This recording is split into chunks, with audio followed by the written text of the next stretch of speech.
Again, I'm asking everybody to please take your seats so we can begin.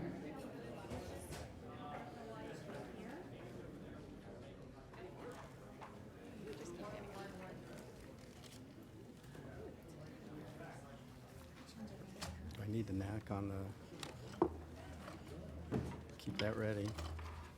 All right. Well, thank you. Good morning, everybody. We are at the Board of County Commissioners zoning meeting for Thursday, January 26, 2023. And we will start with a roll call. Commissioner Barnett. Here. Commissioner Baxter. Commissioner Bernard. Here. Commissioner Marino. Here. Vice Mayor Sachs. Here. Mayor Weiss. Here. Commissioner Woodward. Here. Thank you. All right. And we are going to be asking Commissioner Barnett to lead us in the prayer and Pledge of Allegiance. If you're able to, please rise.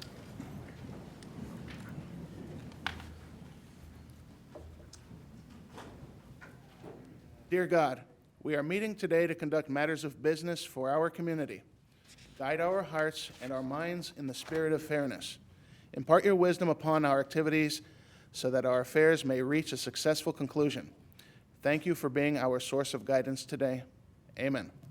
Amen. I pledge allegiance to the flag of the United States of America and to the republic for which it stands, one nation, under God, indivisible, with liberty and justice for all. And please let the record show that Commissioner Baxter has joined us. All right, first I have a notice. Zoning hearings are quasi-judicial in nature and must be conducted to afford all parties due process. The Board of County Commissioners has adopted procedures for conduct of quasi-judicial hearings to govern the conduct of such proceedings. The procedures include the following requirements. Any communication with commissioners which occurs outside the public hearing must be fully disclosed at the hearing. Applicants and persons attending the hearing may question commissioners regarding their disclosures. Such questions shall be limited solely to the disclosures made at the hearing or the written communications made a part of the record at the hearing. Any person representing a group or organization must provide documentation that the person representing the group has the actual authority to do so regarding the matter before the commission. Any person who wishes to speak at the hearing will be sworn in and may be subject to cross-examination. The applicant and the county staff may cross-examine witnesses. Any other persons attending the hearing who may submit cross-examination questions, including follow-up questions to the mayor, who will conduct the examination. The scope of the cross-examination is limited to the facts alleged by the witness in relation to the application. Public comment is encouraged, and all relevant information should be presented to the commission in order that a fair and appropriate decision can be made. With that, is there proof of publication? All right. So do we have a motion to receive and file? So moved. We have a motion by Commissioner Marino and seconded by Commissioner Bernard. All in favor? All opposed? That motion carries unanimously 7-0. Mayor, could you repeat the seconder for me, please? The second was Commissioner Bernard. All right. County attorney swearing in. Will all those wishing to testify today please rise and raise your right hand? Do you swear and affirm that the testimony you are about to give is the truth, the whole truth, and nothing but the truth? If you submitted a comment card, hopefully you stood and were sworn in. All right. Are there any amendments to the agenda? Yes, we have some amendments to the agenda, starting with item number 1, 2022-119 Palm Beach Memorial Park. We have a deletion of a duplicative engineering condition number 1 in Exhibit C2. On the regular agenda, item LGA 2022-17 Villages of Windsor, as part of their Exhibit 1, the deletion of Exhibit 6. Item number 5, Colony Estates, 2022-488. There is an amendment to Exhibit C1 where we're deleting both compliance conditions 1 and 2. On item number 6, which is Palm Beach Industrial MUPD, we have revised motions.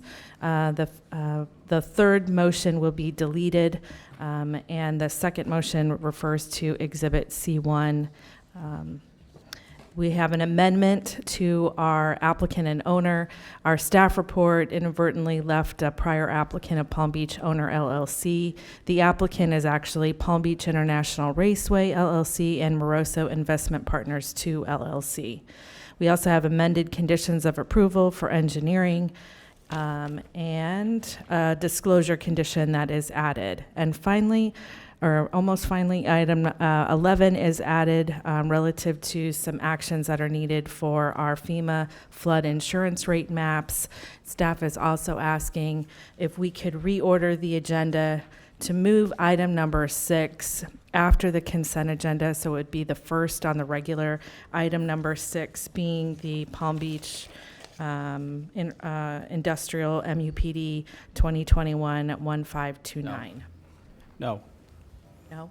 No, unless, I mean, my feeling is that the agenda went out as published, Okay. and it should be followed, Okay. Okey doke. So. because the other items should delete be that comment. relatively quickly. Okay. All right.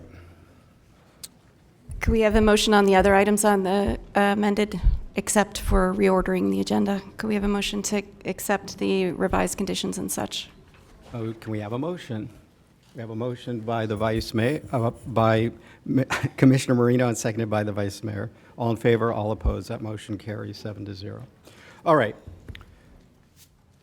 Also, I need to share with my colleagues and the public. I have a previous commitment. I will be attending a FACT Broadband Summit up in Jacksonville, so I'll be leaving here at 11:30, and the Vice Mayor will be conducting the rest of the meeting. All right. We have adopted the agenda. Do we have any postponements, remands, or withdrawals? No. Okay. Are there any, we have one item on our consent agenda. Does anyone want to remove it from the consent agenda? Okay. Is there disclosure on items is there a disclosure for the consent agenda? Let us, and we'll start on my right, your left, and that would be with Commissioner Baxter. Do you have any disclosures on consent? Not at this time. Not Com- for the consent. Thank you. Commissioner Bernard? None, Mr. Mayor. Thank you. Vice Mayor? No, not on consent. Thank you. Commissioner Marino? Nothing on consent. Commissioner Woodward? I have none. Thank you. Commissioner Barnett? I have none. Okay, do we have any public speaking cards on item number 1? No. No? Okay, with that, is there any discussion? Would somebody like to make a motion? We have a motion by Commissioner Marino, second by the Vice Mayor. All in favor, all opposed. Consent agenda is approved 7-0. Thank you. All right, we are now at the end of consent, and we're moving on to item number 2. And this is a future land use amendment and zoning application, and we have a couple of cards on this. And this is for the Villages of Windsor. Would the applicant like to make a presentation? Yes. Good morning. My name is Jennifer Morton with J. Morton Planning and Landscape Architecture, and I do appreciate the opportunity to make the presentation. Since there are a couple of members that are new and did not hear the presentation at the transmittal hearing, I'm covering some of the background information, and then I'll get into the specific zoning request. The subject property is located at the southeast corner of Hypoluxo Road and Lyons Road. It's actually at the hard corner. And we are requesting a land use change as well as a zoning request to amend the Villages of Windsor PUD to allow for the multifamily use on this property, as well as request a conditional use for TDRs and for workforce housing. We actually started working on this project back in 2021 when we made our submittals to Palm Beach County. We submitted for the land use change first to go to HR 8, and the second request was for a development order amendment to the PUD. This planning staff recommended approval of the land use request.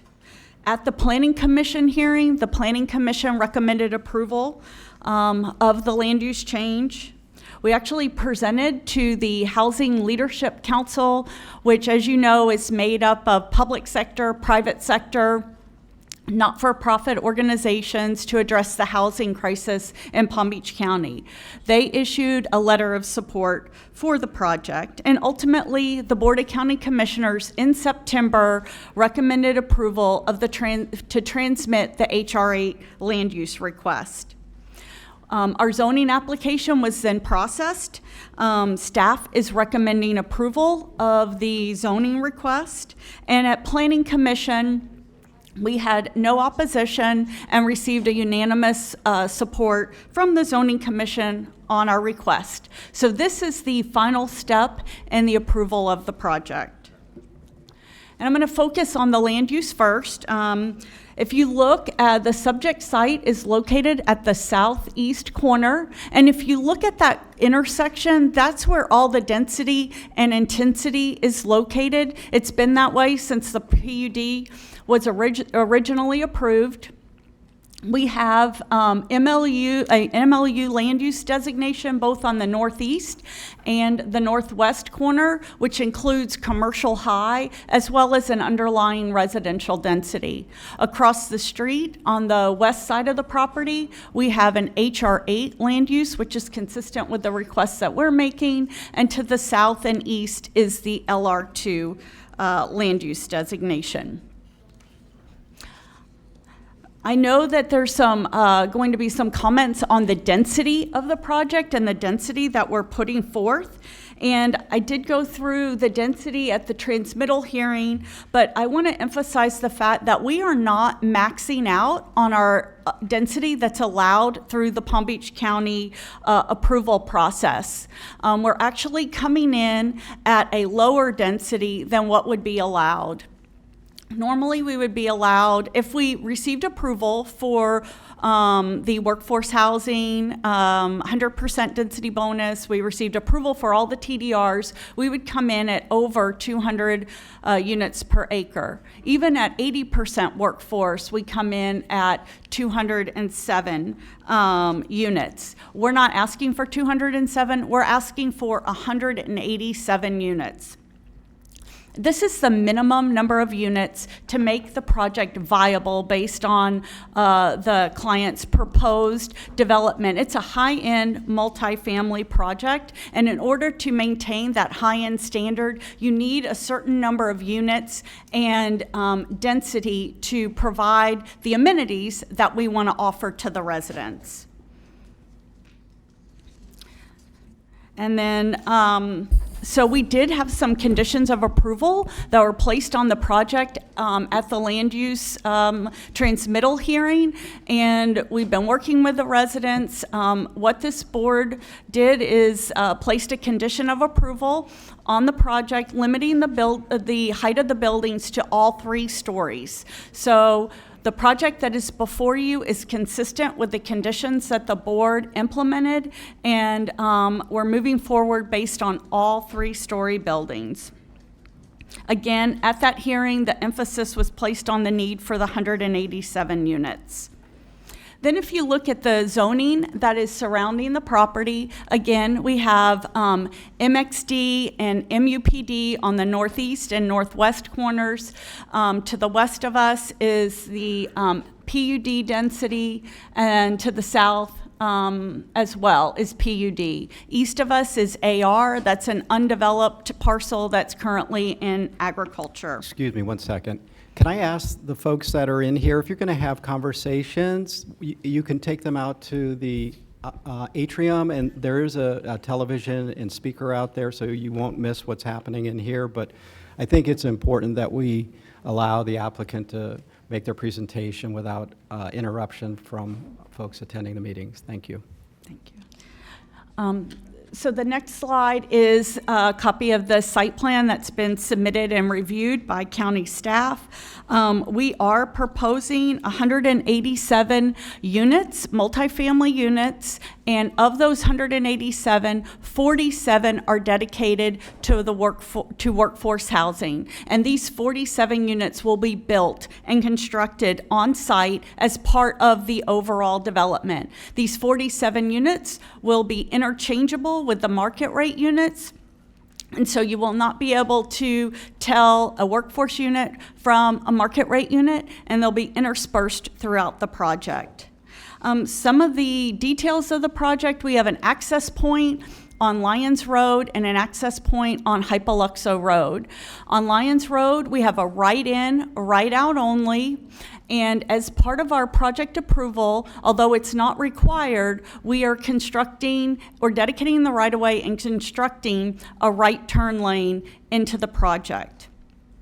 On Hypoluxo Road, we are doing the same. We're dedicating the right-of-way and we're constructing a right turn lane into the project, even though this is not required. And if you look at some of the amenities for the project, again, I mentioned that this is a high-end multifamily project. All the buildings will have elevators. When we first started the project, we had one 4-story building. 4-story buildings require elevators. 3-story buildings are typically garden walk-up. The residents requested that all the buildings have elevators. The developer committed to doing elevators in all the buildings. Even when the 4-story building went away, we're maintaining elevators in all the buildings. Again, that just points to the quality of the project. We'll have the clubhouse, which will have all the amenities that you expect from a very high-end multifamily project that incorporates workforce housing. We have a resort-style pool with the spa. We have an internal walking trail system that connects to the sidewalks. The project is gated. We have lush landscaping. Another thing we committed to was no basketball and no splash pad. And the project will offer valet services, so trash pickup is per valet. We'll have package delivery per valet service. And we'll continue to work on the amenities that need to be offered for the residents. As I mentioned, we have nice landscape buffers that surround the project. We have a 30-foot buffer along Lyons Road, 20-foot buffer along Hypoluxo. Along our eastern property line, it's a combination of 30 feet of buffering and easement area. And then I think one of the most important things about the project, or one of the things that we did to address residents' concern, is we located our dry retention along the south property line. And what this did, it allowed us to push our buildings further away from the south property line, which is where the single family is. And if you look along the south property line, we have almost 173 feet of open space. That includes the Lake Worth Drainage District Canal, our buffer, and our dry retention area. Then, if you think about look at the site plan from the single-family home on the south to the multifamily project on the north. We have almost 300 feet of building separation, which is the length of a football field. This is just a flavor and rendering of the architecture that we're proposing for the project. And this slide emphasized, as I mentioned, we have a congregate living facility currently approved for the project. That 3-story building is located 73 feet closer than what we're proposing. So the CLF is a 3-story structure. The CLF is a residential project, and the only difference between the two types of residential projects is the CLF is age restricted and the proposed multifamily development is not.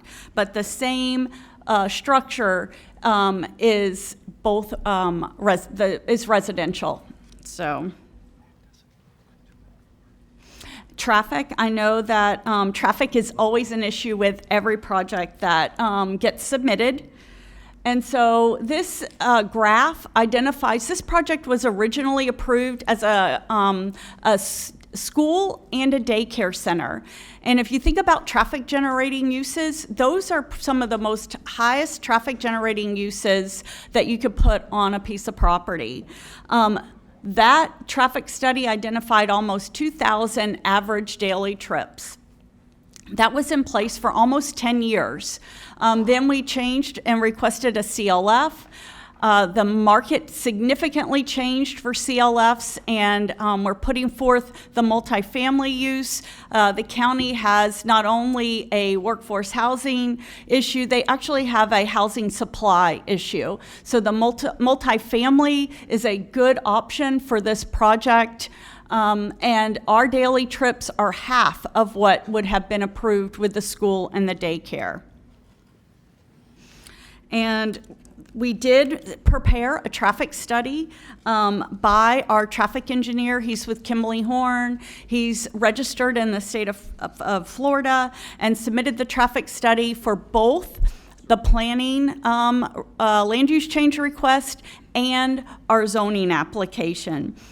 Both traffic reports were reviewed by Palm Beach County Traffic Division and recommended and were found to be consistent with Palm Beach County's traffic performance standards. The last thing is workforce housing, and I just want to point out that this area does need workforce housing. When you look at an aerial of Palm Beach County, a lot of the communities that were approved out here were approved prior to any kind of mandatory workforce housing program. Now, if you want to do a development, if you have 10 or more units, you're required to address the workforce housing program if you're in the urban-suburban tier, and we are in the urban-suburban tier.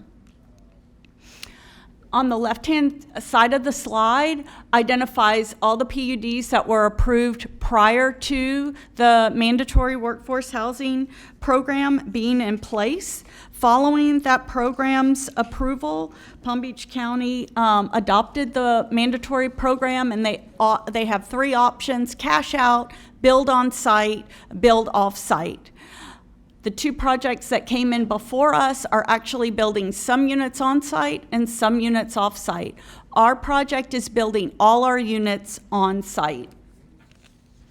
Finally, this is a letter of support from the Housing Leadership Council identifying the project as an excellent location for needed multifamily housing and workforce housing. And just in conclusion, I mentioned the fact that this will be a quality project. We have elevators in all the buildings. We are one of the very last undeveloped parcels at an intersection. And where are you going to put density and intensity? At intersections and along major roadways.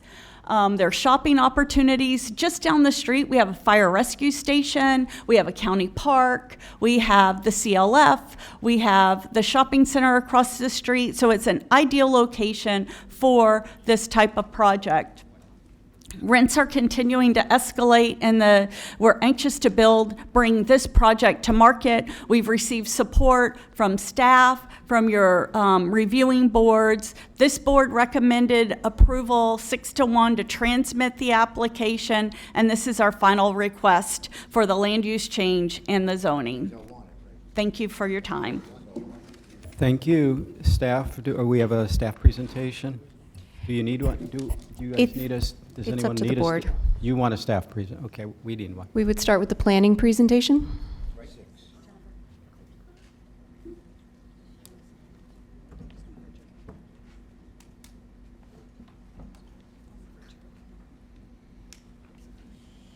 Good morning. Ina Stefichuk, Planner 2 with the Planning Division. The proposed large-scale future land use amendment is Could you Villages pull the of microphone a Windsor. little closer to you? Sure, yeah. Thank you. Okay, yes. Oh, much better.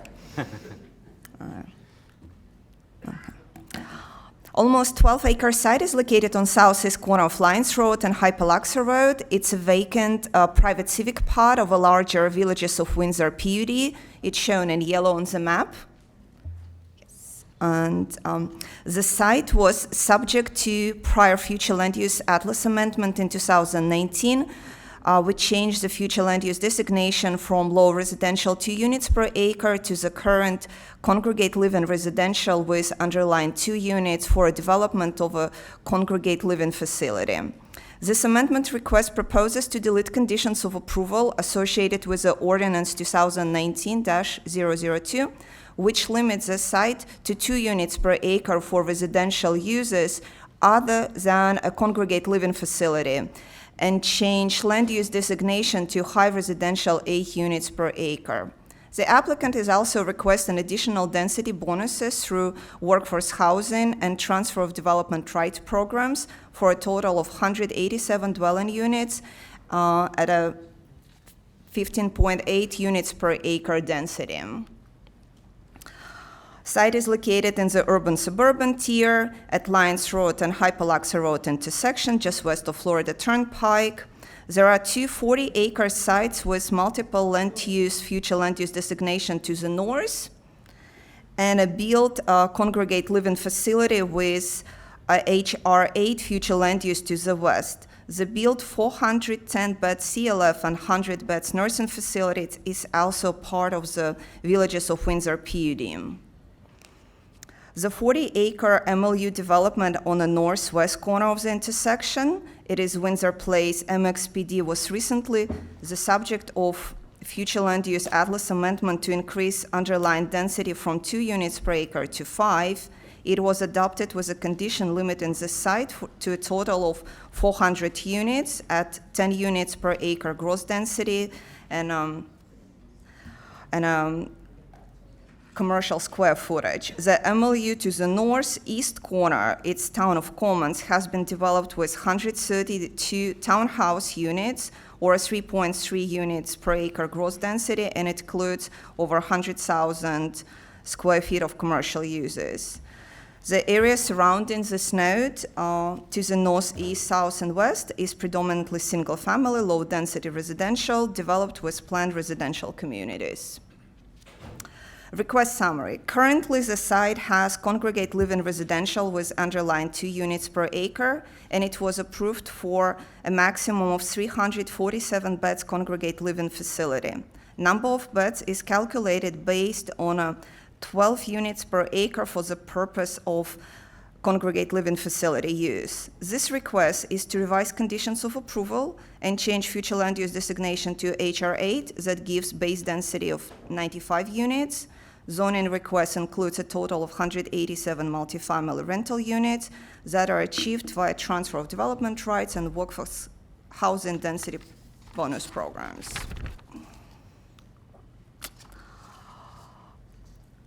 Staff assessment. Residential density increase is appropriate at this location. It's located in urban-suburban tier at the intersection of 2 major roadways. It includes purchase of 36 transfer of development rights that meets the policy 2.4b provisions, and it furthers workforce housing program.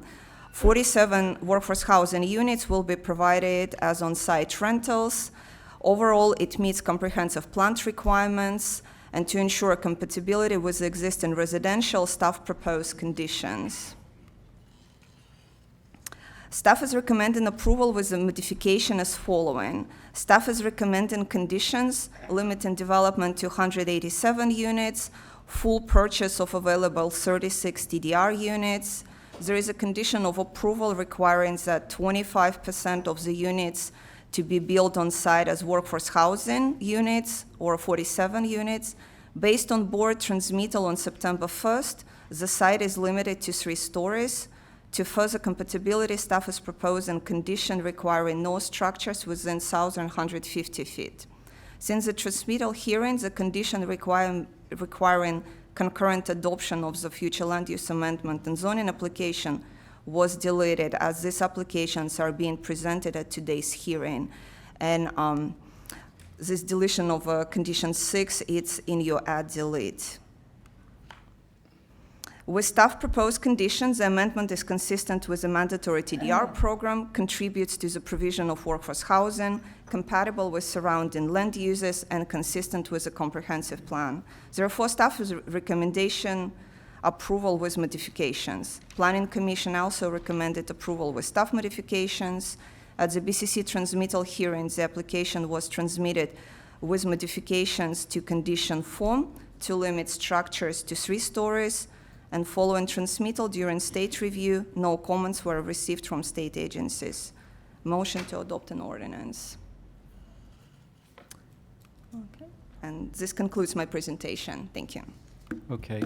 Before we have the presentation from zoning, we'll go ahead and do disclosures. Okay. So not to be generous with everybody, we will start with Commissioner Barnett and work our way across. So this is on, this would be your item number 3. Thank you, Mayor. I did have verbal communication with Jennifer Morton, Lauren McClellan, Ramsey Akel, Alex Akel. No correspondence, and yes, did have a site visit. Thank you. And Commissioner Woodward.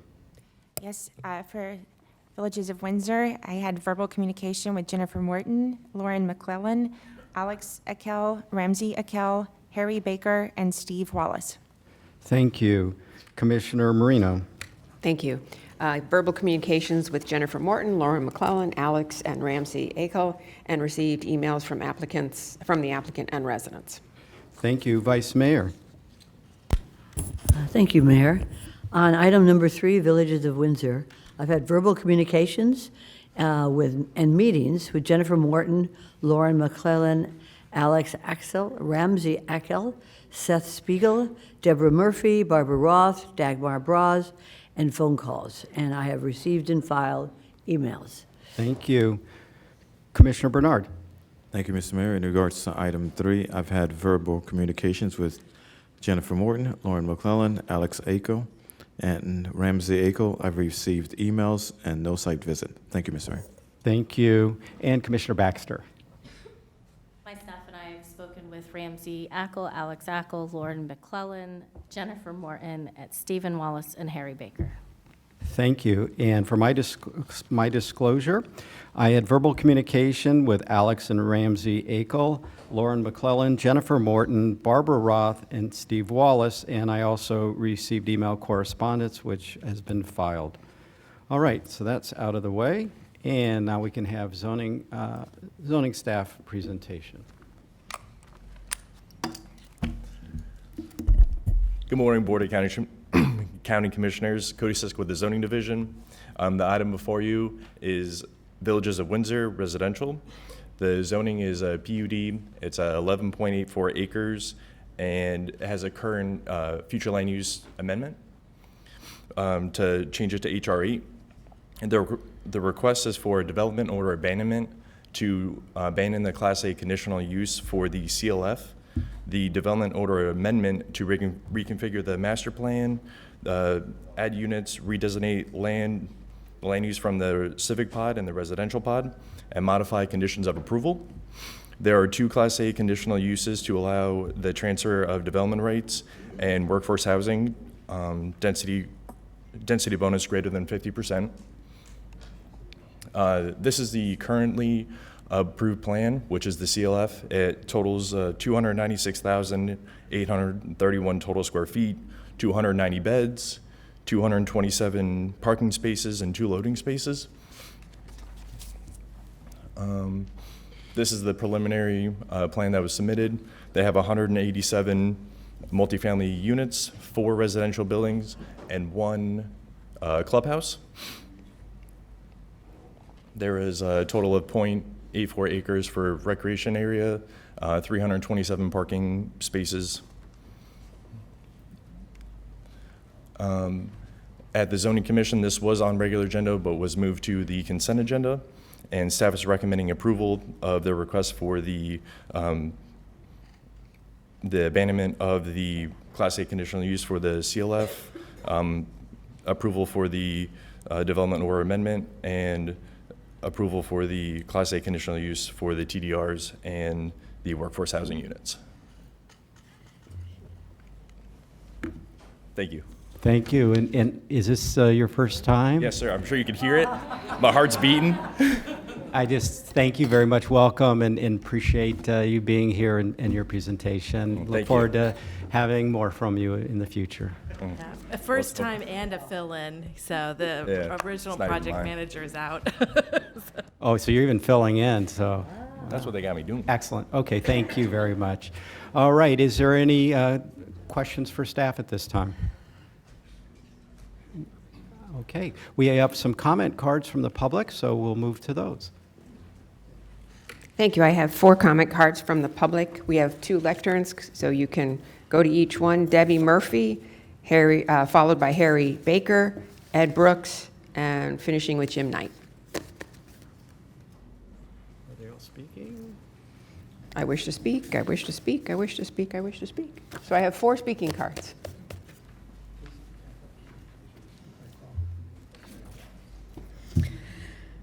Good morning again. I was going to say good morning again because I'm speaking on something else. So I'm just going to say good morning, Vice Mayor, Mayor, Commissioners. The Village of Windsor project was presented to COBRA's Growth Management Committee by Jennifer Morton on June 7, 2022. At that time, the committee, board, and delegates voted in favor of the following motion: to recommend to the county denial of the project for the following reasons: hyperdensity, the 42-foot height and the 4th story on one of the buildings, and the incompatibility of the project with the Cobra area. Since that time, as you know, the project was transmitted to the state and is now back for final approval. This is the time for us to nail down the specifics that will ultimately be built on the property if in fact you vote for approval. We appreciate the developer's reduction of building height from the original site plan, keeping all the buildings to 3 stories, but we are still left with concerns of hyperdensity and compatibility. COBRA supports workforce housing, but the density calculations, starting with the HR 8 density of 95 units, plus adding the 80% workforce housing bonus and the developer's purchase of TDRs, brings the total to 187 units on 11.84 acres, a density of 15.79 units per acre. This is a density that is found nowhere in the area, with the exception, of course, of the CLF, which is definitely not comparable to this project, especially as it does not impact traffic in the same manner. While the property is in fact 11.84 acres, the configuration contains a dogleg area that is unbuildable. So the buildable area is really more like 10 acres. After further consideration and speaking with surrounding COBRA member communities who will be impacted by this project, we are asking the Commission to significantly reduce the total number of units. We are realistic about the needs of workforce housing, yet we are concerned for the infrastructure, not only at the intersection of Hypoluxo and Lyons, but also the intersection of Lyons and Boynton Beach Boulevard, which at peak hours is truly a mess. And we are also concerned about the impact of Acme Dairy Road, as it is highly likely that the Villages of Windsor will have children attending the Sunset Palms Elementary and the new West Boynton Middle School. In closing, we respectfully request that you reduce the density of the Villages of Windsor and address the infrastructure needs of the community. Thank you for your time and consideration. Thank you. I have something I'd like to give to the commissioners, if I could, so they could follow along. Hand it to the clerk, please. Sure. Thank you very much.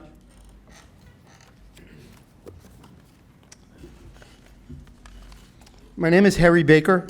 I live at 8805 Arbor Walk Drive in Lake Worth. I'm directly behind the project, so our wall is the south wall.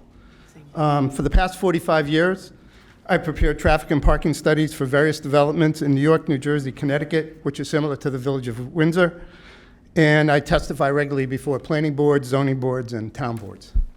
I was able to obtain a copy of the traffic study and planning information from from the different departments here in Palm Beach, and they were really terrific in sending me the information.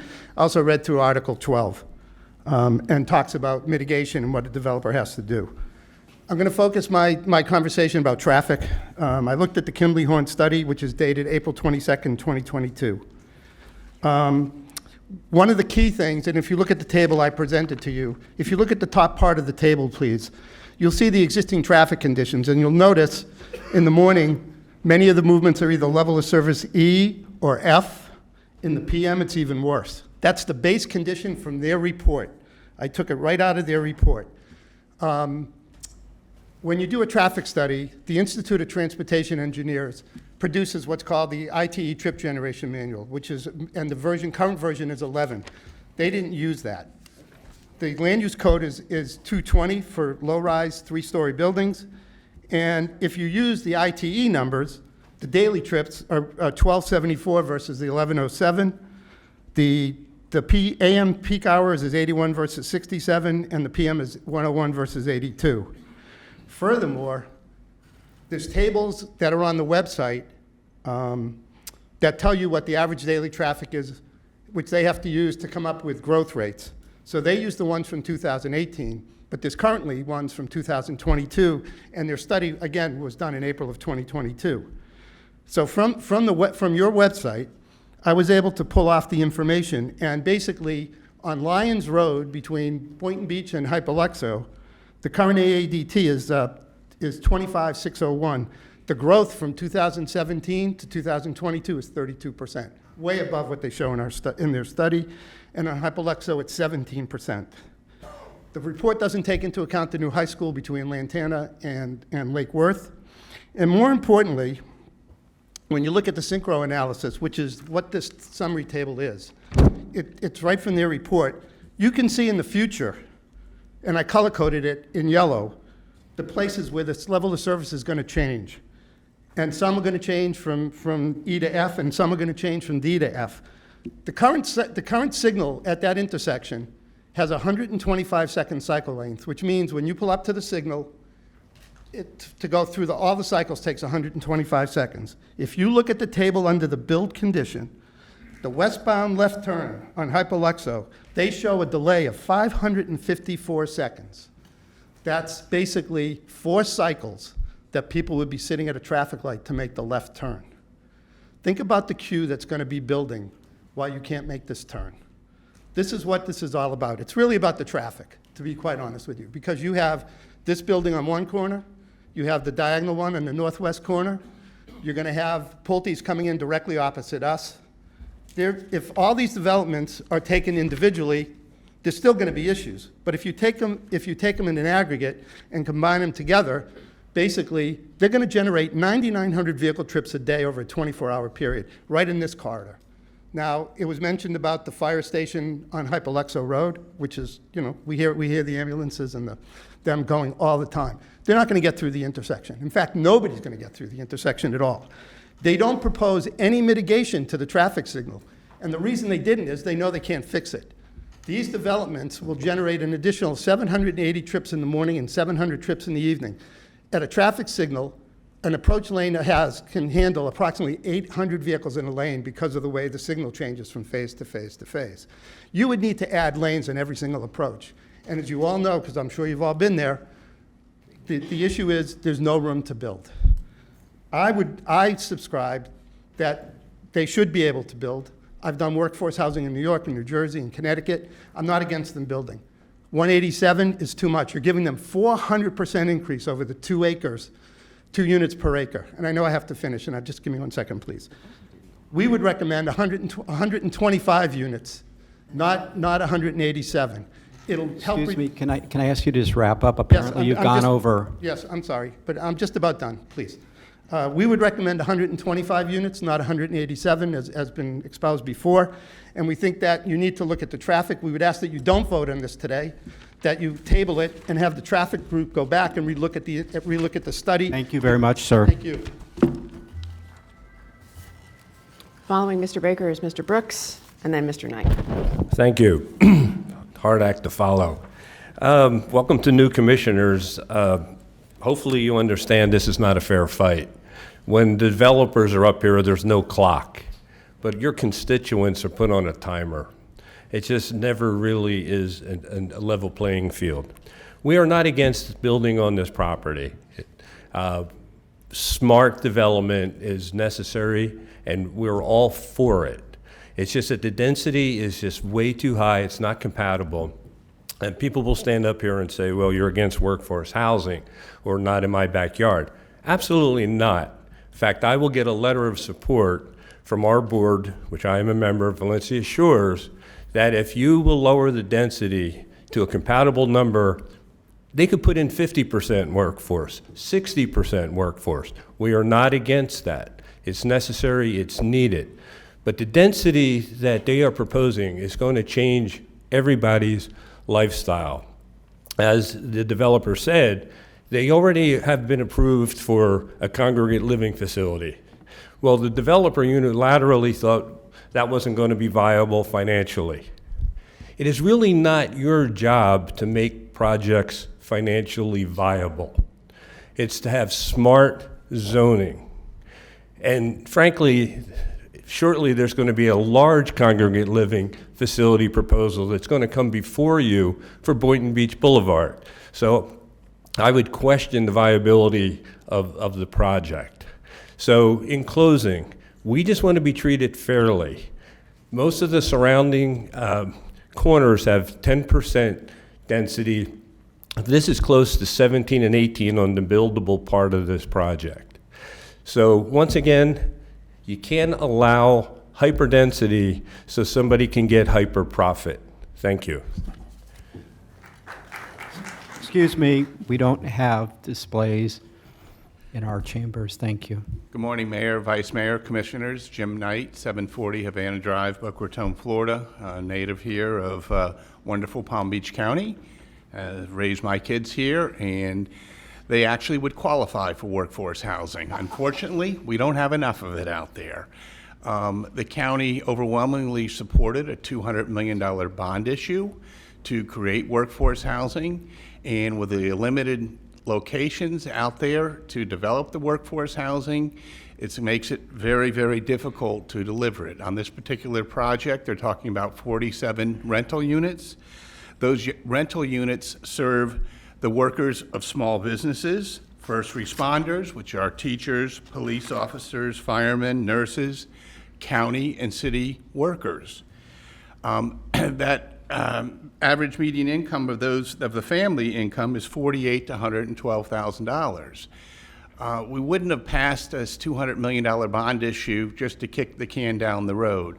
And I think it's important that we look at this, and I know density, and it's a dirty word to a lot of people, but density is not a dirty word. Being able to walk and get to your retail services, grocery stores, things like that, so forth, that's the reality of what's happening here, and people love this state and want to be here, and they're going to continue to come. And if we're going to be able to serve those people here, whether it's our restaurants, small businesses, et cetera, we need to provide workforce housing. I appreciate staff's work on this project, and I hope you all would support this. Thank you. And that's it for cards, Mayor. Okay, thank you very much. All right, so it comes back to us, and yes, do you want to address any of the comments?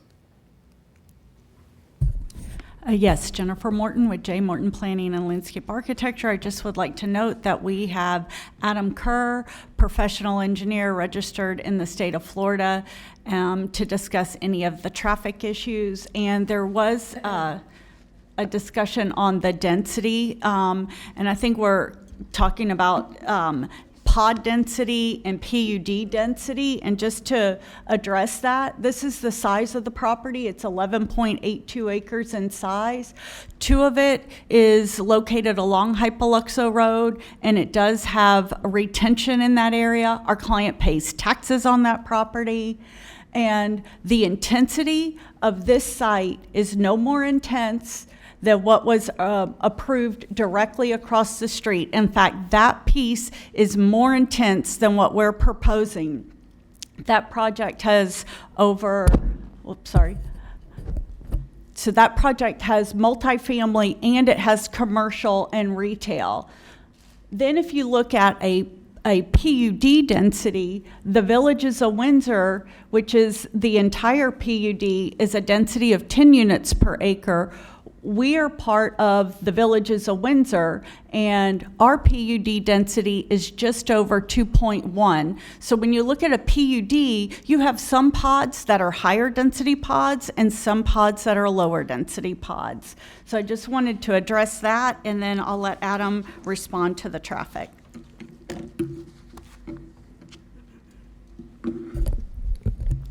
Good morning, Adam Kerr with Kimley Horn and Associates. I'll respond to a couple of the items. One, as far as the trip generation rates that were used in reference to ITE, Palm Beach County has their own published rates that are very similar to ITE, and we're required to use those, so that's what was used for that. As far as some of the older data, the traffic study was finished in 2022. It was started in 2021. At that time, the data, we weren't using 2021 or 2020 data because that was COVID and it wouldn't show much traffic. The intersection of Hypoluxo and Lyons, actually we did have some good 2020 data from right before COVID for that. So that was the most recent that was available at the time that the study was prepared. And as far as the intersection operations, Hypoluxo and Lyons, the increase in traffic, it should be noted that the increase in traffic between the existing conditions and our build-out year conditions includes a lot of other approved projects in that area. They've already been approved. Their traffic is coming online now or will be coming online in the next few years. We're actually only about at the intersection as a whole, 53 trips in a peak hour at that whole intersection across thousands of trips. So our impact at that intersection is very minimal. And I can answer any other questions that you have. Thank you. All right, bring it back to the board. Are there board discussions or board questions?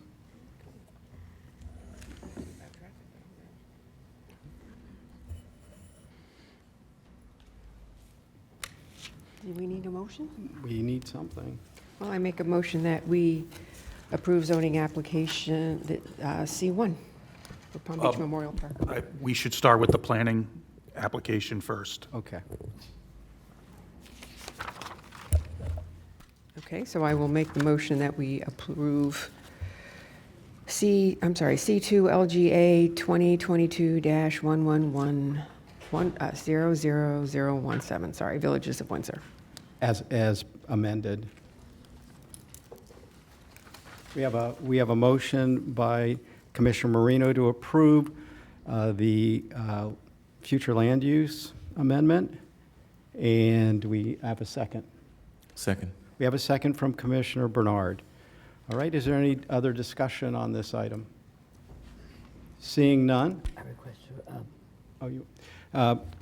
Vice Mayor has requested a roll call vote, so Madam Clerk, if you can call the roll, please. Commissioner Barnett. Yes. Commissioner Baxter. Yes. Commissioner Bernard. Yes. Commissioner Marino. Yes. Commissioner Woodward. Yes. Vice Mayor Sachs. No. Mayor Weiss. Yes. Let the record show this was the future land use amendment was approved 6-1 as amended. And I will make a motion for item C3, Villages of Windsor, a development order abandonment application of Civic Hypoluxo Holding LLC. Second. We got a second. And so we have a motion by Commissioner Marino, a second by Commissioner Bernard. Commissioner Barnett, your light is lit. You okay? Okay. I'm sorry, I don't know. I must have done that by mistake, sorry. That's okay. It happens I to want all to of make us. sure. Okay. Any further discussion on this? Seeing none, and we'll do this also by roll call. Thank you. Commissioner Baxter.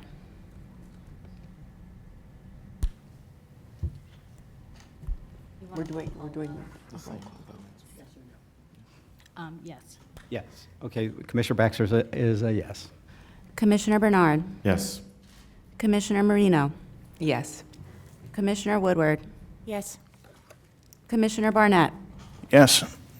Vice Mayor Sacks. No. Mayor Weiss. Yes.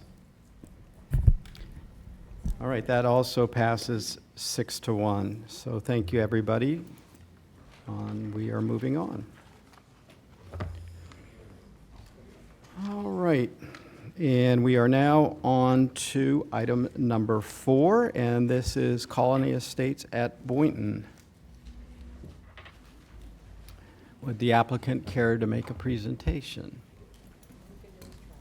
Oh, you guys need you want a presentation? It's your district. Yeah, okay. I assume so, but. Good morning, Commissioners. John Machado with WGI here representing the applicant. I just want to make sure that we have the possibility to speak on both items 4 and 5 since they are in tandem, the land use and the rezoning. All right. So before you today, we have the small-scale comprehensive plan amendment to change the land use on the property, subject property from LR1 to LR2, as well as the concurrent applications for the rezoning from the subject property or from AR to RS, as well as the conditional land use to allow the construction of zero-lot line homes in the RS zoning district and the use of TDRs and workforce housing on said property. Just for reference, the subject property is just shy of 10 acres, 9.78 acres, on the north side of Coconut Lane, east of Military Trail, and west of Barwick Road. Just also a point of clarification or note that the property is very much an infill site, being east of Military Trail, about 2 miles west of 95, and approximately 3.5 miles east of the Turnpike. Before you today, the property as it sits, it is under the LR1 land use designation. As you can see, we have LR1, LR2, LR3, and MR5 within the neighborhood area. The proposed is to change the subject property from LR1 to LR2. On the same manner, since we changed the land use, it would be to change the zoning designation from AR. As you can see, we also have RS, RT designations within the neighborhood area, and it will be the change of the subject property from AR to RS only on the area. This slide is just to show the surrounding land uses and the densities in which we are combining or deciding to build. The development is very much compatible with the development pattern in the area. We're not introducing a new product with the zero-lot line homes. There's actually zero-lot line homes just west of Military Trail. As far as the densities goes, we are proposing a 3.99 net density in the subject area.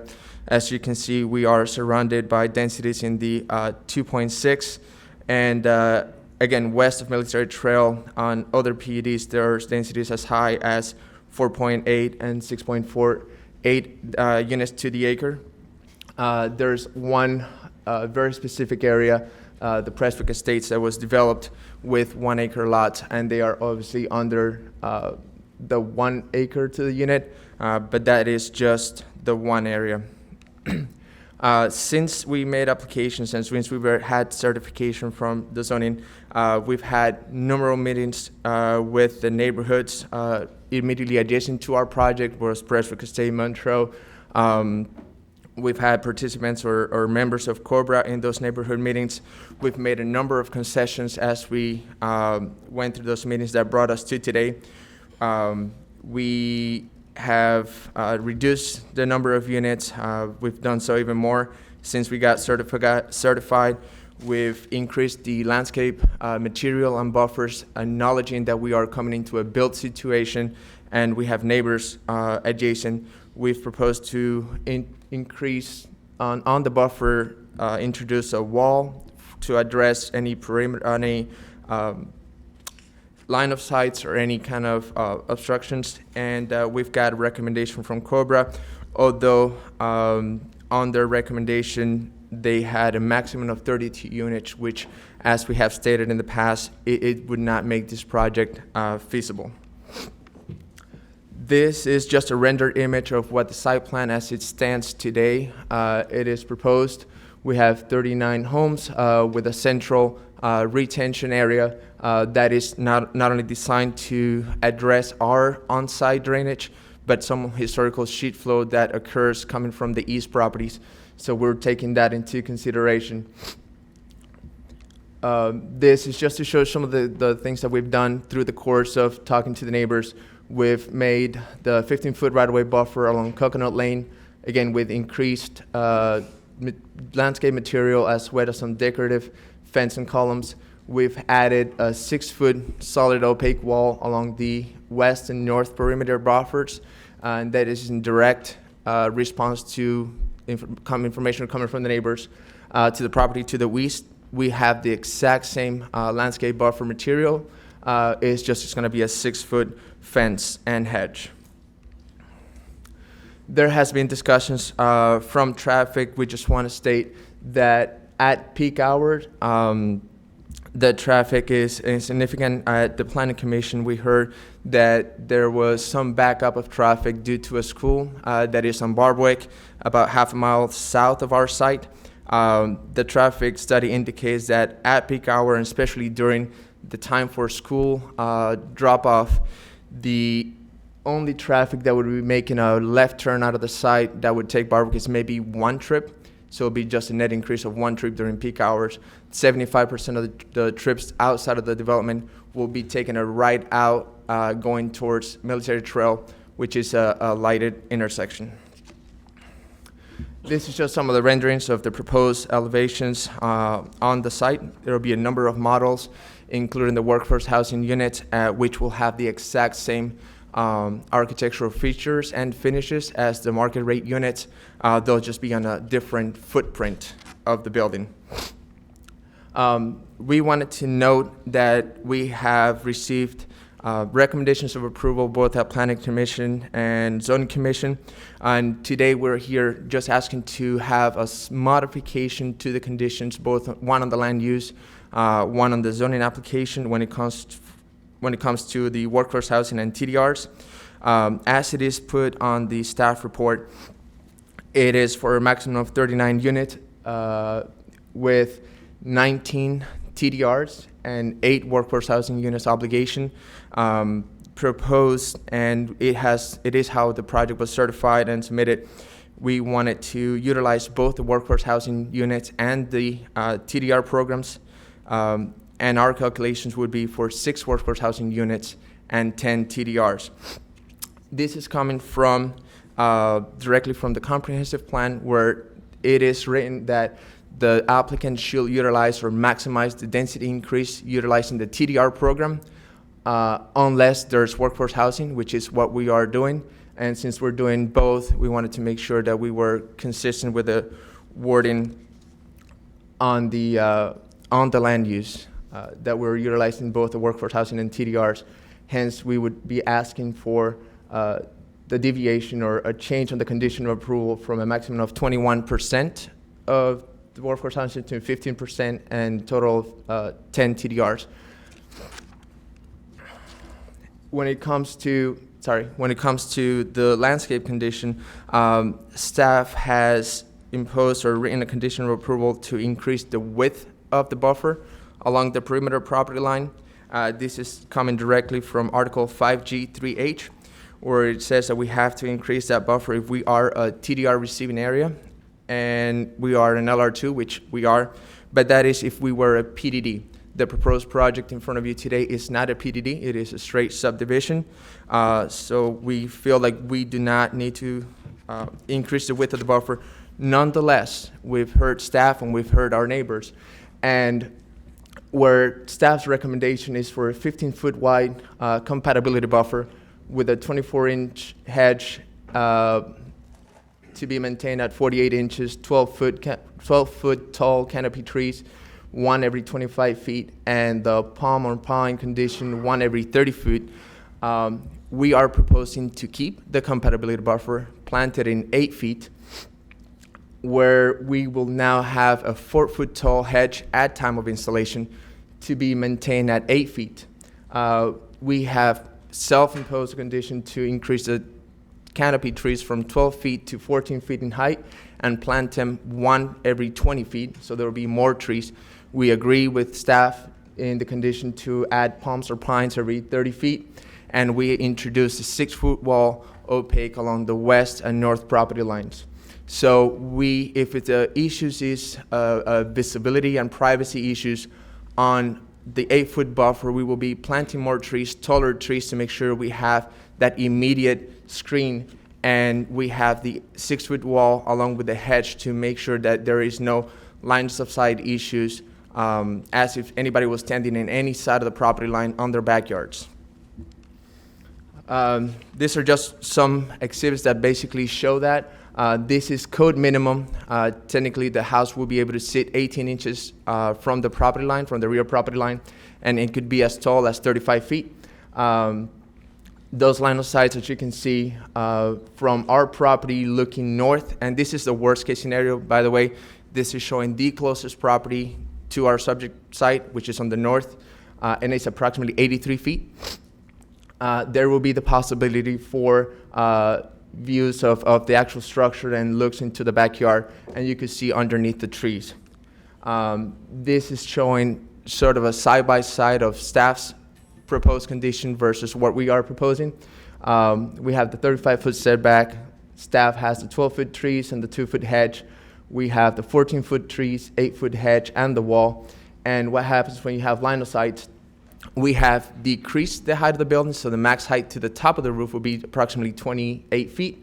A 6-foot tall person standing on the second story of that unit, 35-foot setback and 83 feet from the other structure, would not be able to see through the proposed trees and through the 8-foot hedge into the backyard, as well as somebody standing on the opposite properties looking into our site from a direct line of sight will be stopped by the wall. And at worst, maybe at time of planting, they'll see the top of the structure. Once those trees mature, there would be very minor or none views. Also noted that the homes on the Prestwick estates, they have already large mature trees on their backyards, which will further mitigate for any kind of views. We have been found to be in compliance with the articles and the criteria, the policies on the comprehensive plan, as well as the zoning criteria for the rezoning and the Class A conditional use. We have received recommendation of approval, again, from Zoning Commission and Planning Commission, and we look for approval from you today. It is worth noting that the proposed workforce housing units on this project are to be built on site, not to be transferred, not to be a buyout. And if approved today, this will be the very first project in the county to have workforce housing single-family units, fee simple, for sale on site. I'll reserve any additional time for any questions that the board may have. All right. Is there any questions at this time for the applicant? Okay, Commissioner Woodward, you're recognized. Hi, thank you. Yes, I just wanted to clarify, on our original amendment, it was 39 units with 6 workforce housing, and you're changing it to 38? Correct. We, as we stand today, we've agreed to lose an additional unit. I stated 39 just to be consistent with what you would hear from staff, but we do accept the condition of approval that at final DRO, the maximum density would be 38 units. With 6 workforce? With 6 workforce housing and 10 TDRs built on site. Will not change the number of units proposed, yes. All right. Anything else for the applicant at this time? Okay, seeing none, staff presentation, please.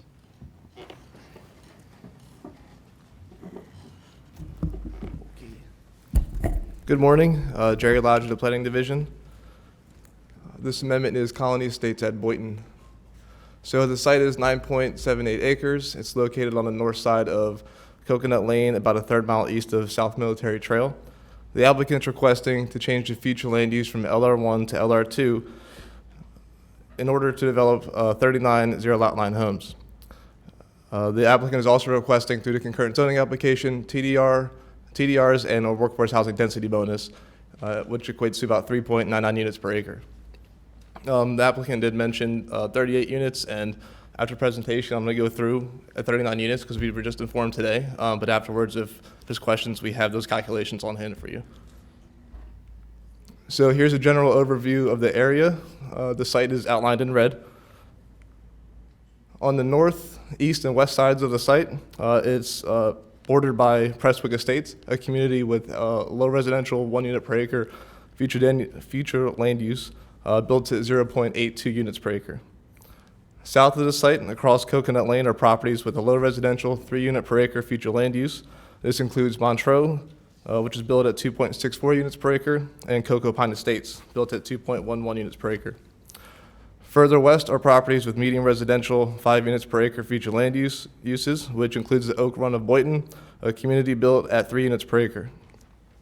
At the intersection of South Military Trail and Coconut Lane, there is commercial high with underlying 5 units per acre on the north side and commercial low with underlying 5 units per acre on the south side.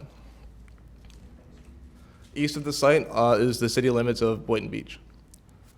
So to summarize, the applicant is requesting to change the future land use designation from LR1 to LR2, which results in a base density increase from 10 to 20 units.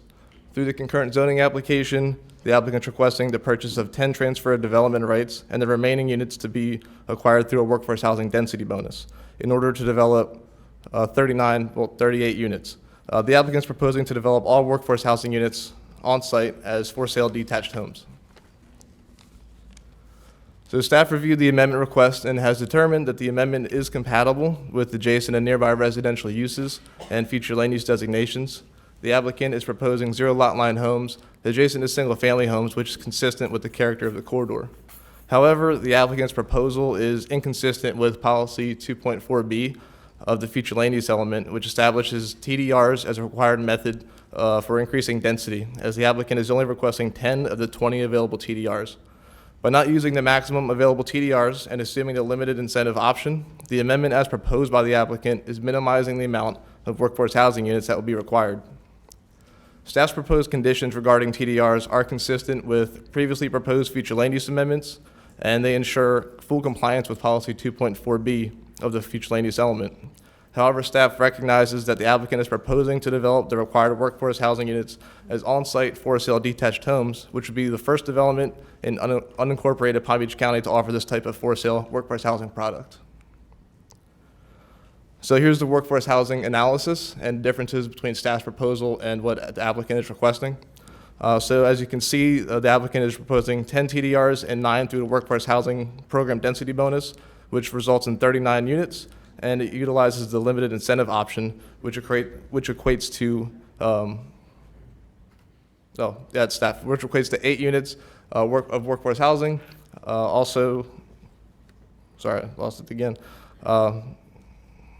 Staff's recommendation, purchase all available TDRs prior to using any workforce housing program density bonus and to use the full incentive option. So that would be 8 units at 21%. And then the applicant's requesting to do 10 TDRs and the remaining through the workforce bonus, which would lower the requirement of workforce housing to 6 units or 15%. And again, we have great staff that was able to run quick calculations in the office. So if you have questions, we have for the 38 units, we have both ways as well afterwards. Okay, so staff's recommending approval with modifications. The conditions include limiting the site to a maximum of 39 units, that 21% of units to be built or to be provided as workforce housing units on site, and 19 TDRs shall be purchased. The Planning Commission recommended approval as recommended by staff, and the motion before you is to adopt an ordinance. And that's all we have. Thank you. Okay. And before we begin the zoning presentation, we'll go ahead and do disclosures on this item, or on that, on the accompanying zoning item, which would be item number 5. And we'll go ahead and start with, on the far right, with Commissioner Baxter again. Thank you. Item number 5, it would be, we did not have any written communication, verbal communication. I met with Georgia Mary Kempsey, Stuart Mueller, pardon if I slaughtered your last name, and I also spoke with Brian Seymour and Steve Wallace. Thank you. Commissioner Bernard. Thank you, Mr. Mayor. On item 5, Colony Estates of Boynton, I've had verbal communication with Stuart A. Meller, Susan Booker, Stephen Wallace, Juan Machado, Doug Murray, and Brian Seymour. Okay, thank you. Vice Mayor? Thank you, Mayor. On Colony Estates at Boynton, I've had verbal communications and meetings with Susan Booker, Stuart Maher, Juan Machado, Doug Murray, Steve Wallace, Dagmar Braz, Debbie Murphy, and Barbara Roth. I have received and filed emails, sir. Thank you. Commissioner Marino? Thank you. I've had met with Juan Machado and Brian Seymour, and I've received written communication from residents in Cobra. Thank you. Commissioner Woodward? Yes, for Colony Estates of Boynton, I had verbal communication meetings with Stuart Miller, Susan Booker, Susie Hayes, Brian Seymour, Doug Murphy, Juan Machado, Sam Caliendo, and Steve Wallace. I also have correspondence with emails that have been filed, and I did a site visit. Thank you. And Commissioner Barnett? Thank you, Mayor. For Colony Estates of Boynton, I had verbal communications with Brian Seymour, Juan Machado, Doug Murphy, Susie Hayes, Stuart Miller, and my staff spoke with Susan Booker. No correspondence, no site visit. Okay, thank you. And my disclosure is I had verbal communication with Juan Machado, Brian Seymour, Susan Booker, Stuart Meller, and Susan Hayes. We received email correspondence that's been filed. All right, so now we can go to the zoning Good portion morning, of this. Commissioners. This is Iman Haddad, and I'm doing the presentation for the zoning staff. Before you today is ZCA 2022-488, and it's for the Colony Estate at Boynton. Before you today is an official zoning map amendment to allow rezoning from the AR zoning district to the RS zoning district, the single-family residential. A conditional use to allow for the zero lot lines, and another conditional use to allow for the combined density of the workforce housing and the TDRs in excess of 2 units an acre. In addition to the zoning application, this application will be contingent on the approval for the future land use amendment to change the land use from the LR1 to the LR2, which would allow for the zone change.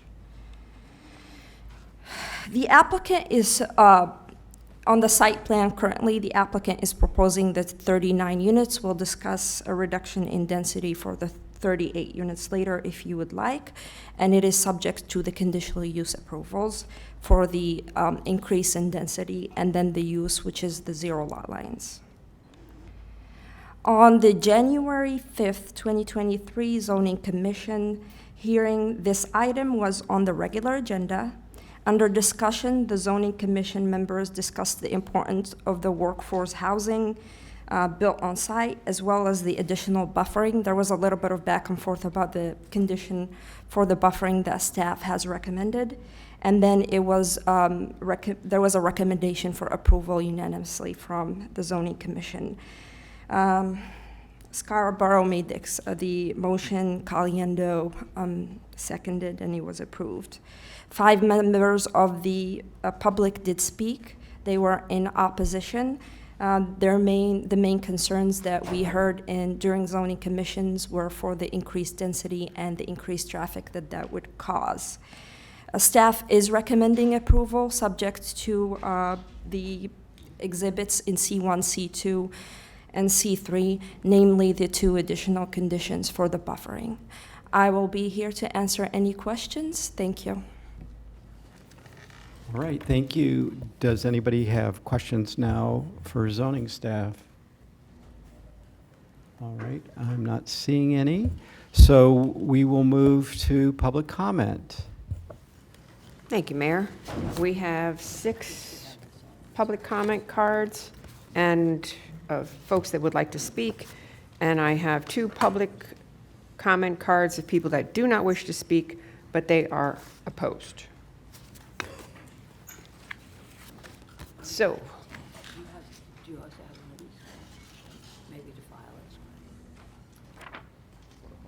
and we have a public comment form that will be received and filed by the clerk.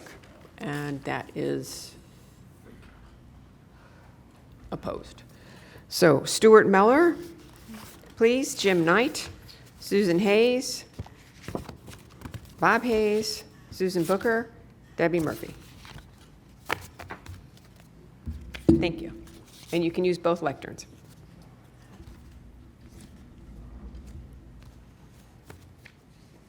Okay, good morning. My name is Stuart Mailer. I live at 12824 Pinnell Pines Road in Boynton Beach in District 4 of Palm Beach County. I've been the president of the Montreux Community Association for the past 12 years and a delegate of COBRA for nearly 10 of those years. As you know, the Montreux community is situated directly across the street from the proposed project on Coconut Lane. It is important to note that all 110 HOAs and 140,000 plus COBRA residents reside within 5 of the 7 districts represented today by this board, by you. COBRA hosts exceptionally well-attended monthly meetings where most of you as county commissioners are regularly or will be regularly highlighted in attendance. So why is it important, and why do you and other distinguished individuals make it a point to be on COBRA's calendar month after month, year after year? It's because COBRA matters. It matters to you and it matters to the other dignitaries because you each know that it matters to us, the delegates, and the 140,000 plus residents COBRA represents. So here we are. Developer looking to squeeze in 38 homes on a postage stamp parcel versus COBRA's growth management and executive board both voting unanimously to approve the development with the condition it be developed with a maximum of 32 units inclusive of 6 workforce houses, which we support. The developer and builder say it cannot be done. Today I will show you in simple business words how it can be done. As you know, the property is still owned by the seller and under contract to be purchased only if the plan is approved by this board today. There is no sale at the moment, no transfer of title to the developers. There is still time to make this work for most everyone. The issue is not the 32 homes. The issue is that the contract price, as we are to believe, is much too high for the developer to profitably build 32 homes. Well, it's not this board's business, it's not COBRA's business, nor is it any of our business, but it is good business and smart business for the buyer to renegotiate a lower price to make the numbers work. When this contract was first entered into, home prices were at an all-time high. There were bidding wars, interest rates were in the 2s, and are now in the 5% range. Further, it is not uncommon for properties listed at one price to be reduced. It happens all the time.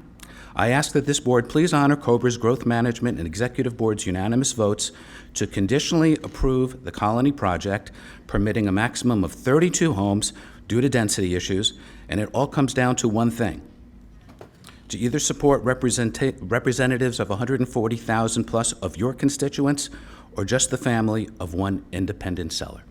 Thank you. Thank you. Please. Honorable Commissioners, I'm Susie Hayes, 12505 Oak Arbor Lane in Boynton. I am the president of the Homeowners Association, and I am also talking on behalf of several of the unaffiliated residents of the neighborhood who live on 1, 2, 3 acre properties immediately adjacent to the subject development. 50% of the homeowners in our neighborhood have lived in our homes for more than 35 years. Another 25% have lived there for 25 years. Why do we stay? Because of the semi-rural nature of the neighborhood, the character of Coconut Lane, which is only 4/10 of a mile long, and it's very convenient because it's east of Military. So we are happy where we are, and we hope that it stays in a similar character. Our preference would be for having new neighbors of 10 to 20 homes. But being pragmatic, we're prepared to support the 32 homes that COBRA has recommended. We also wish to support the staff recommendations. We like what they said to us about the 15-foot setback. The sight lines in somebody's backyard will be not just the one home that was on the diagram we saw, but 3 or 4 homes per backyard looking into our homes.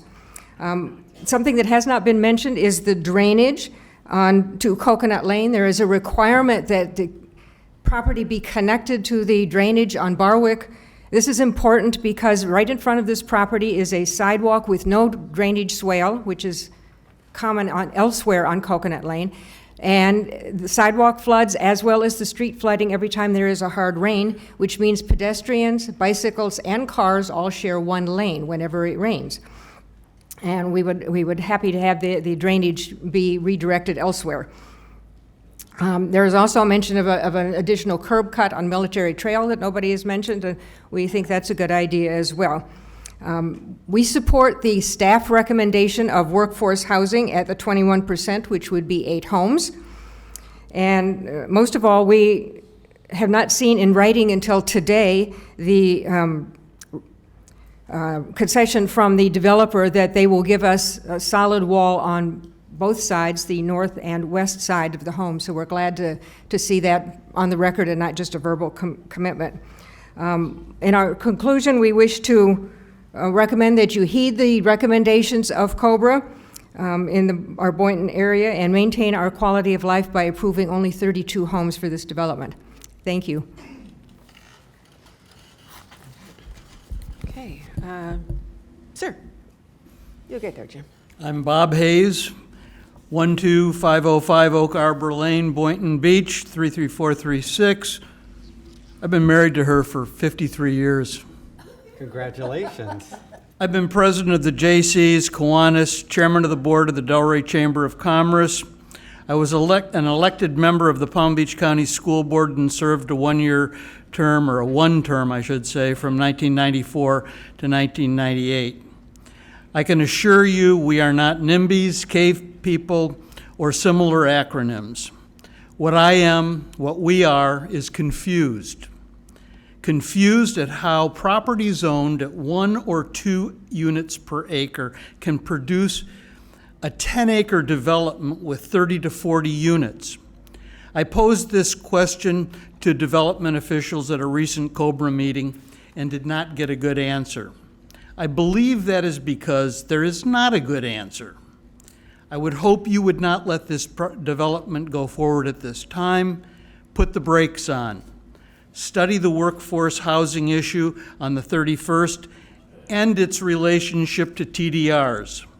Something is wrong with the current codes, and now is the time to fix them. I yield my remaining time. Thank you very much. Good morning again, Mayor, Vice Mayor, Commissioners. Jim Knight, 740 Havana Drive, Boca Raton still. I do represent, on the last item, I did not represent or have any involvement in it, but I do represent the property owners here. They've owned the property since 1975. We all know the issue with Palm Beach County and the pricing of homes. There was a recent article that said Palm Beach County, this was in the Palm Beach Post on the 21st of January, Palm Beach home sales were dismal in 2022.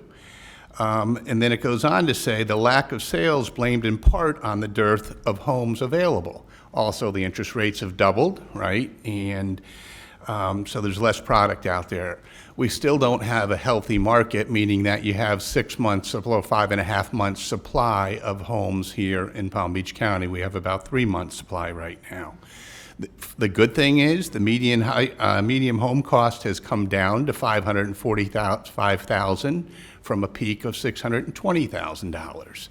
Still, $545,000 is a lot to try to muster. My first home here in Palm Beach County was $83,000. That was a long time ago.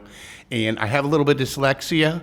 I'm only married 35 years, not like 53 years like Dave here. So anyhow, one of the things I wanted to point out that no one's brought forward and discussed is what these homes are actually going to sell at.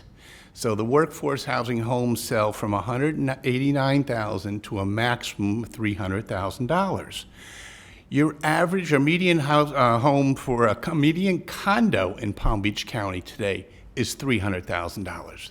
These are hopefully 6 lucky people that get a workforce housing unit at from $189,000 to $300,000. I respectfully request that you support the project. It's another good project, and it would be precedent-setting here today to have the first for-sale single-family homes developed on site. This same developer was the first one to deliver on-site for-sale townhomes a few years ago. Thank you for your time and consideration. Thank you. I have two more cards left, Susan Booker and Debbie Murphy.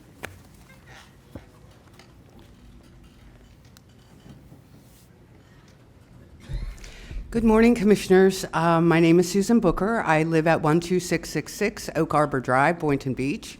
That is in the Prestwick community. We bought our house 28 years ago, and we live on a dead-end road where each one of us, it's a little L-shaped road, each one of us has an acre of property. It's very private, and a lot of the neighborhoods close to us are fairly low density. There's nothing with the kind of density that we're seeing requested here today. And so we're a little bit concerned because in meeting with the developer many times, he did portray that he would have a setback of 15 feet, that he would give us a concrete wall, that he would enhance the landscaping, and we always knew that they are trying to crunch in a lot of houses. They started at 40. Now they're at 38 because they really just, frankly, don't have the room. Now, the 6 houses that they're proposing for affordable, I think that people would be very lucky to get to live in those houses. It's a great community. But in concurrence with the code requires 8. So I don't know why there shouldn't be 8 lucky people that get to live in our community in affordable housing, because the other houses in that community are proposed to sell for $800,000 to $900,000. And so it would be really a win. But I have to say that I'm very concerned about the setbacks. The houses are going to be 2-story, and some people have foliage in their backyards and some people don't. And in the case of the people that don't, there's going to be an option of balconies on the 2-story. And so when you're up on the balcony, you're going to be looking into one of my neighbors who's present here, Millie's house, and you can watch TV with her. That would be unprecedented. We have been a very quiet community that requires very little service. We've all been there for a very long time and do not want to move or change the character of our neighborhood. You've heard that there's densities that are increased, but it's across the freeway of Military Trail, nowhere near our homes. Our homes are very private. The whole community walks that territory. There is a lot of traffic, and it's getting worse. There were some speed bumps put in by Commissioner Abrams some years ago because of the intensity and the speed of the traffic. We just want to live our life in our community homes and have you, the commissioners, adhere to the code and require this developer, if he's going to get any kind of density, he should have to build the 8 houses. And the reason why he's going from LR1 to LR2 is because he wants to build 0 lot line. There are no 0 lot line houses anywhere adjacent to this property. In fact, to the east, there's 1 to 2 acre properties. They have a donkey and some llamas and some goats. And if you keep walking around the corner, there's about 50 peacocks. It's a nice walk every morning, and I want to continue to have that nice walk since I've been paying taxes, as well as my neighbors in this community, for decades. So I just want to encourage you, if this developer can't make it work, make him go back and rearrange his contract. That's not our business. Our business is to take care of the rural community that we have cherished for all of these years, and I would just encourage you to hold the feet to the fire. It's unfortunate that this developer is not willing to wait until you have better regulations so that we would be assured to be protected. Can I ask you to wrap up, please? Yes. Thank you very much. We request that you adhere to the COBRA requirements of 32 units per acre with the 15-foot buffer and all of the other conditions. Thank you. Thank you. Thank you. And I have to apologize, in setting up our device up here, the audio warning signal was not turned on, so I apologize. It is turned on now. Okay. And our last speaker. Good morning, Mayor, Vice Mayor, and Commissioners. My name is Debbie Murphy, and I'm Second Vice President of COBRA, a word that you have heard repeatedly over the last few minutes. Before I share COBRA's views on the Colony Estates project, I'd like to point out that COBRA is delighted to have 5 commissioners on the BCC representing COBRA member communities. We always welcome and appreciate commissioners attending our delegates' meetings and look forward to continuing that relationship. This past month, Commissioner Woodward graciously attended and spent some time introducing herself to our delegates. Thank you, Commissioner Woodward. We hope to have Commissioners Baxter and Barnett in the next couple of Can I months. ask you to please limit your remarks to what's in front of us today? I have half a sentence left. Thank you. To do the same, so that they can become a little bit more acquainted with our organization. And now to Colony Estates, which is, of course, in Commissioner Woodward's district. WGI presented the project to COBRA's Growth Management Committee on November 1st, 2022. The site, located on Coconut Road, is a two-lane road which connects Barwick and Military Trail. The small 9.78 acre site is nestled in an area surrounded by COBRA member communities. The concerns of COBRA and the surrounding member communities include density, traffic, and road setback. The adjacent community of Prestwick Estates has a density of 0.82 units per acre.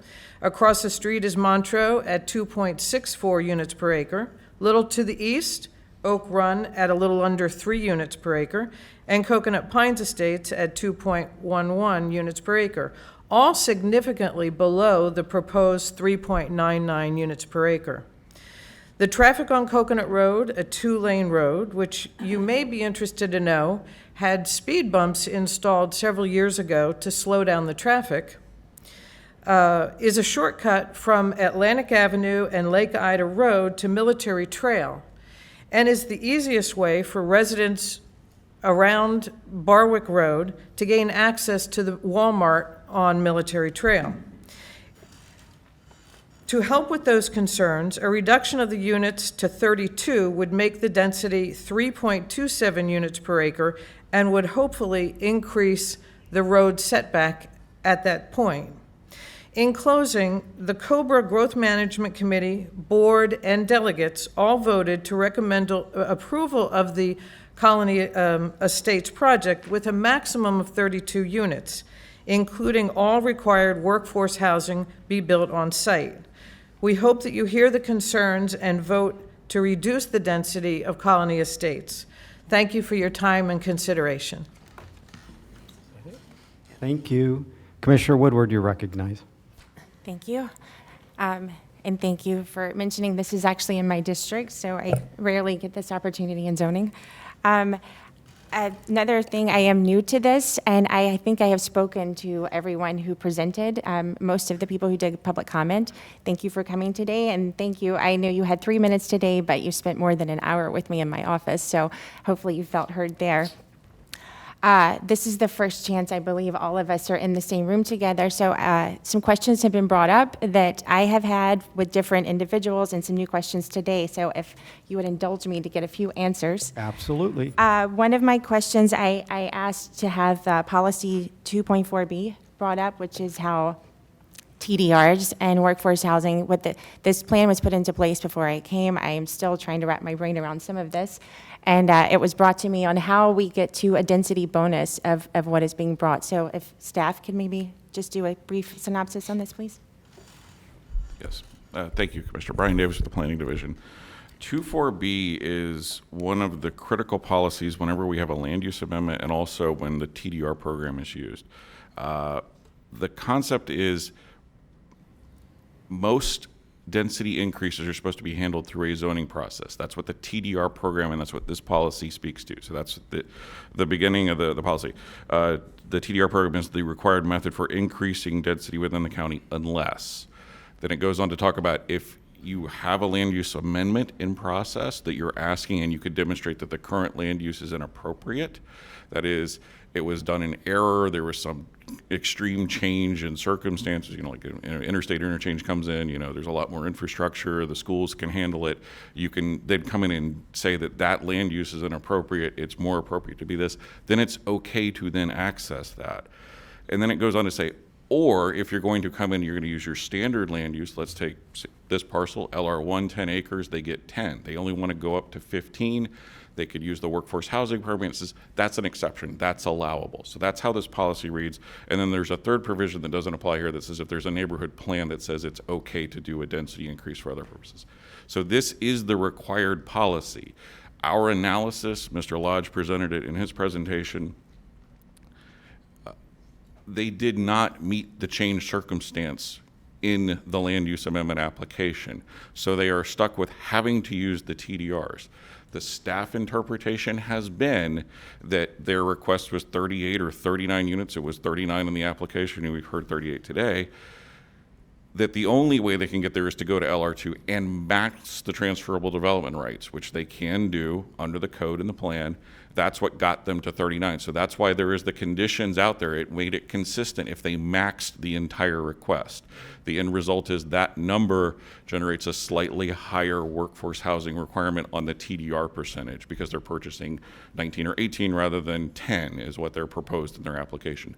So that was why staff presented a recommendation to alter the original amendment request to make it consistent to fulfill all of the other goals. So that's the interpretation that we have made that's presented in your staff report was made by staff, and that's how this policy applies. I know it was long-winded, but this is a very in-the-weeds and technical academic type discussion of how this works, but hopefully I made it a little more clear. If not, I'm available for more questions. Yes, well, and just to clarify, as I understand what they're proposing to do using this policy, it's basically a 50-50 where they're doing half TDRs and half workforce housing bonus.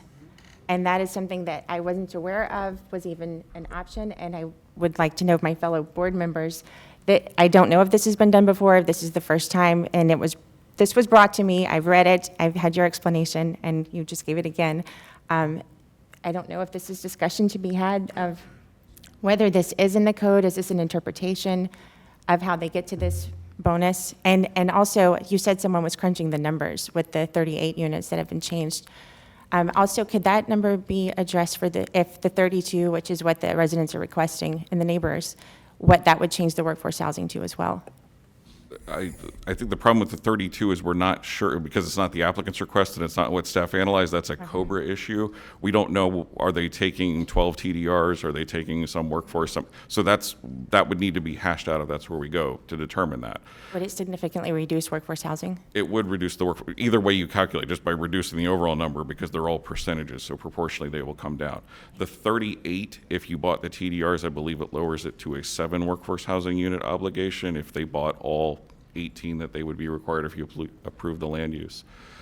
And then they would like to do 6, which is using different things, and that's not how we have layered and interpreted this. They need to be consistent. That's why you have the recommendation. I think Ms. Gregory has some additional Thank you. Yes, information. Stephanie Gregory for the record. So we did kind of anticipate this question. So we do have an analysis of what staff's recommendation would be with the 32 units. So we would, as staff's recommendation, we would ask for the 12 TDRs, which then would result in a 16% workforce housing obligation, which would be 5 units on site, based on the 32 units. Thank you. Are you concluding? Or you? I have just No, 2 more go ahead. questions, sorry. The drainage issue was brought up. Is there someone that could address that? Thank you.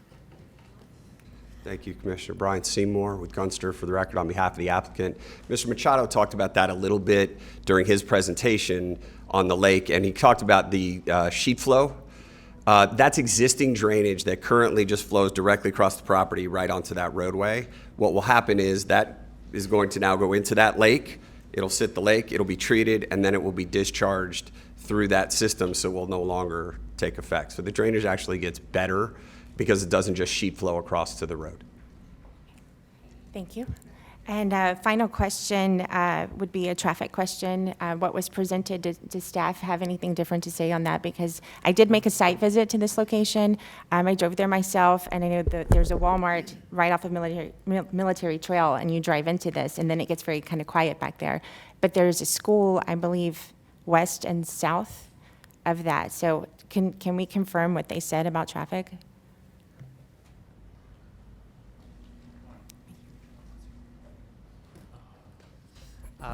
The traffic on Coconut Lane is about actually 1/4 of the capacity of the roadway. So it's quite, lightly traveled road. And adding this project traffic from this project will still be under capacity. Under capacity. Okay, thank you. Did anybody else have? Okay, Commissioner Baxter, you're recognized, and Commissioner Do we know if we limit this to 32 units, roughly, is that all still 0 lot line? Are we just cutting off units, or does it actually space them out more? So thanks for the question, Commissioner. The short answer is it almost doesn't matter, because I heard just reduce the price. Neither this board nor do we direct the market. It's just not that simple. At 32 units, particularly with the workforce, it just doesn't work. So there would be effectively nothing. So it wouldn't spread out enough to actually make a huge difference when you get into all of the design elements. You still need roads, you still need rec, you still need the lake systems and all of that. But the reality is, if we go down that path, there's really not going to be anything to do. I can't force a seller to reduce a price, and the market is what it is. What we're trying to do is accommodate for that as best we can. If we don't have supply, the prices of the land, the prices of the houses, nothing else will ever go down either. So we're sort of caught between a little bit of a rock and a hard place there.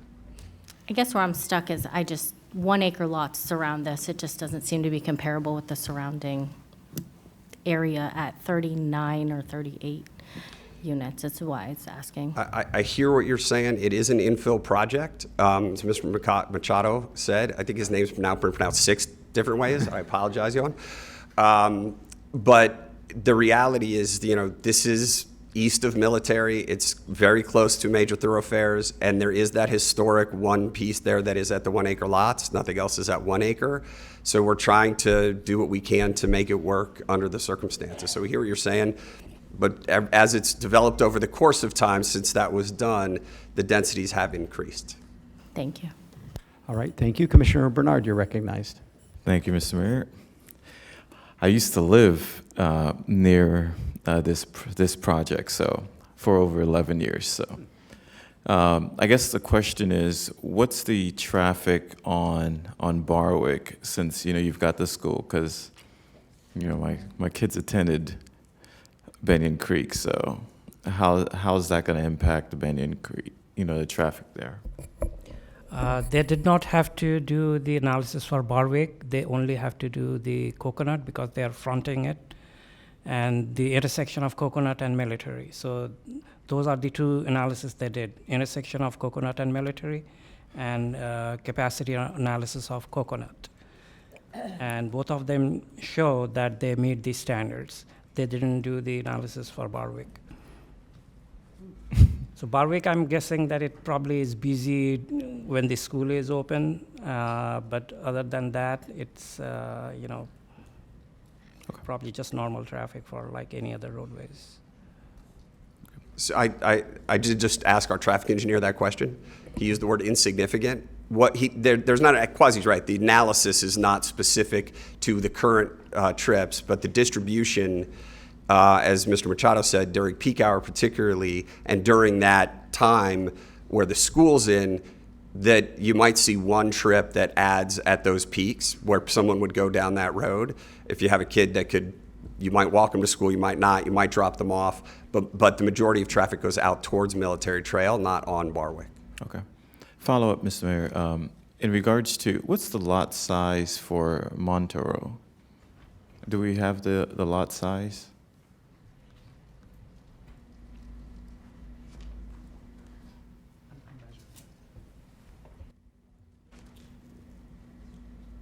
Is it a little bit bigger than the 0 lot? Yeah, there's 65-foot wide lots. There's single-family lots, as Scott is measuring right now, and they're about how many acres? I'm not. 0.2. 0.2.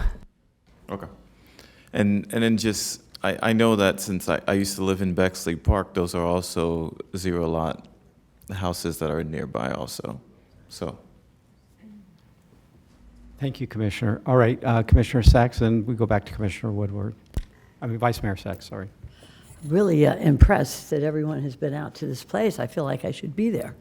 And there's a Walmart right over there, Military, so maybe I have been there.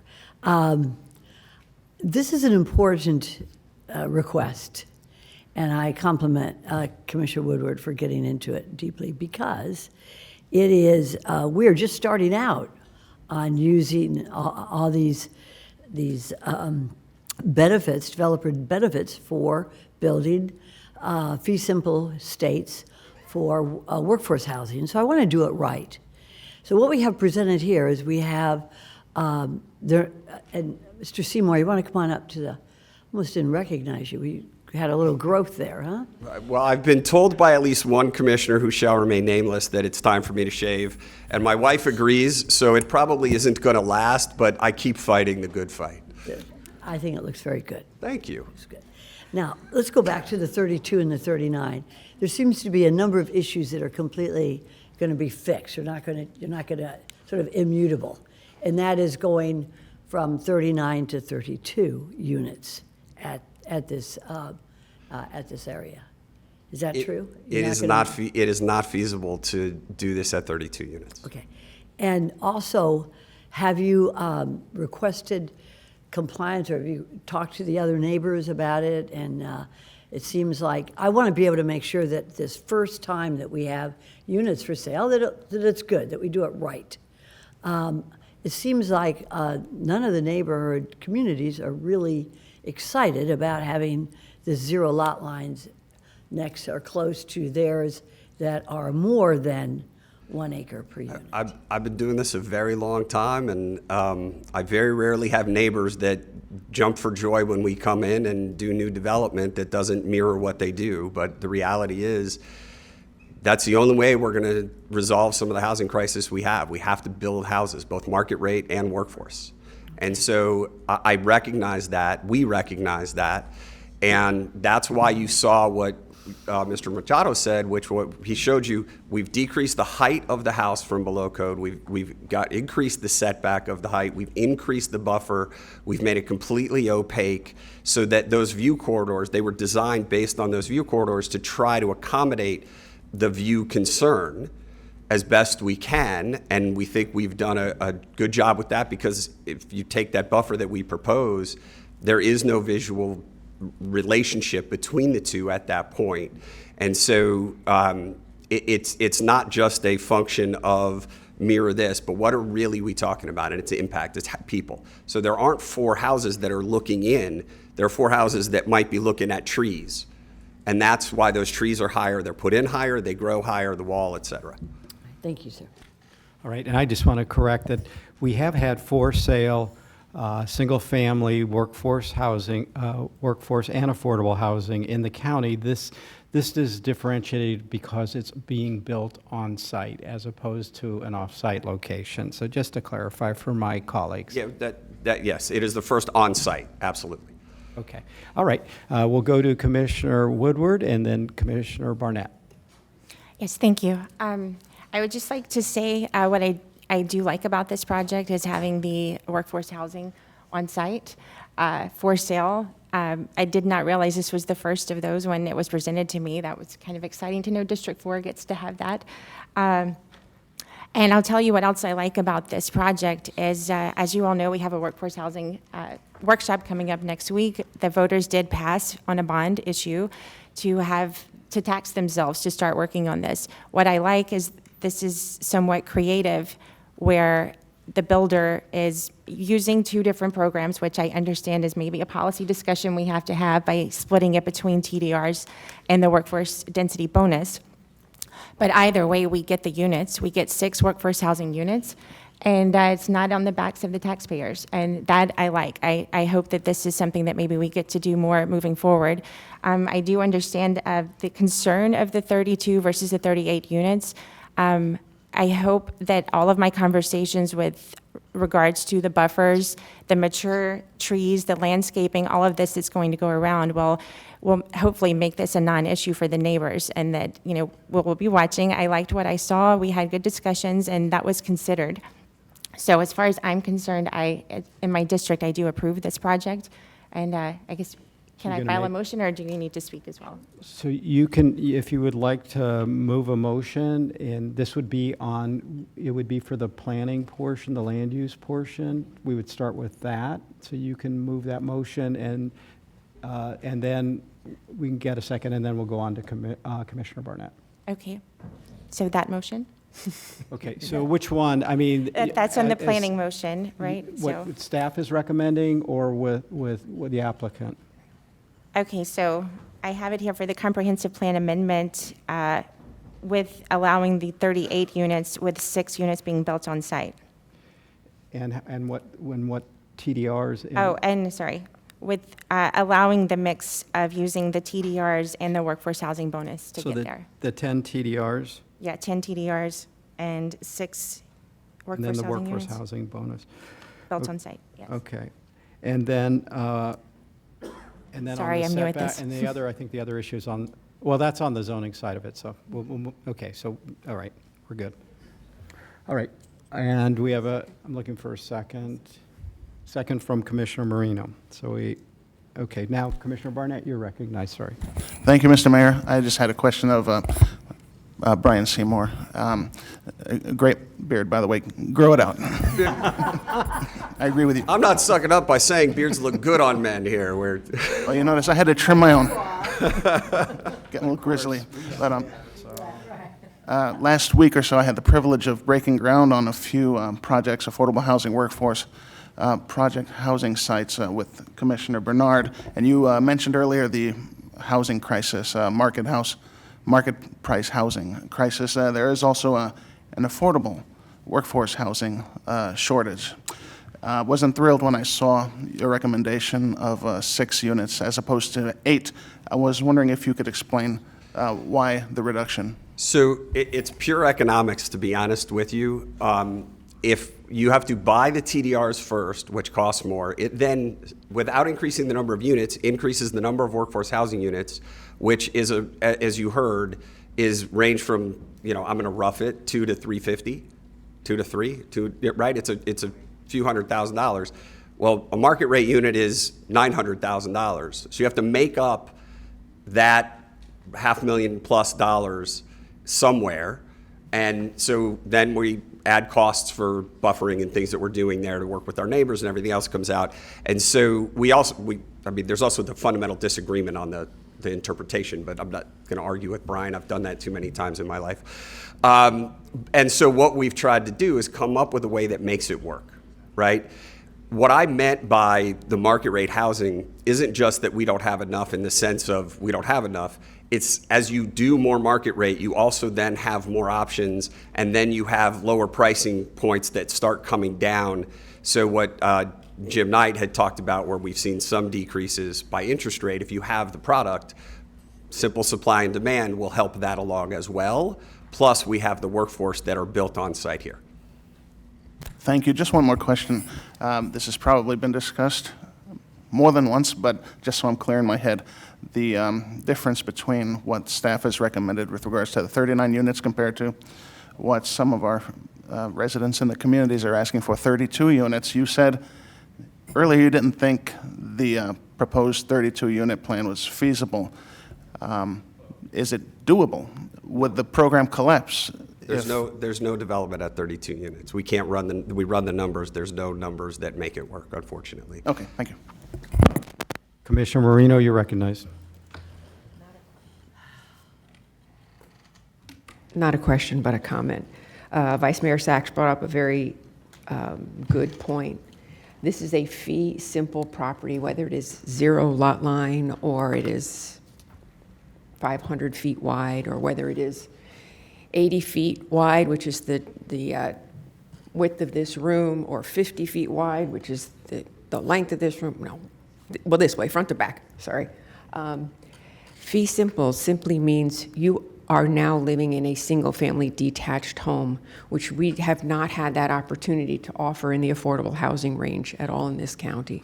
So I do appreciate the fact that there are units here that are fee simple, single-family, detached homes where the land completely surrounds the home. They are not connected to each other. And for everyone in the audience, there are 0 lot line homes in communities that have multi-million-dollar homes. So the fact that we can do this on a property here, I applaud the developers for trying to do that. And I just want to remind everybody that fee simple, 0 lot line, it's a single-family detached home. And I hope you all can appreciate that. Thank you. Go ahead, Ms. Gregory, you're recognized. Yes, thank you. So I just wanted to clarify the conditions for the record based on Commissioner Woodward's motion. So the first condition would be to limit the site to 38 units. That would be, the 6 workforce housing on site would actually be 16%, because 16% of 38 is 6 units, and then the 10 TDRs. So is that, just wanted to make sure. Thank you. Okay. Commissioner Sachs, you're recognized. Or Vice Mayor. Thank you very much. Just call me Maria 1 and Maria 2. You're so lucky. This is an important issue because it's one of the first, and thank you very much, developers, for doing it. Well, let's do it right. We've got a lot of land here in Palm Beach County that is available for essential housing, workforce housing, affordable housing. Let's do it right. Let's make housing developments that are consistent and compatible with the surrounding neighborhoods. Otherwise, what we're trying to do is sneak in workforce housing, I apologize, not sneak in, but add units that are not part of a community. Any community that will welcome essential housing needs to be compatible with that area. That's all I ask. And if it's not profitable, and I want every business to make a profit because you pay taxes. That takes care of us. And that's all good. And I think it's a good thing. But let's do it right, or let's not do it at all. And this is like a test. I want to make sure that it's done well, and the communities are happy with it, and whatever needs to be done is done properly, so that we welcome essential housing units in every community in our county. So with that, I think I'm about done. Thank you. Thank you, Commissioner Bernard, you're recognized. Thank you, Mr. Mayor. In 2005, I bought my first home, which was in Bexley Park. It was a 0-lot community pretty close to this project. We bought it for $300,000. My wife and I, we bought it, and it was a workforce housing development that was pretty much by the city of Delray Beach. You know, we lived in there for over 11 years, and the opportunity to buy that house, so many people tried to purchase a house there, and I got a chance to live there, and it was perfect for our family. Whether it's 6 units or 8 units, these are going to be 6 families that are going to get the chance and the opportunity to have a quality home that's built on site. Now, I know that this is not perfect, and you know the neighbors have some serious concerns, but I think that giving those families that opportunity is important. And as Commissioner Woodward mentioned, the voters did pass the housing bond, but also as part of that, which is when there are other opportunities for us to create workforce or affordable housing, we should try to build it. Thank you. Thank you. And Commissioner Woodward, back to you. Thank you. And I'd like to say that I do agree with you, Vice Mayor Sachs, that this is an important first step, and I hope that we do a good job. And Mr. Seymour, we've had multiple conversations about this, and that it needs to be nice. You're setting an example. The bar is pretty high. We will be watching. I know where this is. And I'd like to say with Commissioner Bernard, there are 0-lot communities near here. I've driven through the area. It's not completely out of character. They don't neighbor, but they are very near here. And so I would just like to say that I'm encouraged by this. Please do a good job. We will be watching. And with that, I'd like to make the motion for zoning. Or do you have another question? We haven't voted on it. Oh, we have to vote on this. Okay. I'll follow their procedure. Thank you. Okay, thank you. And just, I want to, first off, I want to thank you, Commissioner Woodward, for your diligence on this and your leadership. I mean, this is your district, and when I met with the applicant, I told them I would be,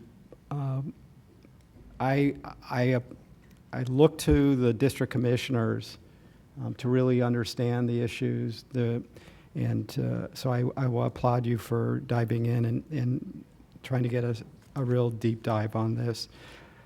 I had mixed feelings on this. I understand the concern of the density relative to the existing homes. But I also know there's a need for workforce housing in our community. I would have much preferred that they had followed staff's recommendation, so we would end up with 8 instead of 6. But I defer to you, Commissioner Woodward, on this matter, so in terms of what was acceptable number of units. So with that, do we need we don't need a roll call? No, we don't. Okay. Mayor, could you please restate the motion for the The record? motion is, and this is on item number 4. This would, this is with the motion would be to approve with the 10 TDRs, and where's my notes on this? It's approved with 10 TDRs, and it would give 6 workforce housing units. Okay?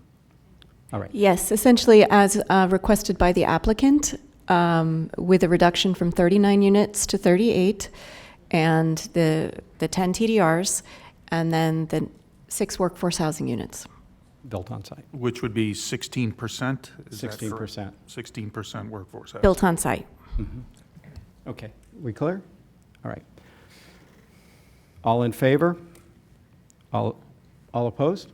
Any opposed? Okay, that passes unanimously 7-0. Now we can take your next motion. Okay, so the next motion would be the zoning map amendment and Class A conditional uses. So is the change with the landscaping and the buffering requirements? Yes, if I may ask, staff is recommending a 15-foot buffer. The applicant's requesting the 8-foot buffer. And the applicant also had a slide. Phil, if you can go to, and Johan, or the applicant's presentation. They had a slide with all sorts of conditions that were proposed that we don't have in our staff report. So if we need to read anything into the record, if you could bring that up and we could talk about them. It was, just while he's pulling that up, it was to make sure there was clarity as to all of the plantings that he mentioned during the presentation. So that's 1A through E, so that way you're absolutely sure that what we just said we would do is being done. Okay. Yeah, and I don't believe that's in our packet, so we might need to read that for the record. And also, there was a mention, Mr. Seymour, that something about the setback change from 10 to 15 feet. You meant? No, we were talking just about the buffer. There's been a lot of discussion that says that you're having increased setbacks, and we just need clarification. A 0 lot line home has a 10-foot rear setback and a 3-foot for screen enclosures. And there's been discussion, one representative said you had stated a 15-foot setback, so we just need clarification what your proposed setbacks are. So the house is set back 35, which is what we were talking about relative to the house from the visuals, but from the property line. But there's no other distinction on the setbacks that we met. The only change from what you have is your conditions, your site plans, et cetera, so is this language. Okay, so with the 8-foot landscape buffer and then the property line, it would actually be a 10-foot rear setback, which is 18 feet. So we need clarification on where you're getting 35 feet. So so maybe setback wasn't the right word. It wasn't the code setback. What we were talking about was, because it was about the visual impact that we were looking at, is we were showing that the house is 35 feet away from the property line, and we tend to utilize terms because they're in our heads, but no, the intent was not to be code setback in that discussion. That was just merely about the distance for visual impact. So that I apologize for any confusion we had. It was not an intent. we just want to make sure that's. The plans was as they the are. understanding of the board that it isn't an increased setback. The homes would be 10 feet from their property lines, so. The homes, so the homes are not 10 feet from the property line. Yeah, they have 10-foot setbacks at the rear. The The zero back lot of the line house. homes have 10-foot setbacks. That's what's presented on your subdivision plan in our packet. If you look at the rear, so those homes along the northwest and northwest and east, they will have a 10-foot rear setback, not 35, so. They'll have an Oh, that's 8-foot not buffer gonna- that's gonna and then a apply. 10-foot setback, so it's 18 feet total from the boundary of the residential subdivision, not 35 feet. So I just want to make sure everybody's understanding that. So looking at the cross-section from Mr. Machado, it's 8-foot buffer, and then it shows 27-foot rear setback. Which, so. That is an increased setback Okay. from a zero lot line home. A zero lot line home rear setback is 10 feet for the home itself. And if you were to do a pool and a screen enclosure, it's 3 feet. So we just want to make sure it's clear on the record what your setbacks are proposed. Otherwise, we need a condition of approval if you're doing increased setbacks. 1 second, because here comes the boss. So, Mr. Murray, who is from WGI, just told me we can, if we need an additional condition, we can do 27-foot setback from the house 8-foot to the buffer. buffer. So it would be 8-foot buffer, 27 feet to the house. And then the screen enclosure would still be able to be within the 3 if there's a pool with a screen enclosure. Okay? Right. So we would We're clear on incorporate Is that there at the anything board's else? will. So we need, on the motion, you want to read into it items A through C and then add in the 27-foot setback with the 8-foot buffer. Yeah, if there's staff recommendation there is in the packet, but if you want to do the applicant's column, that would have to be read plus that additional condition, I believe, to capture it for the clerk.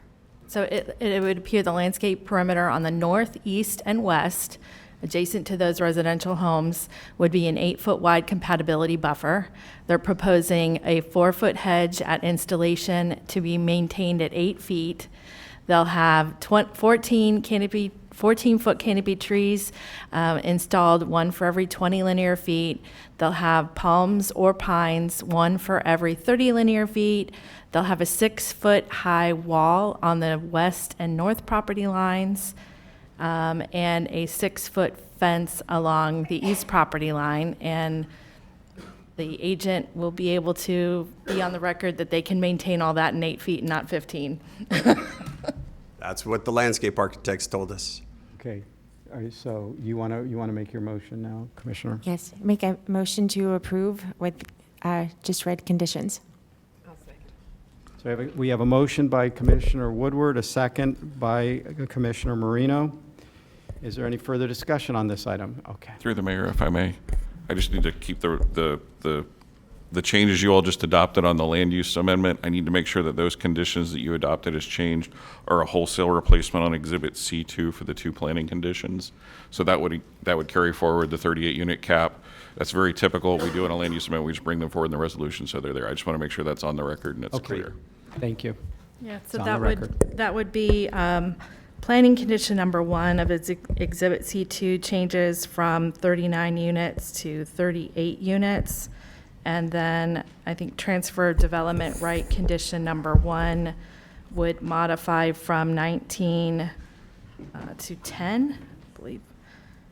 That one's gonna need a little bit more. What I need is for planning condition 1 to be replaced with the ordinance conditions 1 to 3, and then 2 would be renumbered to condition 4. The TDR conditions,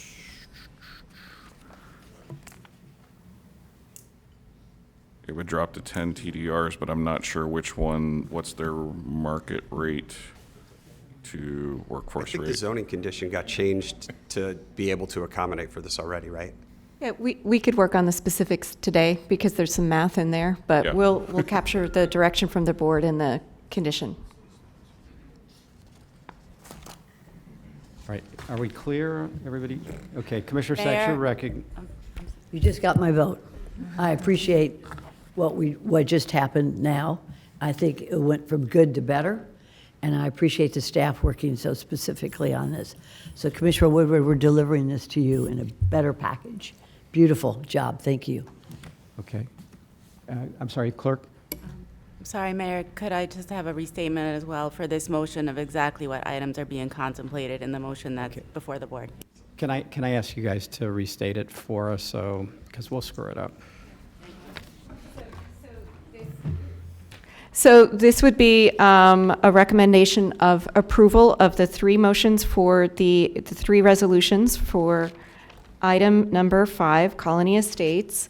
And the motion was reading into the record, which we already read into the record, the landscaping conditions, and to modifying our zoning conditions on the TDRs to reflect the board action with the conditions of approval on the future land use amendments. So we would carry forward that cap on the 10 TDRs, the cap on the 38 units, and adding in that additional setback condition that the applicant stated that we just said. So the first motion is for the official zoning map amendment. We have add delete on that one. So the only condition on the official zoning map amendment would just be disclosure. The exhibit C2 is the 0 lot line, Class A conditional use condition, and the second motion that you have, we have no modifications on that resolution or the exhibit. The third is the density increase, and that's where we've been reading into the record the proposed changes for landscaping, TDRs, and planning. Thank you very much. All right, are we clear? Thank you. Next time, bring it in writing. All right. Okay, so we have a motion and a second. Everybody's clear on what we're voting on? All in favor? All opposed? That motion carries 7-0. All right. Okay, thank you. All right, I want to thank everybody. They'll be beautiful. And we are now moving on to item number 6. And Vice Mayor, you're going to be taking over. You can ask. You can throw it over to him.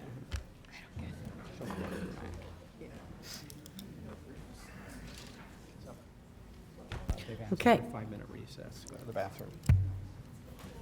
5 minutes? 5-minute recess. All right, we're going to take let's make it a 10-minute recess, because we only have a 10-minute recess. Let's all come back here and we will, 5 for you, 10 for us. Thanks.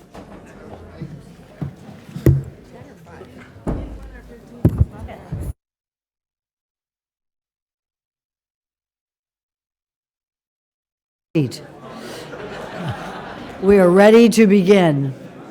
My name is Maria Sachs. I am the Vice Mayor, and we're going to proceed with all due decorum on this next revision. We are now on zoning applications number 6, and it is the Palm Beach Industrial MUPD. And if I could have there have been a number of folks who have entered the room after or before we had the swearing in. So everyone who has not already been sworn in, please stand up and be prepared to be sworn in. Okay, go ahead, Mr. Attorney. Everybody stand up. If you have not already been sworn in, stand up to be sworn in if you wish to testify before this commission. Please raise your right hand. Do you swear or affirm that the testimony you're about to give will be the truth, the whole truth, and nothing but the truth? Okay, this is a quasi-judicial hearing, and everyone who is going to testify is under oath. If you do wish to testify, there are cards on either sides of the podium, and you are more than welcome to sign in. Otherwise, you will not be allowed to speak. All right, we're going to start with disclosures by the commissioners at this time, and we're going to start to my right with Commissioner Baxter. Go right ahead.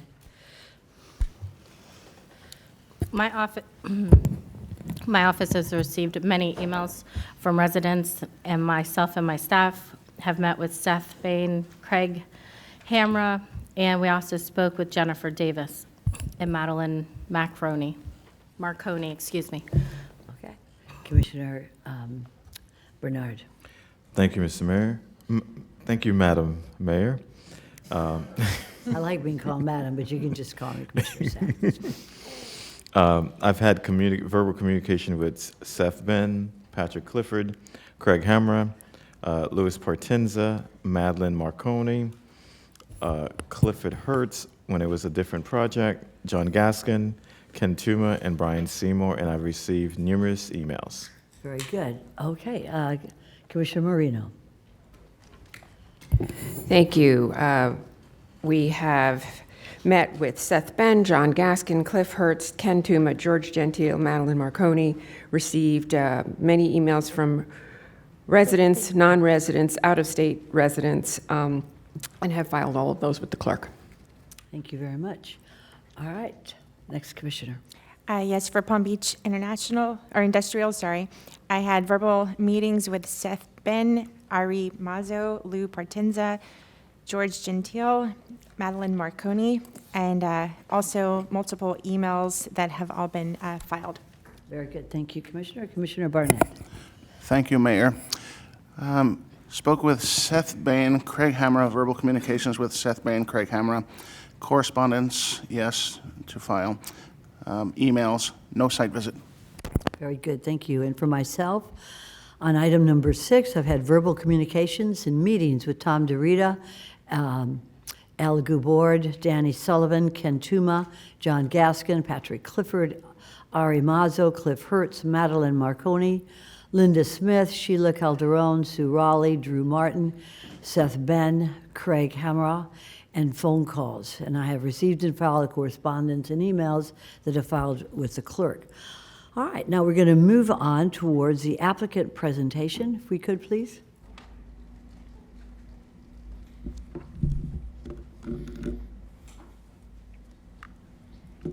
Go right ahead, sir. State your name for the record.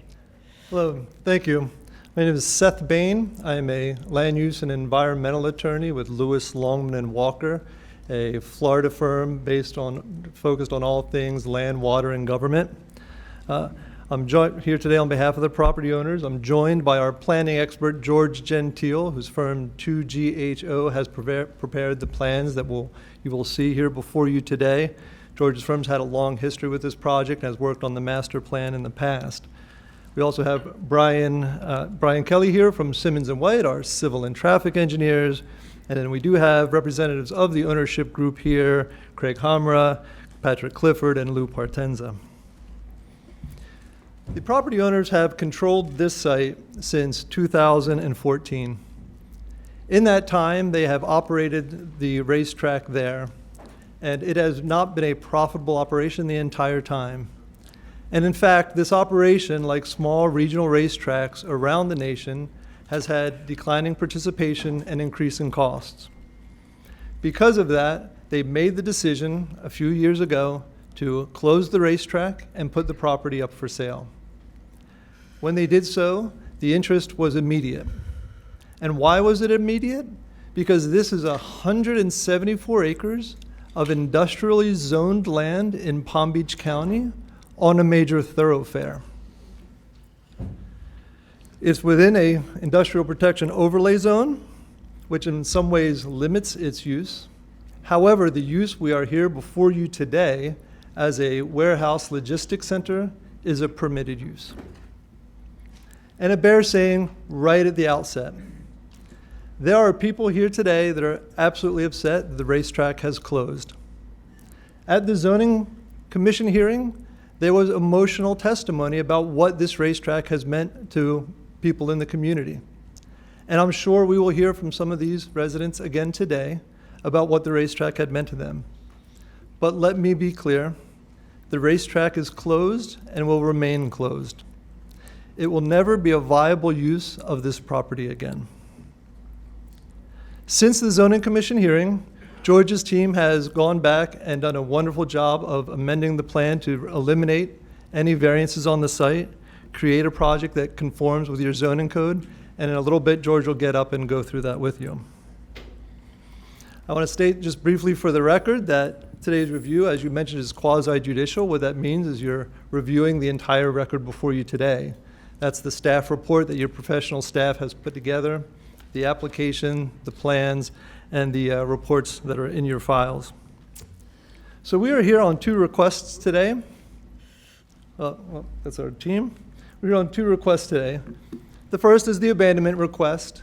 The existing track was a requested use, which is something you have to come to the board and ask for. So we have to make the affirmative statement that we are eliminating that use and are no longer going to be utilizing that previously granted use by the county.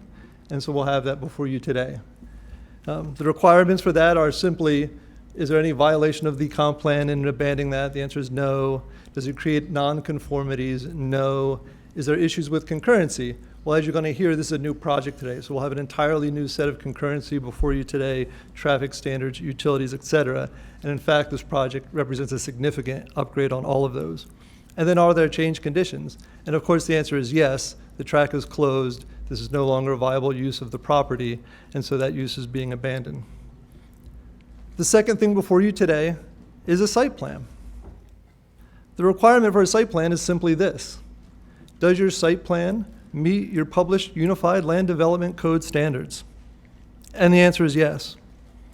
As I previously mentioned, we have eliminated all the variances that were previously sought on this property.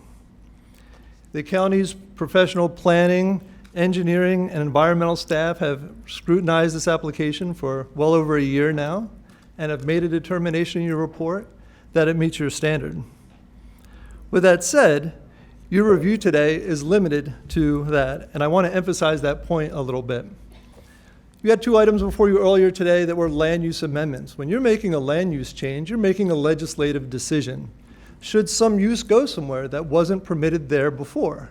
Should you increase the density to allow workforce housing on a project beyond the density that's allowed there under your existing code? Those are legislative policy-making decisions. That's not what we're here before you on. We're here before you on a site plan review, which is an administrative review. What's that mean? It means your role today is examine the application before you, determine if it meets your zoning code standards, and if it does, approve that project. The courts have looked at when this happens, when it comes before a board, what that means, and this just kind of echoes what I just said. And looking at it says, a site plan review cannot be legislative in nature because the city, county in this case, cannot reasonably uphold approval once the legislatively adopted legal requirements have been met. If the site plan meets the code, the city may not deny the application.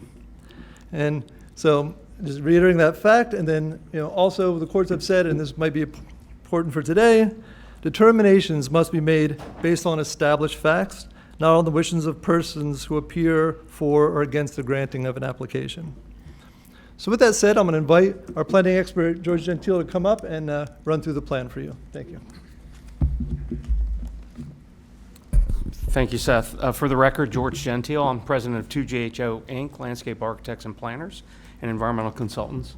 And I'm glad to be here today. As Seth said, I've had a lot of history on this project. Actually, the current approved site plan is a master plan that we did in 2009 for this project. Let me just go back here real quick if I can.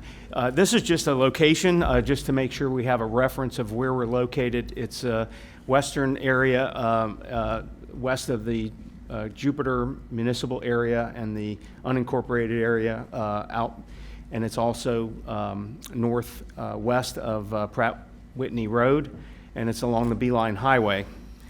Should hit the right button.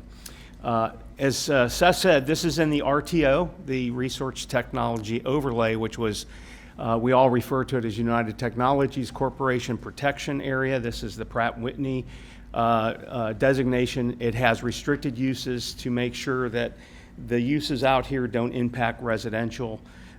They don't want residential in here. They don't want uses in here because there is a lot of activity already happening out here. Pratt Whitney tests engines out here.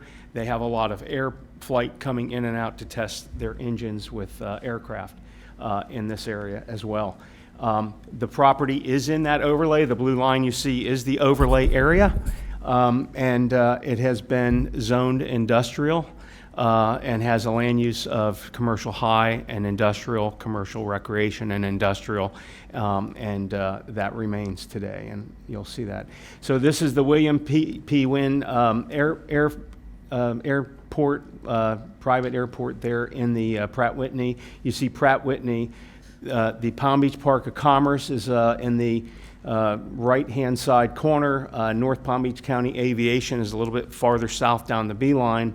And the Innovation Center, which has one of our Business Development Board major optical companies, is in there and right next to the Pratt Whitney Center. So this is an area that has a lot going on in regards to the activities that fallen within the overlay district. This is the approved site plan. There was over 400,000 square feet of industrial use in here, number of requested uses, and over 2,000 parking spaces, and it also had the recreational use that we're going to be eliminating today, hopefully with the abandonment. The yellow, though, is a very important note for you all to know that when this site plan went in 2009, there was a number of variances requested, which we are no longer utilizing those variances, but this one was for elimination of the required landscape buffer. And today you'll see that we are putting that buffer in with a substantially more area of preservation along that area. This is the proposed site plan. Again, to give you a little bit closer view, the Pine Glades natural area has been around this site. It's also within the overlay. I'm going to get to a little bit closer view of this so that we can go over a few things. The green area that you see going all around is a combination of a natural preserve area as well as the 8-foot compatibility buffer. It's an 8-foot compatibility buffer because it is adjacent to industrial land use property. Unfortunately, the Glades overlay, it's conservation, I'm sorry, but it has a zoning similar. And as you will see, we are taking out the 6 driveway connections that were in this proposed project, and we're limiting it to 3 with as your staff indicated in the report, there's one coming off a off-site site road to the upper portion of the site plan that you see there. There's 4 buildings proposed. But I want to talk very briefly about this piece. This is the an unowned out parcel of this MUPD. It is staying and remaining as is with their uses intact, and they are included in the MUPD. So everything you see here, as far as FAR and intensity, it includes their uses as well. But I'm not going to concentrate on that because that is remaining, as your staff said, as is intact with their uses. So very quickly, the total site area is 186.38 acres. The existing future land use, as I indicated, is commercial high and industrial, commercial recreation and industrial on a portion of it, and some is just zoned industrial. And the existing zoning, thus the land use, the existing zoning is an MUPD. And again, as I stated, that was approved originally in 2009 and was had some modifications again over a couple of years in regards to just some minor modifications. The total building area square footage will be 2,196,312 square feet. The building height proposed, the highest will be the 2 B and C buildings. They'll be at 58 feet. They meet the requirements of the height requirements of the county. And the off-street parking requiring is 1,719 spaces, and we're providing 1,888 spaces. And as you recall, I said the last project had over 2,000 spaces for it to accommodate the industrial that was there, the 400,000 square feet, and all those uses, as well as the recreation use. The site FAR, and this is an interesting fact, this FAR in this area, the total site area is over 8 million square feet. The FAR permitted in your code and your comp plan is 0.85, which would allow this property to have an intensity of 6,901,101 square feet. The proposed is 0.27 FAR, and we're proposing 2,196,312 square feet. That's about build out 32% of the allowable intensity that can be put on this by right per the comp plan, or which could be reviewed. I think it's also important to understand that the road we're on, the Beeline Highway, is an SIS roadway. It's part of the strategic intermodal system of the state of Florida. We've put in a lot of tax dollars into this roadway to provide transport of our goods and services. And as you see up there, the Port of Palm Beach is a major component of this SIS roadway, as well as the Palm Beach International Airport. Goods go back and forth on this road by trucks and other vehicles, this is located on that site. And you can see that this is a high priority network for the state of Florida and supported by the state legislature in 2003. And so you've seen a lot of renovations to this road. This road has been widened by state dollars and our tax dollars, and specifically for the transport. And this is the entire system in the state of Florida. You can see the red star. This is where this project is located. It's on the major crossover from the Port of Palm Beach to the center part of the state, and then goes into other areas for that. This was also an important component of the projects that you've been looking at for the potential western port that we've looked at for a long time. Just to give you a little, very brief on the traffic, you can see here that the blue areas are the existing turn lanes that have been developed for the property. The yellow are the new turn lanes that we will be putting in, and there is a future traffic signal at the main entrance that we are, while it's not warranted at this time, it will be bonded for the county to pay for that signalization. Buffers and trees, natural areas, the landscape buffers provided around the entire project, you can see in red. We also have our right-of-way buffers in the front, but no variances are being requested with this application. There's over 12,200 lineal feet, 97,000 square feet more of additional landscape buffers putting in to protect the Pine Glades area. We are increasing the preserved trees from the previous plan by 160. There'll be 639 existing native trees on the project perimeter and site that will be preserved. With the conditions that ERM, Environmental Resource Management, has put in, we will meet. We are saying they're indicating that we meet those all the requirements that they're looking for this area. The approved plan development area, this is the south corner of the property on the Beeline Highway. This is the approved plan, and I just wanted to show that this area had 113,000 square feet of industrial buildings that have been approved in that plan that you currently have as the approved site plan. This is our plan today. We have additional freshwater marsh preservation, over 281,000 square feet. And as you can see, those buildings are no longer there. There's no industrial development going in that corner on the south portion of the project on the Beeline Highway. And then in this area here, this is an open area where these trees are going to remain. There's about 114 trees in that area, and we've increased the marsh area as you've seen on the plan. Basically, there's a 50-foot minimum natural area buffer that's around the property, inside our property boundary. There's also a wetland marsh in some of the areas along the perimeter boundary that are remaining. The perimeter canal, there's also a perimeter canal there that's been in there for a long time. And also, we have a existing preservation tree buffer area in there that partially is on our property and continues into the marsh area. And then that is the compatibility 8-foot buffer that we're putting in.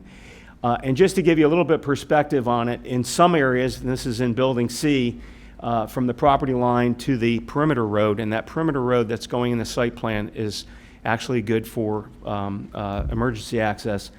We have anywhere from 200, we have a maximum of 206 feet to the property line. In this area specifically, 77 on the north side, and but there's no less than a minimum of 50-foot additional buffer in there. In conclusion, the project meets all of the applicable goals, objectives, and policies of your comp plan. Your staff has indicated that. The project meets or exceeds all of the code provisions in the ULDC. Our uses on the this property are permitted uses, and your staff has recommended approval. I'm going to just ask Seth to come up and just make a couple of more comments, and I'm here for questions. Thank you. Thank you, sir. So, as I mentioned, we're here for a site plan today that meets your code requirements, but nevertheless, I think I'd be remiss if I didn't at least mention the economic benefits that this project's going to bring to the community.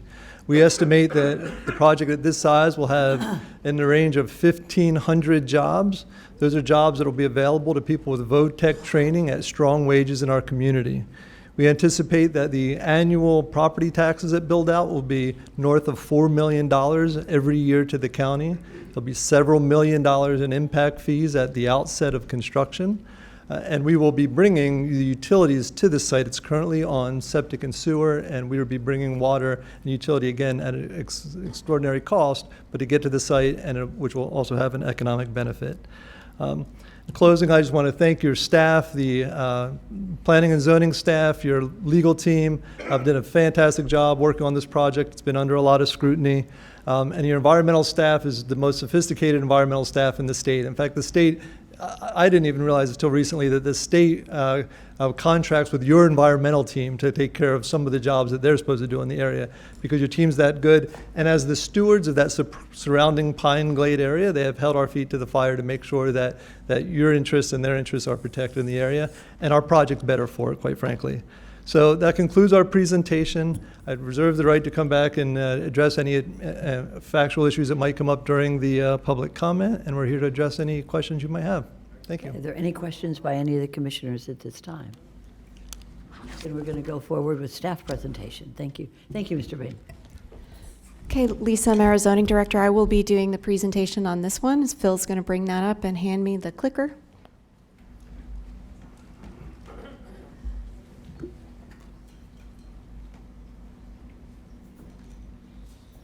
Thank you. I'm not going to recap a lot of the information that was relayed by the applicant team. You know where this site is, but I did want to touch about a couple things. This site is in an area known as the United Technologies Overlay, which is shown in the red outline. And I'm sorry, I have to put my glasses on to see which one this is. So this is the future land use map. This shows the subject site in pink. It has a commercial recreation future land use designation / industrial future land use designation. So that means the property owner has the ability to do either commercial recreation uses or industrial. All of the gray on this map is other industrial lands, and the green is conservation lands that the county has been in the process of purchasing since this general area was established as industrial in the 50s or 60s. And this is the zoning map. So again, it shows zoning, the industrial zoning's in gray. This site is shown in red on this map. This is multiple use plan development. This is an industrial zoning district, and it's shown in red here. And as you can see by this map, all of that conservation purchases on this page, they're green because we changed the future land use designation to the county-owned lands, but we don't generally change the zoning. But it still has industrial zoning all the way around this property. And again, the site plan was gone over by George. And there is a small parcel called Gilco that is remaining as is, and that's what this slide shows. There's 12 acres that are part of the plan development, but they're not an applicant, so their site plan will remain as is. And again, here is the property, and it shows the buffers all the way around that the applicant provided in great detail. And this item was initially at the Zoning Commission back in April of last year with 10 variances. And those variances were denied. They were up to the Zoning Commission, which is typically considered an advisory body. And that delayed this application getting before you today, as Helene will talk about in one moment. But the staff recommendation for that April 7th application and the staff recommendation today is for approval for the 3 different resolutions. Staff, and it's not just zoning staff, there's something for the new commissioners called the Development Review Officer. That's a team of up to 20 different staff, water utilities, health department, engineering, land development, planning. We review and we certify as consistent with our Unified Land Development Code and our land development regulations, all applications before they come to you.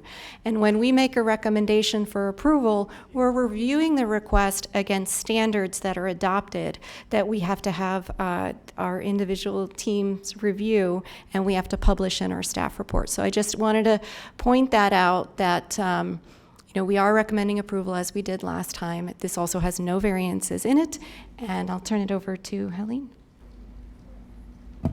Thank you, Lisa. My name is Helene Bibb. I'm the County Attorney's Appellate Practice Chief. I don't usually work with zoning, but I was brought into this matter when the applicant filed what's called a FLUADRA petition. FLUADRA stands for Florida Land Use and Environmental Dispute Resolution Act. And that act requires the parties to move quickly to mediate differences. In this case, the FLUADRA Act was initiated by the applicant after the Zoning Commission denied the variances. So the county attorney's office became involved.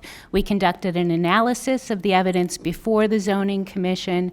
Based on that analysis, and in conjunction with the zoning division's opinion that several of these variances probably should not have been required, and ERM's recommendation or opinion that adding 13 acres of natural area would be a win for the county, we proposed that, and engineering's recommendation as well involved several departments.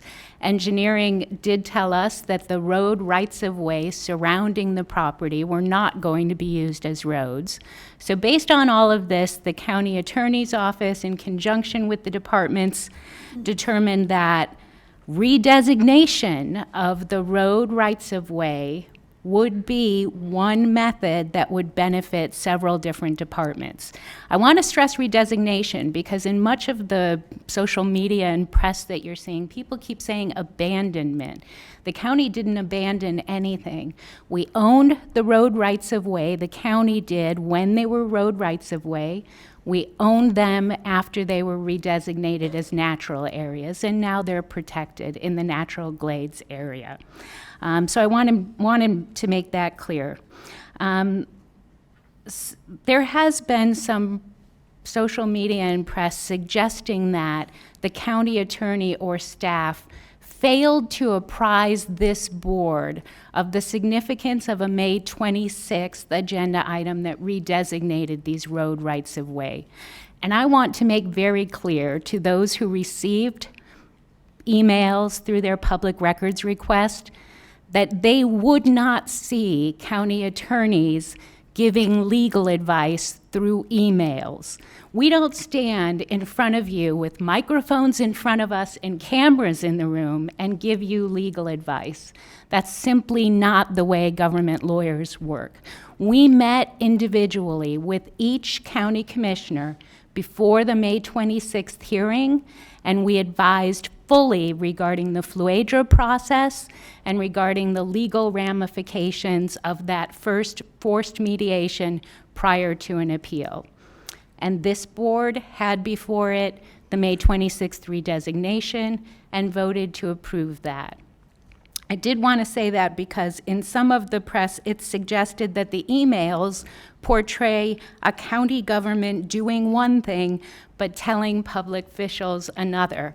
That's simply not true. We don't advise county commissioners in our emails, and we don't do it in public.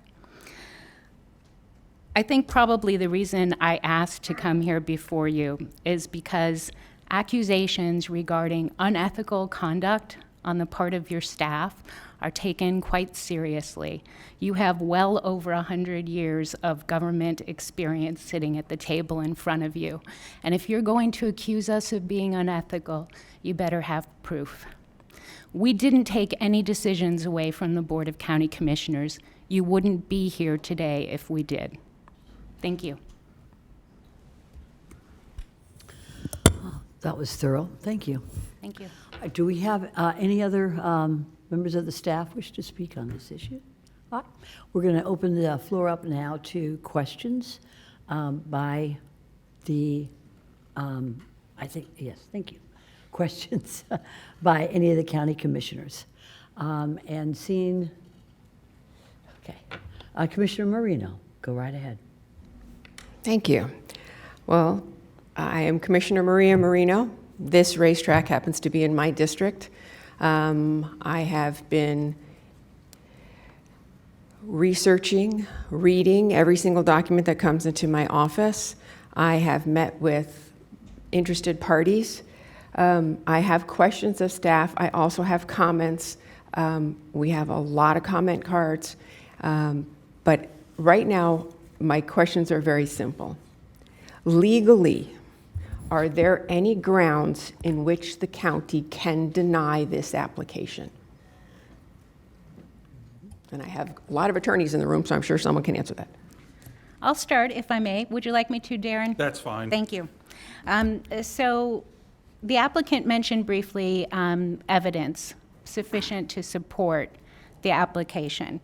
I want to just talk briefly. Competent substantial evidence, it's called CSE. And basically what's happened is your neutral staff reviewed the application and determined that competent substantial evidence supported their recommendation, and the recommendation they made was to approve it. Should this commission be presented with competent substantial evidence that contradicts that, then the discretion is yours to weigh competent substantial evidence on both sides and to make a determination. But competent substantial evidence needs to be more than opinions or emotional testimony. I think you heard what I would call competent substantial evidence in the very first presentation when someone comes in with traffic reports. Thank you. Oh, I have more questions. Okay, go right ahead. Does the county have any right to tell the owner that they need to keep this as that they have to keep this as a racetrack? Not in America. Okay. And there are no zoning changes, correct? This is already zoned industrial, correct? This is already zoned multiple use plan development consistent with the industrial future land use designation. This is a development order amendment for, but it's not changing the zoning district. And to repeat, there are no variances being requested today. Correct. Okay. I have a lot more discussion, but I will yield my time to anyone else that has questions. Did you wish to say anything to my attorney? I think Helene covered it. Okay, very good. Any other questions at this time? All right. We're going to move to public comment. And we have a number of cards. This is a public forum, and you're welcome to give us your opinion. So with that, Commissioner Marino is going to name the ones that have filled out a card. And when your name is called, I'd like to have the first person go to the right, second person go to the left, and then as she continues, let's just move forward as your name is called. Go right ahead, Commissioner Marino. Thank you. I have 47 comment cards, actually 48 comment cards of people that want to speak. You can take both microphones. I have one non-speaking card that is in support of this project. I have 42 non-speaking cards from folks that are both residents and non-residents of the county. They do not wish to speak, but they are not in support. And also, I know that each of the commissioners has received this package of information that Vice Mayor Sachs just handed to me, so I will hand this to the clerk to add to her records. Just for the record, Commissioner Marino, could you state for the record who wrote the letter that you are going to receive and file, and what the opinion is by the editor of that letter? It's from Sheriff Bradshaw. It was dated April of last year, and he his letter states that it's come to his attention that Moroso may end. As your sheriff, the safety of our residents is my #1 priority. If this track is lost, it means we see an increase in drag racing.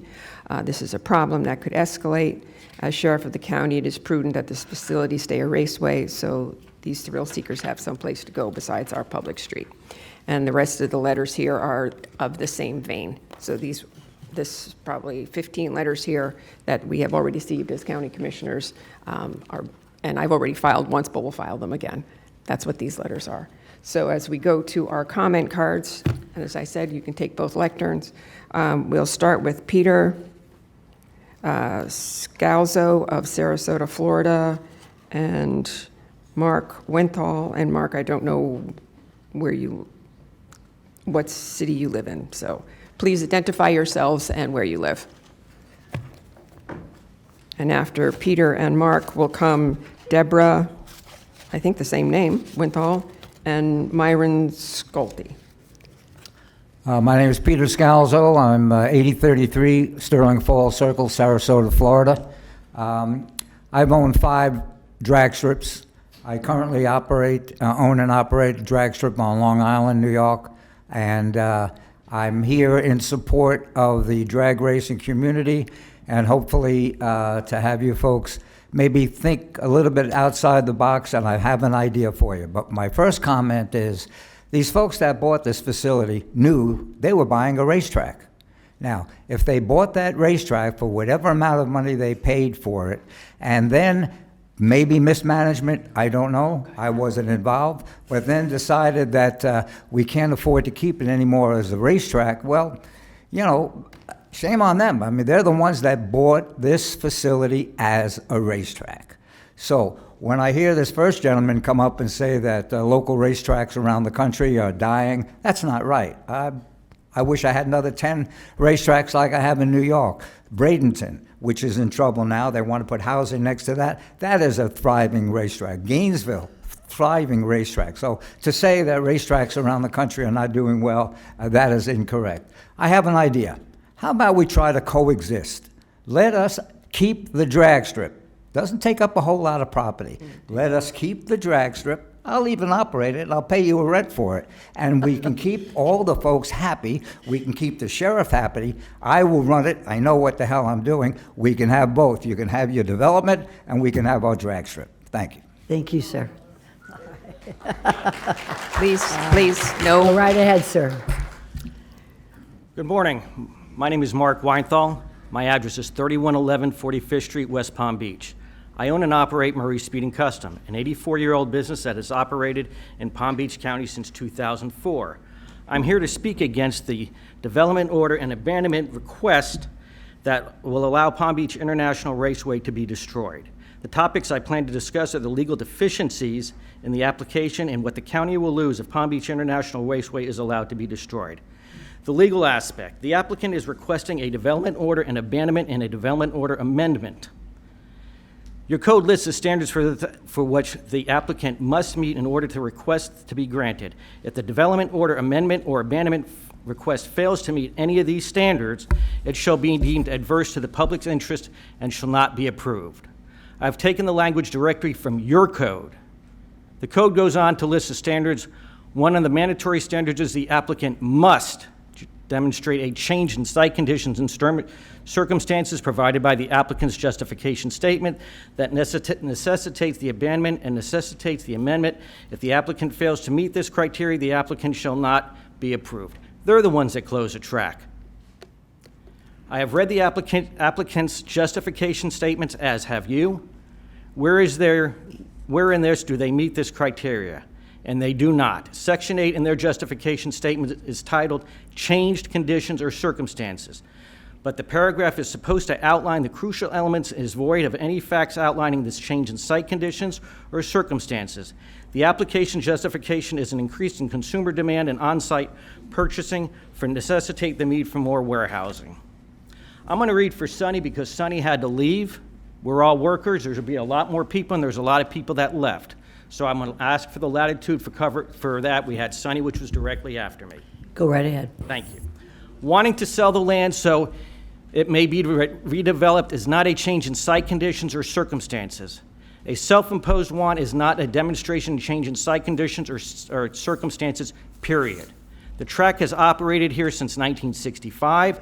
The applicant wanting to destroy a Palm Beach County landmark, have thousands of people lose their livelihoods so they can build warehouses and hire minimum wage workers, is not a change in site conditions. The underlying development order is still valid. There is still a need for a raceway. The site conditions and circumstances have not changed. As per your code, if a development order amendment or abandonment request fails to meet any of these standards, it shall not be deemed adverse in the public interest and shall not be approved. There is no special conditions or circumstances provided by the applicants to justify this change. As such, you must deny the request. I am now reiterating, but I want to emphasize a point.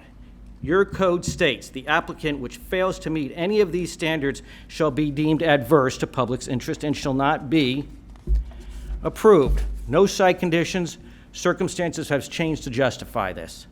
The application will mention the raceway is currently shut down, but there are people who are interested in purchasing the property to keep it a raceway. Denying this application will give those entities an opportunity to make this happen and allow the track to reopen. I also want to express to the board why the community is against this and is here. There will be a lot more people here. There's a lot of people that left, but this is during normal business hours. We're hardworking people. We're taxpayers. Here's what the county will lose if the racetrack is allowed to be destroyed. Lives. People will be racing on the streets. Just look on I-95. There's donuts all over the place. Property will be damaged.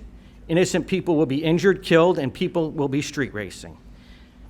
There will be additional strain on EMS, fire, and police. This will cost the county millions of dollars. Sir, why don't you go ahead and wrap it up? Joe, you were supposed to be up here. Joe's going to finish afterwards, and then my wife had to leave, and I'm going to finish for her. Well, we're going to, Joe, you've got 2 minutes, okay? I know you're walking fast. Yeah, there's no finishing. Each person gets a 2-3 minute comment. Oh, he has 2 minutes. Right. Right, go ahead, Joe. All right. The past legislative session, 3 separate bills were introduced to combat street racing in our Excuse me, state. sir. Can you please identify sorry. yourself and where you live? Joseph Poignant, and I'm finishing off with Mark Winthal. And You you have live 2 in minutes, Lakewood, sir. Florida? Huh? You live Yes, in I Lakewood, do. Florida? Okay, I have your card. Thank you. All right. The past legislative session had 3 separate bills that were introduced to combat racing in our state. State Bill 258, State Bill 876, and the House Bill 399. The bill sponsors for this bills are from our major metropolitan areas, such as Miami, Dade, Broward, and Hillsborough County. What do these counties have in common? They do not have a raceway for people to legally and safely race. Now with the racetrack closed, I'm sure that the Palm Beach County Sheriffs and municipal police chiefs will tell you there is no major problem. Now a major problem with street racing in our county. If the track fails to reopen, people will be injured, people will be killed. You can prevent, this from happening. Jobs, all the track employees were fired. Local businesses that rely on the racetrack will downsize and go out of business. Businesses such as your local auto parts stores, speed shops, mechanics, race shops, trailer supply stores, restaurants, gas stations, hotels, and printing providers, etc. These are all the businesses who rely on racetrack for their livelihood. Tax revenue on sales tax related to purchases and hotel stays associated with the raceway will be lost. The county's tax revenue. Thank you so much, sir. Your 2 minutes are over. Thank you. Thank you, sir. All right, next. I'm finishing. My wife would normally be here. I'm nowhere near as good That's looking, okay, so I'm sir. going to You finish could it up. Thank you. submit, sir, you may submit your wife's written statement. I'm not allowed to read it. No, sir, not at this time. Could we have the next 2 speakers? It's supposed to be 3 minutes. Thank you, sir. Myron Schulte, followed by Georgia Dobbs.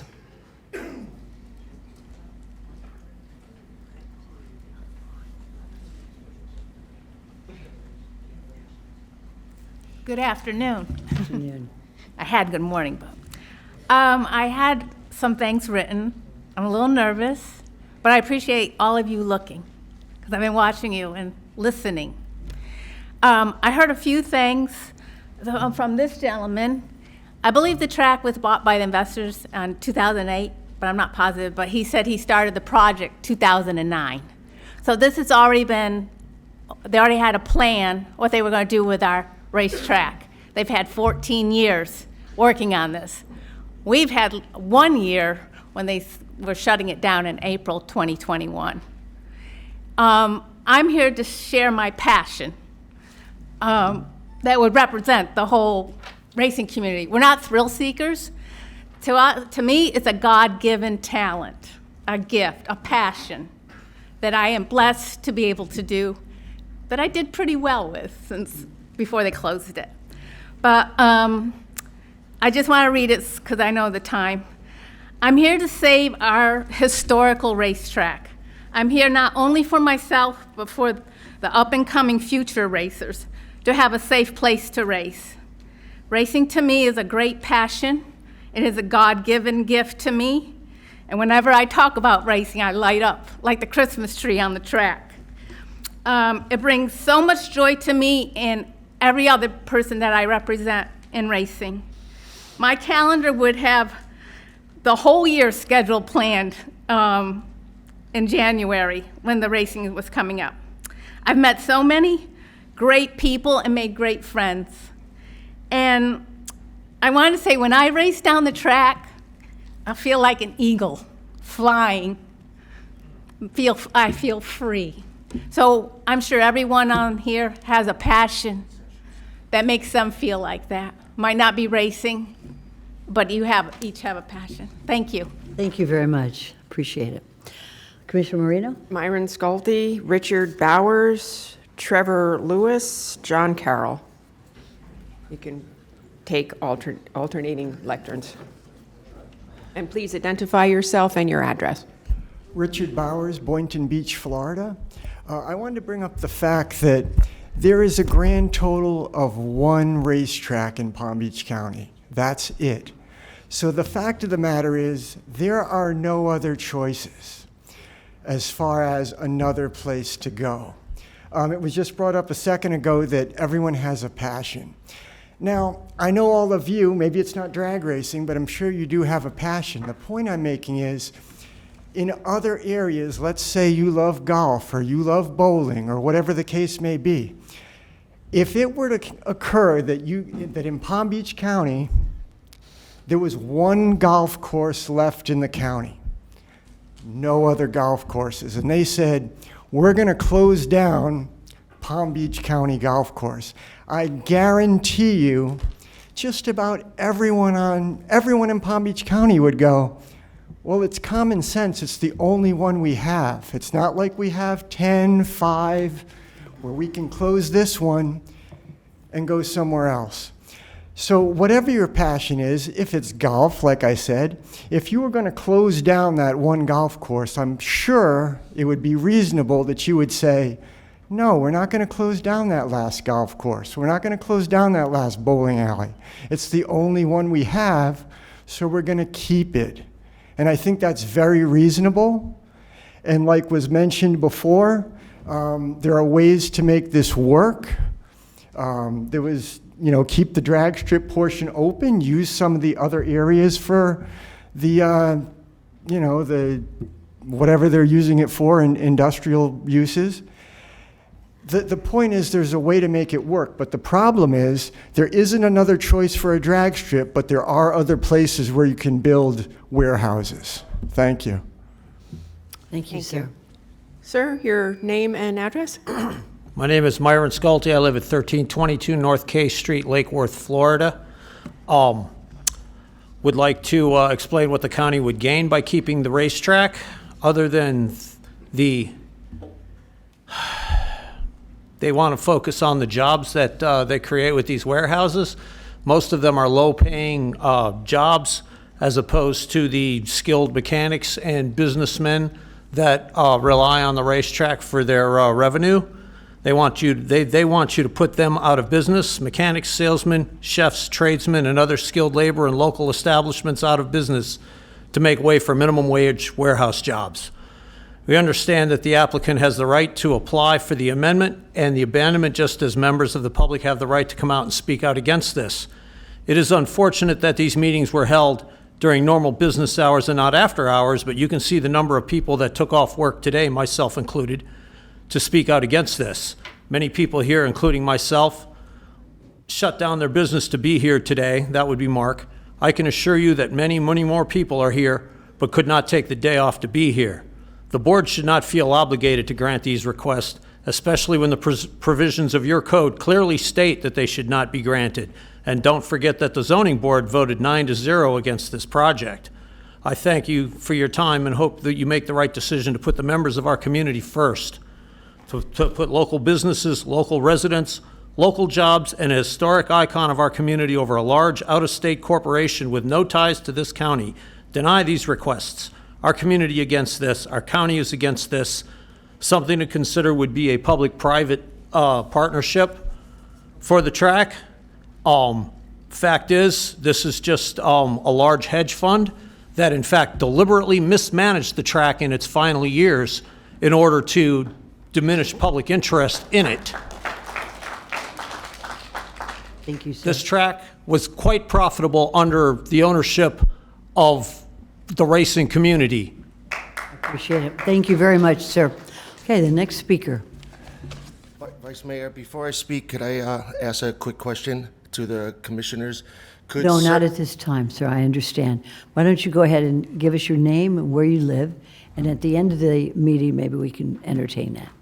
Okay, my name is Travis Lewis, 6900 Dwight Road, Royal Palm Beach, Florida, 33411.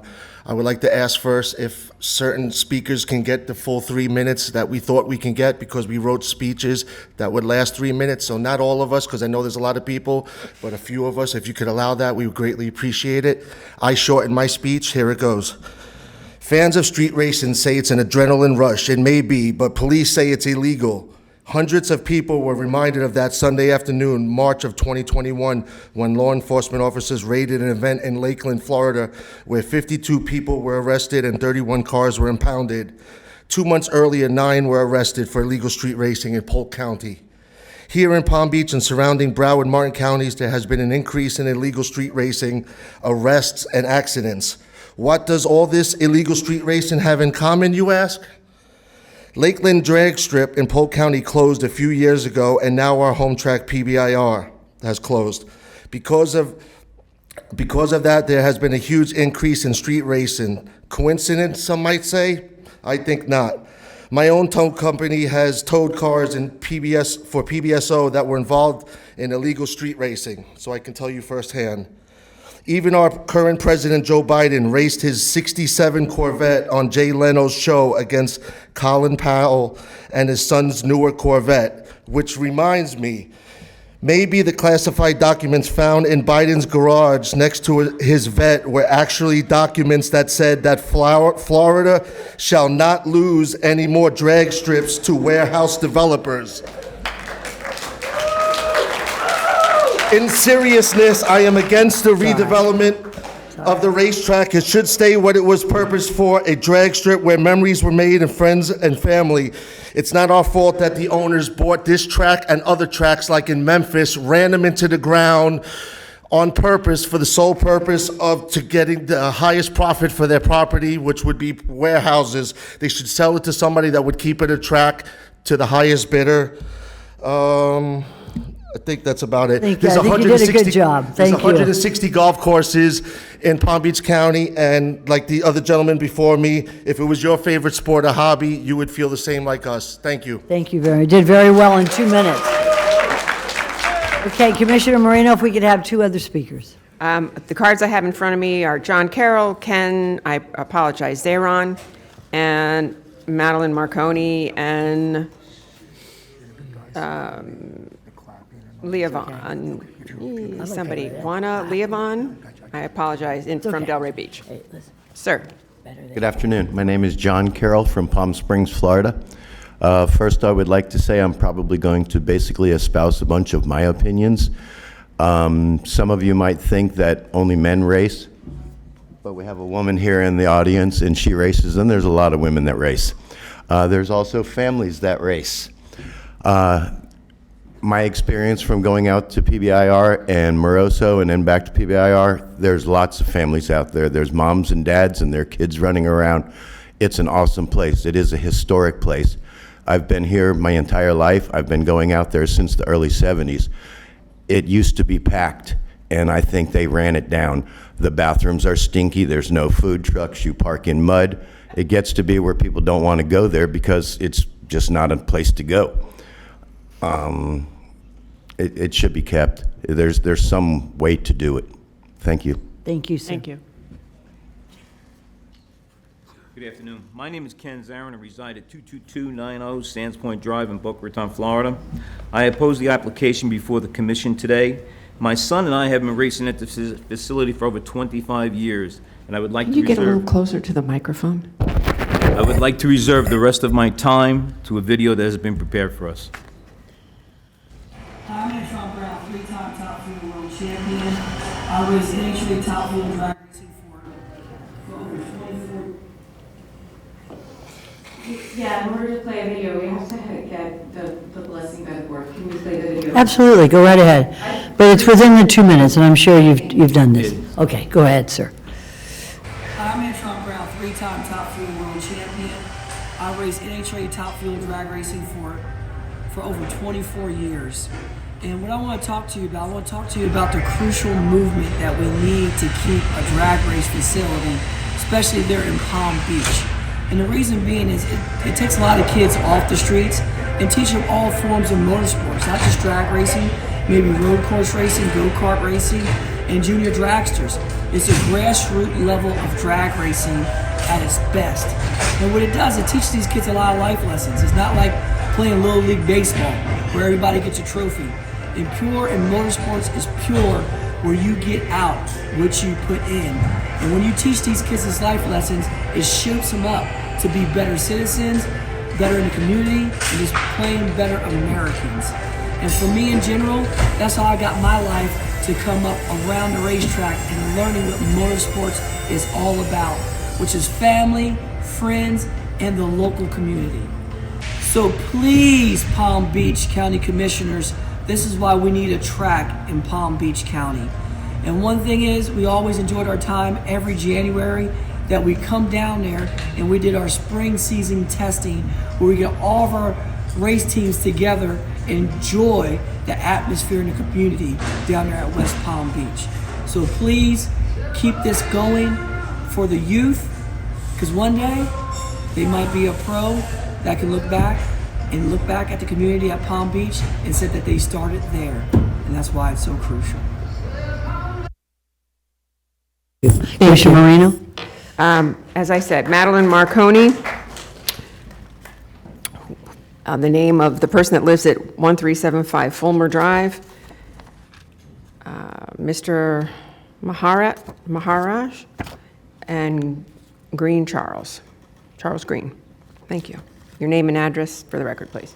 Good morning, Madeline Marconi, 9618 Capendon Avenue. The applicant is requesting a development order abandonment and development order amendment. The Unified Land Development Code lists the required standards of which this applicant must meet in order for the application to potentially be granted. If a development order amendment or abandonment request fails to meet any of the standards, it shall be deemed adverse to the public interest and shall not be approved. This language is directly from the code.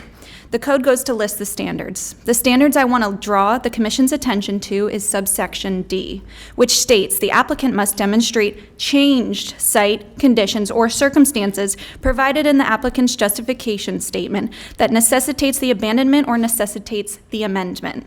If the application fails to meet this, it shall not be approved.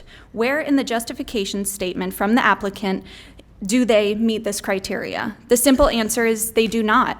Section 8 in their justification statement is titled Change Site Condition or Circumstances, but the paragraph that is supposed to outline this required element is entirely void. Instead, the applicant's vague and ambiguous justification is that the potential for increased consumer demand through online purchasing and an evolving world economy necessitates the need for more warehouses, all to the detriment of the surrounding community, which does nothing to address an actual demonstrated change in site conditions. Poor business acumen or wanting to potentially sell the property so it may be redeveloped is not a changed site condition or circumstance. The track has operated here since 1965. The applicant wanting to destroy a Palm Beach County landmark and have thousands of people lose their livelihood is not a changed site condition. The applicant has had ample time to demonstrate this and set forth the change in site conditions and circumstances, and the reason they have failed to set forth any within the application is because simply none exist. The commission is bound by the code, and following the code by denying this application will give other interested entities a chance to allow the track to reopen. Ms. Marconi, could you finish? Yeah, I'm sorry. I was aiming for 3 minutes, but I didn't. Yeah. You can always submit it. Okay. The application is well beyond the property rights of an individual owner. This is about the long-term well-being of the community, the environment, the history and future of the historic motorsports icon, and most importantly, the safety and well-being of Palm Beach County and its residents, your constituents. Thank you very much. Thank you. And you can always submit your comments. Yes, hi, my name is Juha Leonen. I live in Delray Beach. I used to be going to Moroso over there since mid-'80s, actually. If you didn't know, Paul Newman used to race over there, Moroso over there. And also John Walsh, from Americans Most Wanted, he came over there to the track. I've been photographing over there since mid-'80s, basically, on it. There's been over there, at the racetrack, there's been mud bugs over there. I've photographed all the mud bugs over there. I photographed all the jet cars. Elaine Larson over there, who's the national funny car driver over there. There's been motocross track over there. A motocross track is closed over there right now. There's no motocrossing. There's autocrossing used to be done over there. Go-karting track. Mm-hmm. All of them are closed. So everything is shut down over there in Palm Beach County, and the closest one is in Miami right now. And the local Road Racing Association, SCCA Florida region, we used to race over there always. Now they are going to Miami on it then too. They have a driving school. We had driving schools from BMW. Then also Viper Driving School and Corvette Driving School. They were over there teaching the kids how to drive their cars. And adults, they bring their regular cars over there also to the track too. So we teach everybody, how to drive their cars, in a safe manner, and instead of racing in the street on it too. So my basic point is all the memories over there with the Moroso, when you bring your families and your kids over there, it's priceless memories over there where you put your photographs in a wall over there. It's like, this is my first race over here, for example, at the Moroso, at the racetrack. I learned how to drive the car over there. Thank you very much, sir. Appreciate it. Thank you. Hello, my name is Chev Maharaj. I live in Lakewood. I'm reading this letter from State Representative Peggy Gossett-Seidman, who's writing on behalf of her constituents that are in the industry and part of this pastime, in hopes that zoning considerations take into account the option of continual use as a raceway. So she says, PBIR has served our county for decades with one of Florida's original sporting outlets and pastimes, auto racing. I know the level of interest because I covered motorsports as a sports writer for the Palm Beach Post and earned national recognition for our paper's coverage of the sport. I also drag raced my old Camaro there last year. Following the lead of iconic Daytona International Speedway and NASCAR, historically over decades, short tracks sprung up throughout the state including PBIR Moroso Speedway. It offered racing enthusiasts from hobby drivers to professionals an outlet for their passions. It encouraged them in pursuing other livelihoods, such as auto mechanics, parts, auto repair services, and supported businesses, from engines to chassis to safety equipment. Most importantly, it kept them off the streets and away from dangerous midnight street racing or unlawful drag strips on rural properties. To some folks not accustomed to or informed of racing in Florida, maybe this track seems insignificant. But to millions of residents, Floridians, and annual tourists, they are deeply engaged in racing activities and fandom throughout the state. They have been good community citizens, good neighbors to adjoining properties, and environmentally aware. They do not want this track to be closed forever. Even the legislation drafted last year prohibits other prohibits other recourse of street racing or antics. So they have nowhere to go.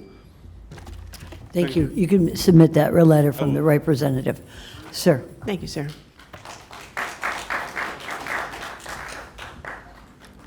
Good afternoon. My name is Charles K. Green. I am a resident of Lake Worth in the beautiful village of Palm Springs. I am a transplant here from New Jersey, engine builder and custom car bike maker.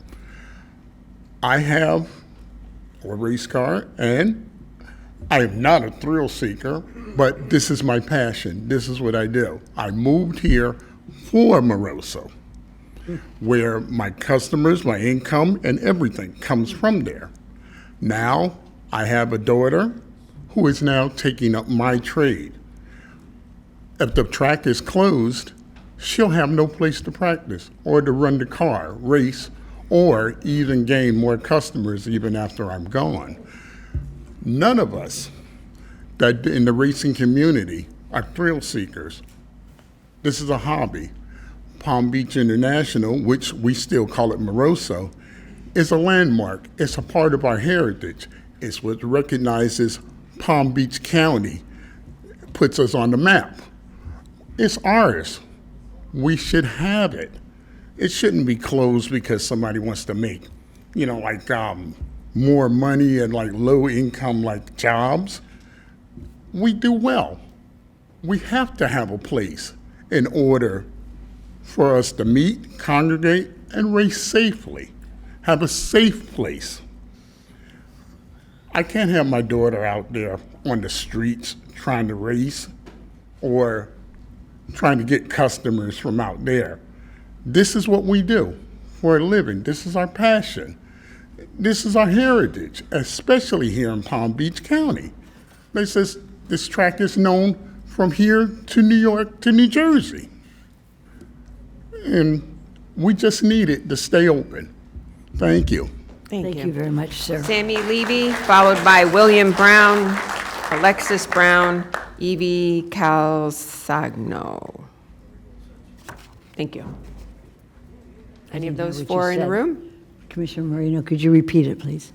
Sammy Levy, followed by William Brown, Alexis Brown, and Evie Calzagno. Cogno. I apologize. It's all right. No. We're not going to start the clock until the little guy's up there.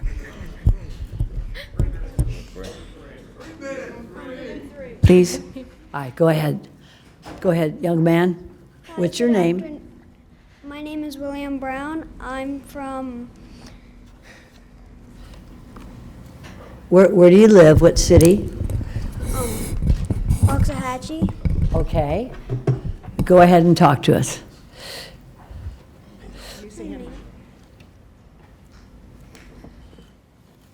Hi, good afternoon. My name is William Brown. I really hope that you guys can help save Palm Beach International Raceway so that I can race my junior dragster there with my dad and my sister. Thank you. Have a nice day.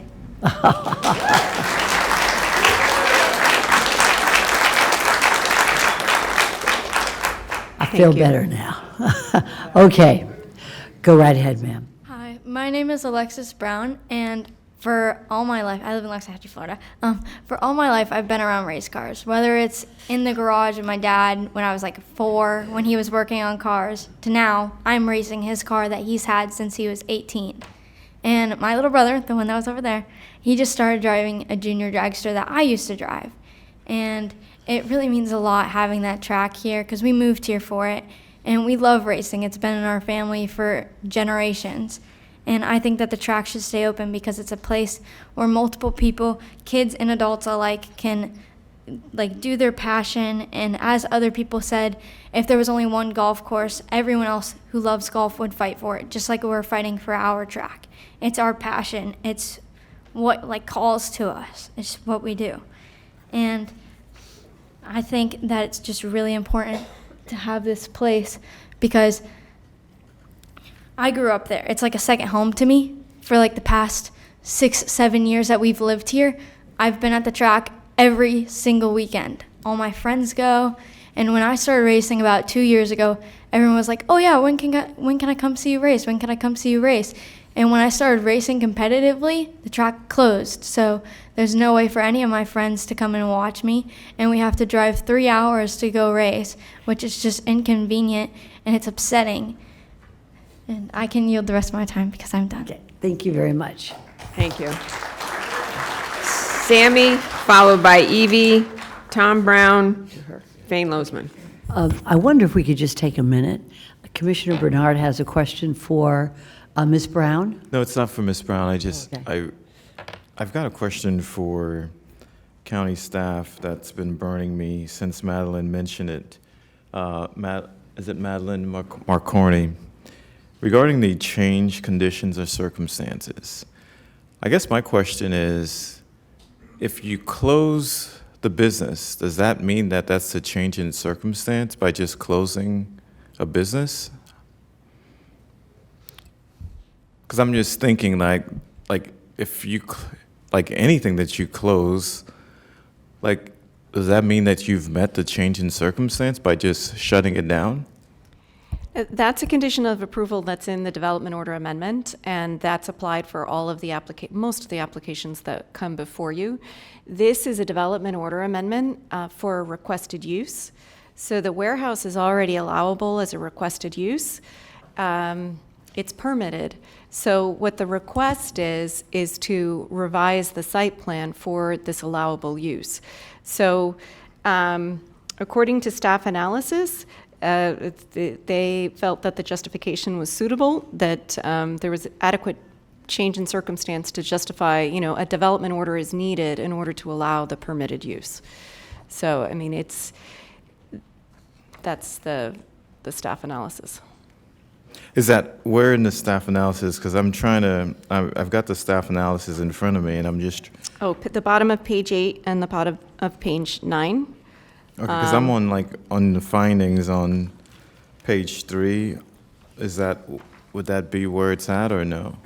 There's 2 sections of standards. One is the development order abandonment, and so the development order abandonment, this site has a very long list of allowed uses that were approved. And they don't, for an abandonment standard, basically they come forward and we say, we asked for these uses back with this prior resolution, they were approved, and we don't want to do them anymore, so we're asking you to remove that approval. So that's really the standard on the abandonment, That's the standard that they have to meet. The other standard that I was referring to was the change in circumstances for the development order amendment to allow the permitted warehouse. Okay. Thank you. Lisa, if I may, the abandonment also, those uses that they are abandoning were never built onto the property, is that correct? There's the list of uses. They are abandoning arena, auditorium, stadium, indoor-outdoor entertainment, auto paint and body, convenience store with gas sales, manufacturing and processing, and vehicle sales and rental. They do have the racetrack, and they do have the accessory bleachers and such on that property. But a lot of those uses were approved, but they weren't built. So they have to ask to not have to do them anymore, essentially, because they're going instead in a different direction with the warehouse. Thank you. Okay. have a follow-up question for Lisa, please. On the application summary, which is part of the staff, Ben, which you have given to all of us, it says that the development was last approved by the BCC on March 30th, 2009 for MUPD, which included a mix of recreation, commercial, and industrial uses, end of quote. Does that not mean that it's not just industrial? It could also be, we could also mix recreation within that site?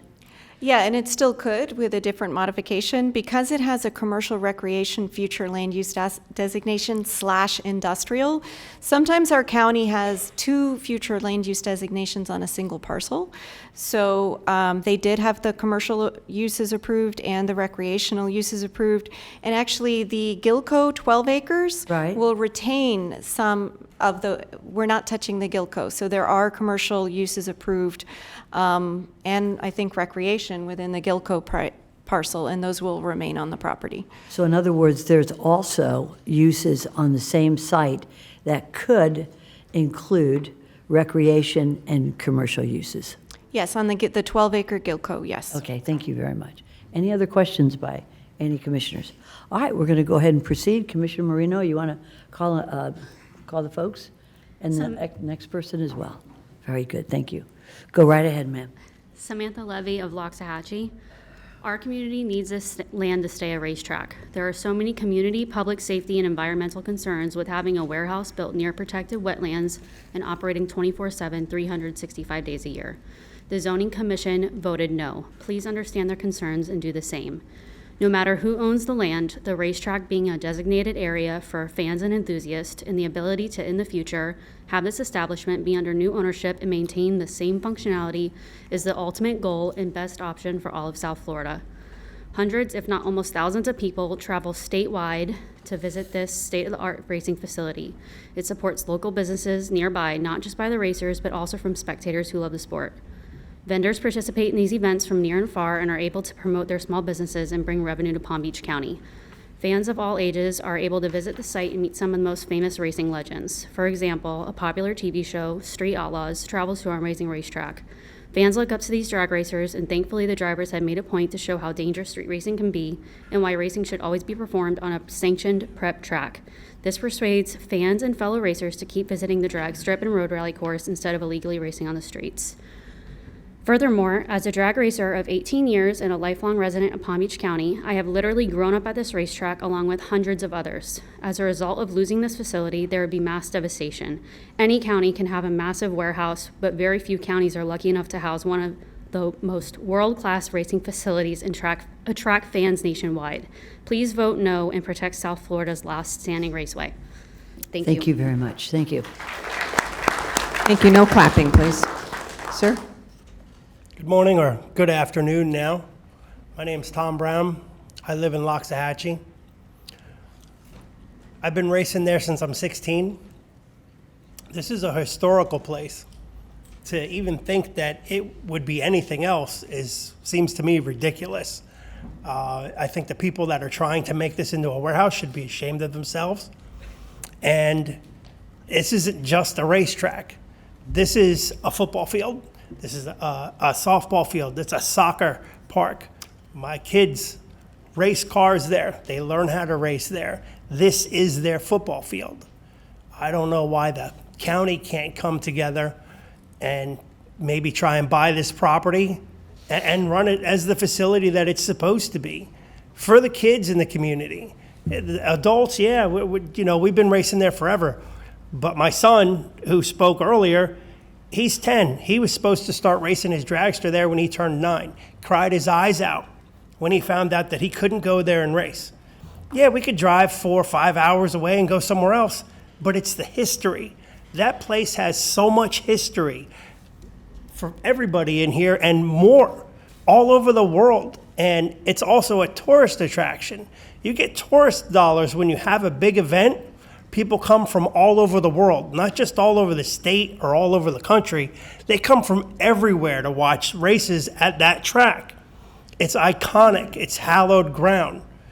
It's a shame that we're even here talking about this, and I really wish that someone could come up with another solution to keep this place the facility that it should be. I thank you for your time. I hope you have a great day. Thank you, sir. Thank you. Hi, I will be reading for my mom, Everil Calcano, Loxahatchee, Florida. I know. Ms. Brown, I didn't allow that for someone else, for his wife. So let me suggest this. If you could submit your mom's comments for the record, we will certainly keep them and file them for the record. Okay? Thank you very much. Okay, next. Fane Lozman, followed by Jennifer Davis, Ray Alonso, Gary Small, I believe. Fane Lozman, Riviera Beach. I have a number of procedural questions that bother me. One, are there open code violations? Because if there are, this application should not come here today. Number two, racetracks are environmentally contaminated areas after 50 years. Where is the environmental backup? You go to Dade County Commission, you're going to have a complete backup, phase 2 study. What's going to be the impact when they tear this place apart? Number 3, historic. Where's the historic review? Number 4, where is this guy Stone, the assistant county attorney, who goes around people's back and negotiates with Bean, or whatever his name is, trying to get this pushed through with the road abandonment and the right-of-way abandonment? Road and right-of-way abandonments have to come as a public hearing item. They went under the consent agenda. Okay, Mr. Engelhardt wrote a major story about the procedural games that our own county attorney played. Where is Stone to explain why is he pushing through this project for the road abandonment and putting pressure on department heads to do certain deadlines? Why? Well, I'll tell you why. Because I think he wants to be like the assistant county attorney, Petrick, who works at Lewis, Longman, and Walker now. That's his exit strategy. Push it through and get a job, like the old pay-to-play. It is so frustrating to come here and see misconduct or corruption, for lack of a better word. That's all I have. No clapping, please. Hey, Commissioner Moreno, do we have 2 other speakers? Yes, Jennifer Davis, followed by Ray Alonso, Gary Small, Randy Johnson. Thank you. I'm Gary Small from Loxahatchee. Very nice to meet you all. So I was going to read a letter from the previous owners, Moroso. Decided against that. It's going to tell you what everybody else is telling you not to do it, right? I don't know if you're all aware of this, but Daytona International Speedway is not owned by NASCAR. It's owned by the city of Daytona. And what they do is they have a certain amount of events there. They pay the taxes, NASCAR does, on the property. They lease it out for 150 years. What they do there is they have certain events there throughout the year, and all that money that gets generated goes back to the community. It may be something you want to look into if we get to that point. I don't know. Some of you have the face on that you've already made up your mind. Just keep in mind that the community is going to be very upset if it goes the other direction. I understand about lawsuits and everything else. I get all of that. We need to get back to the community, though, is what we need to do, and start making the right decisions. I've been a resident of Palm Beach County for 25 years. The amount of building that I've seen going on and the amount of construction is unbelievable. Just to get here from Loxahatchee this morning, it's 55 minutes from Loxahatchee. I just think it's getting a little out of hand. But that's it. Thank you very much. Thank you, sir. Jennifer Davis, Loxahatchee, Florida. To quote your very own Code of Ethics, officials and employees in the public service shall be conscious that public service is a public trust, shall be impartial and devoted to the best interests of the people of Palm Beach County, and shall act and conduct themselves so as not to give occasion for distrust of their impartiality. Commissioners, the manner in which this agenda item has come before you today violates that statement. I emailed all of you yesterday the details of your staff and their deceitful and underhanded behavior last spring. At the April 7th Commission denial, the applicant threatened legal action after that, and your assistant attorney bent over backwards to appease them, with no regard for the will of the public that he serves. He enlisted multiple other departments to concoct a solution, rushed it onto the May 26th agenda, and did not disclose this real reason to the 7 sitting commissioners. Some of you may have been aware, and when Commissioner Sachs, thank you ma'am, attempted to question it, you were shut down. I watched the video. We can all watch the video. It's on YouTube. So the only reason that we are even here today is because this commission voted under false pretenses to redesignate that 13 acres of land surrounding the property from right-of-way to natural area, thereby removing the need for the 7 variances the zoning commission had already denied. You paved the way for this project to go forward. Thank you, Stone. The project itself is not in the best interest of the people of Palm Beach County. It is only in the interests of Lou Partenza and his investment group. But you are not responsible for their lack of business sense or their profit margins. It is not your responsibility to ensure their ROI. They bought it as a racetrack, they can sell it as a racetrack. Quiet, please. Quiet, Thank you very much. Thank you. Sir, go ahead. Rainey Johnson, 6303 Adriatic Way, West Palm Beach, Florida. Chaos, harm, destruction. Chaos, harm, destruction. This is what we'll be bringing if we allow these warehouses to be built. Now, I do know the warehouses will provide jobs, bring more money for the city, and possibly help the supply chain issue. On the contrary, let me paint this image for you vividly. Imagine living in a home that your family built brick by brick, stone by stone. Imagine the memories that were created at this home that included playing fetch with your dog, having a 4th of July barbecue with your family, and playing catch with your pops. Imagine the feelings you would have if this house was torn down due to the things you could not control. I put this into perspective. Hopefully I put this into perspective good enough for you to realize that this house represents Palm Beach International Raceway. Oil leaking into the wetlands as well can cause damage due to nearby plants because of inadequate supply to oxygen of plants due to the oil in the soil. The track is a tourist site that has brought people from all over, as someone over there has said earlier. And it has brought people to Palm Beach for certain race events, along with inspiring people to fall in love with this city that stemmed from the racetrack. And I've been going to the racetrack for about 6 years since I was 19, and I am now 25. And I can say that this track has brought many blessings into my life. And because of the people I met that are my friends that I hang out with to this day. And I believe many of these people in this room have a deeper connection with the track than I ever could. With all of that being said, I think it's safe to say that putting a warehouse in place of this track is a brutal slap in the face and an indirect insult to the city of Palm Beach, the race community, and most importantly, to preserve. Thank you, sir. Good afternoon. My name is Ray Alonso, and I am here as a representative for Beat the Heat as an educational program, not the sheriff's office. You already heard from my boss. And as you know, we are not to speak here anything about the sheriff's office. So I'm here for Beat the Heat. Beat the Heat is an educational program that started in Florida in 1982 in Jacksonville. It was a program geared to keep young adults, local street racers off the streets. In 2000, our street racing problem in Palm Beach County was so high that I was asked to put this program together for us. I started Beat the Heat Palm Beach County in 2002. By the way, I've been in law enforcement 37 years. With that time, I've pulled out many people from street races out of their cars, out of canals, bodies, and parts. And I've had to go tell their families that their young ones are not coming home. I was a street racer as a kid myself. I raced motocross. I've been racing for 40 plus years, so I can stand behind what I say when I go speak to these youngsters. My program here started in 2002. Beat the Heat, what we do is we travel to different schools, different colleges, different events to promote safe and legal drag racing as a sport against the crime of illegal street racing.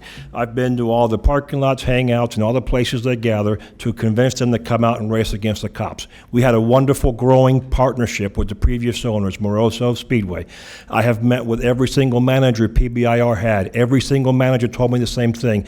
They do not want us promoting programs here. It is very clear this track was bought under false pretenses in '08, and as you can see by the great job the hired suits did, they've had 15 years to put this cell together, and they did a great presentation because they were hired to do so.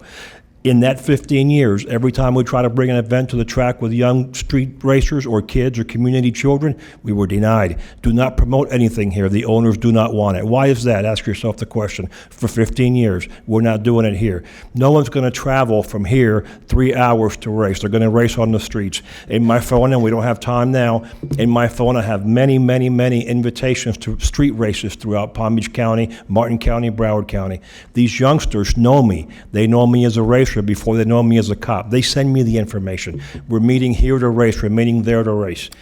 My Appreciate your spokespeople. service. I'm Sir, sorry? I'm right here. I appreciate your service Thank you. in law enforcement, and I thank you for your time. Thank you so much. Thank you, sir. And I'll leave it with that, or do I? Yeah, I guess I'm out of time. So that's my point. This was a planned thing from the get-go, and we need to get our program going. We can't travel to I can't take these kids to Orlando or Jacksonville or anywhere else. I need it here so I can keep educating them and keeping them off the streets. Thank you. Thank you, sir. Zachary Boyasian from Fort Lauderdale, followed by Dirk Folks and Jeffrey Gigros, I apologize, who lives on Moccasin, and Linda Smith. Yeah, hello. My name is Dirk Folks. I'm from Loxahatchee. My family's been going to this racetrack since the early 70s. My family moved from Miami to here after the closing of Miami Hollywood. I have been going to this track since I was about 2 months old. This track, as the Browns have said, is our second home. We have been racing there forever. We've probably spent more time there than in our own beds. When my family talks about their favorite memories, they talk about their wedding, the birth of me and my sister, and us winning the division and going to Pomona, California to represent Palm Beach. This place has brought a bond to me and my family every weekend to go to the track. I have met people, as a 19-year-old, I've met more long-life friends there than any school I've ever attended. I'm still great friends with people that my parents have been racing with for over 30 years. As long as a young man, this track has taught me many more life lessons than any other place I've known. It's helped me battle with my emotions through the thrill of victory and agony of defeat. It's helped me learn the importance of always showing sportsmanship, friendship, all this. But this is another thing as a young man I can tell you, as Ray was saying. I know a lot of kids who used to go to that track with their high horsepower cars and now go to Seminole Pratt, the Beeline, Northlake, and do drag race. I've seen the videos. You can go out to the streets and you'll see the tire marks, the burnout marks. And so with that being said, this track is a place of passion, culture. This is a place where you meet lifelong friends. It is a place of pure fun.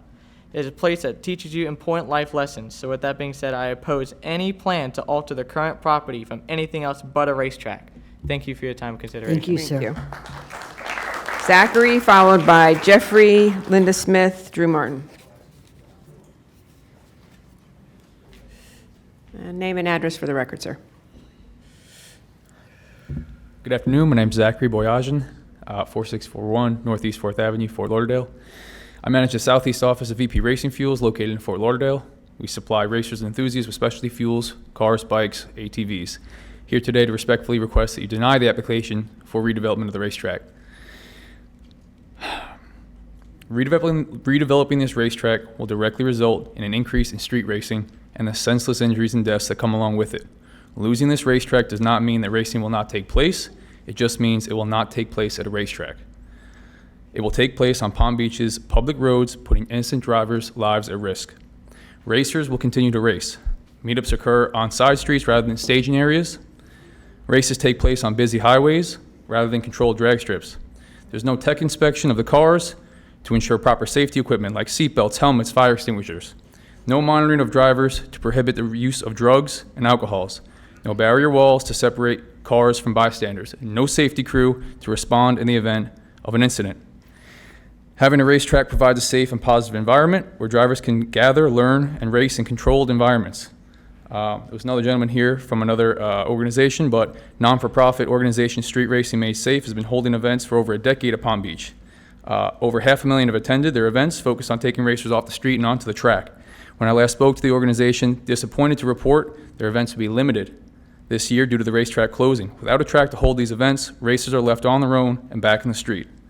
Denying this application for redevelopment will not prevent all street racing injuries or deaths, but it will certainly be a step in the right direction to reduce them by allowing for a safe environment for racing to take place. I respectfully ask you to decline the application for the redevelopment of the racetrack. Thank you for your time. Thank you, sir. Thank you. I'm not sure if I cut anybody off. Go right ahead, Bunch Linda. of other names. Linda Smith, Jupiter, Florida, speaking on an issue in my backyard. The western area of Jupiter is unique in southeastern Florida. You might not expect this from me, but I want to thank you all for preserving 32,000 acres in Palm Beach County.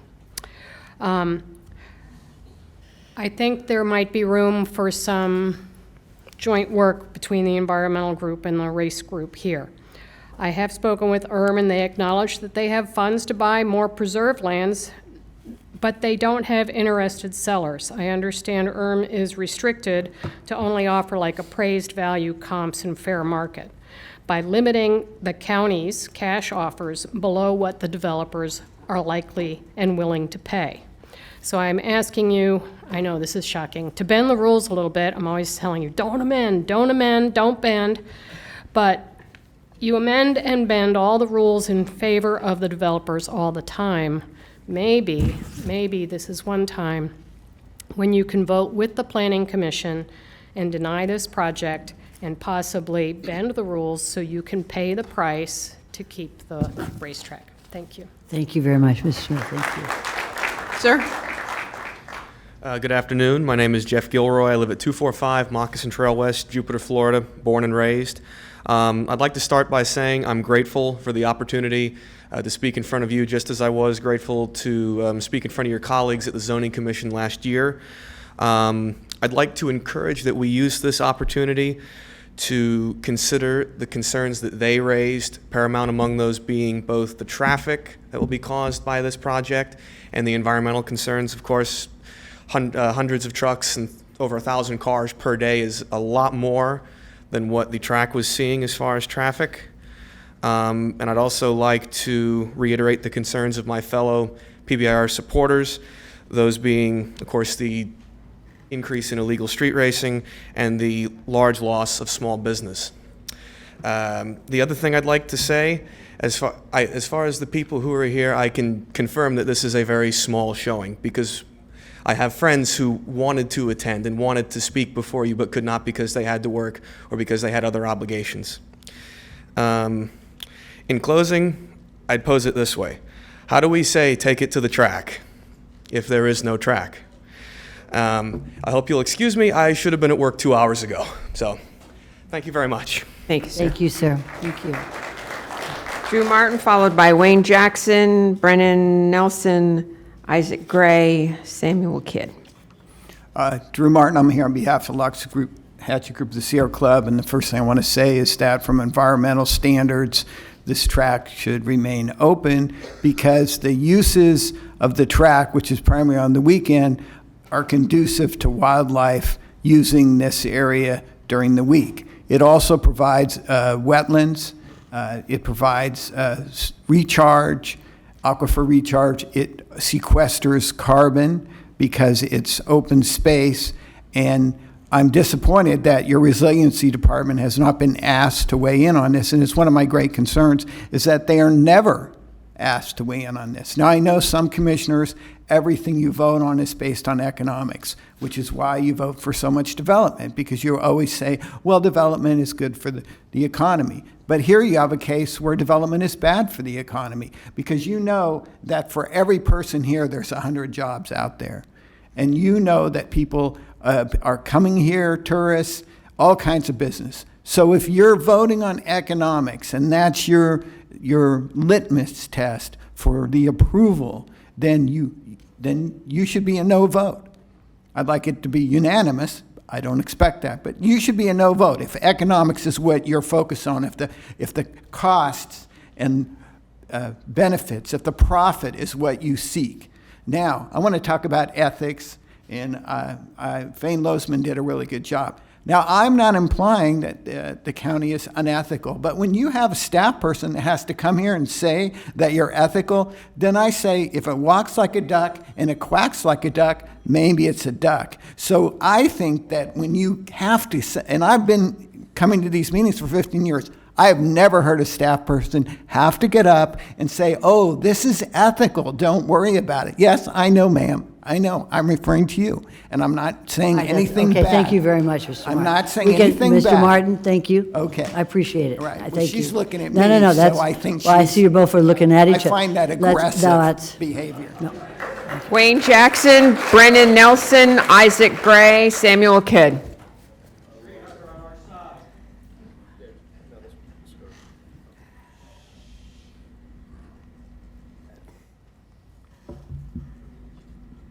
So, I'm sorry, name and address for the record, please. hello, my name is Brendan Nelson. I live at 16351 75th Way North in Jupiter, Florida.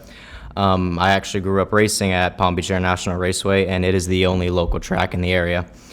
Without it, many would have to drive to other tracks for racing, and that track has actually had local racers make their way into IndyCar and even Formula One. It's had a massive impact on South Florida, and in South Florida, motorsports has exponentially grown. We see racing every year at Daytona, Sebring, Homestead, Miami. Now we have Formula One in Miami. And in a few months, there'll be the IndyCar race over in St. Petersburg.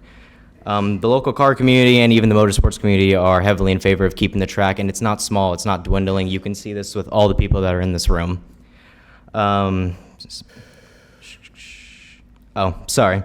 Most of these people had to show up here on Thursday, which is still a massive work day at 9:30 in the morning. I was actually supposed to be at work in about an hour, and I worked till 11 o'clock at night. I purposely put this time off just so I could come here and speak and take care of this issue. It's not these people's fault, nor is it my fault that Palm Beach International had terrible management or that it was being run by a hedge fund that clearly didn't care about it. It's not my fault nor their fault that we have to suffer because of their terrible investment. Thank you. Thank you, sir. Hello, how are you? So my name is Isaac Gray. A little backstory. I'm from Manalapan, Florida.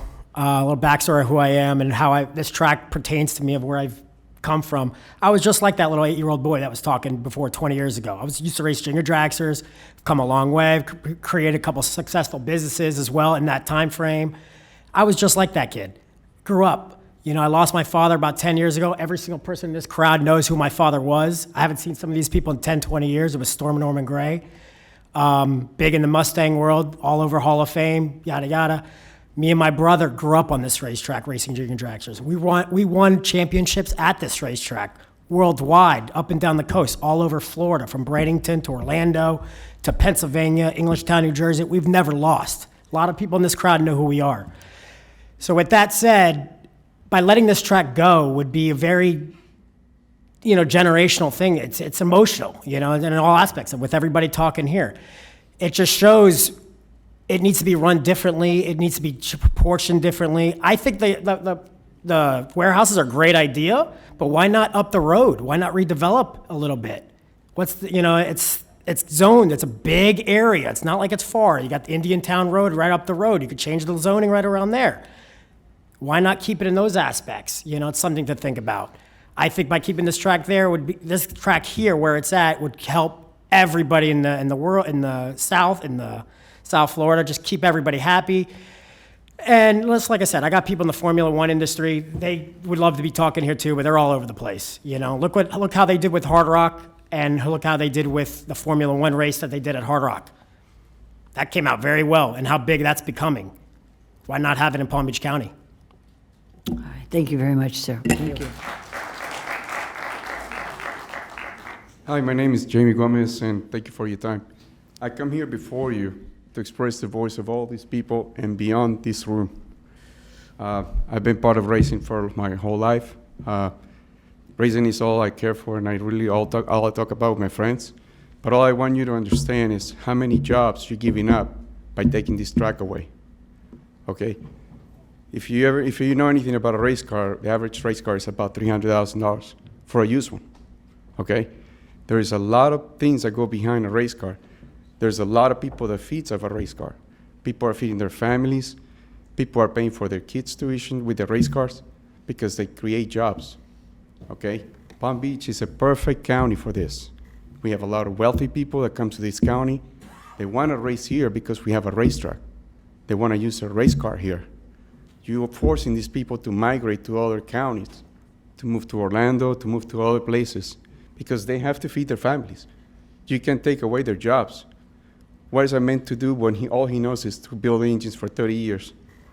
What is he now to do? He's going to have to trade his day job, become a plumber? You're going to bring jobs. I doubt you bring more than 1,000 jobs with this warehouse, but you're going to give up hundreds of other jobs, hundreds of thousands. So that's my point. And I'm here to find solutions. Somebody brought up a great option. You know, the county should own the racetrack. We all here fighting over like our passions, and my dad raced here, my cousins race. Yeah, we all like racing. We're very passionate about what we like. But what about finding a solution? With so much land to choose from, why they had to pick the track land? I go out there and there's thousands of acres, millions. Why they had to pick that particular area for the warehouse?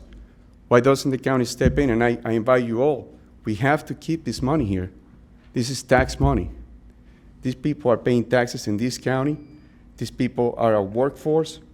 We have to keep them here. Why risking the chance to have them migrate to another county? Sir, thank you very much. We And Mr. appreciate Gomez, I do not have a card for you. Could you please fill one out? I don't have a card for you here. Oh, Did you fill I out? filled one out, but I had to go. I have to be at work. Okay, I don't have a card.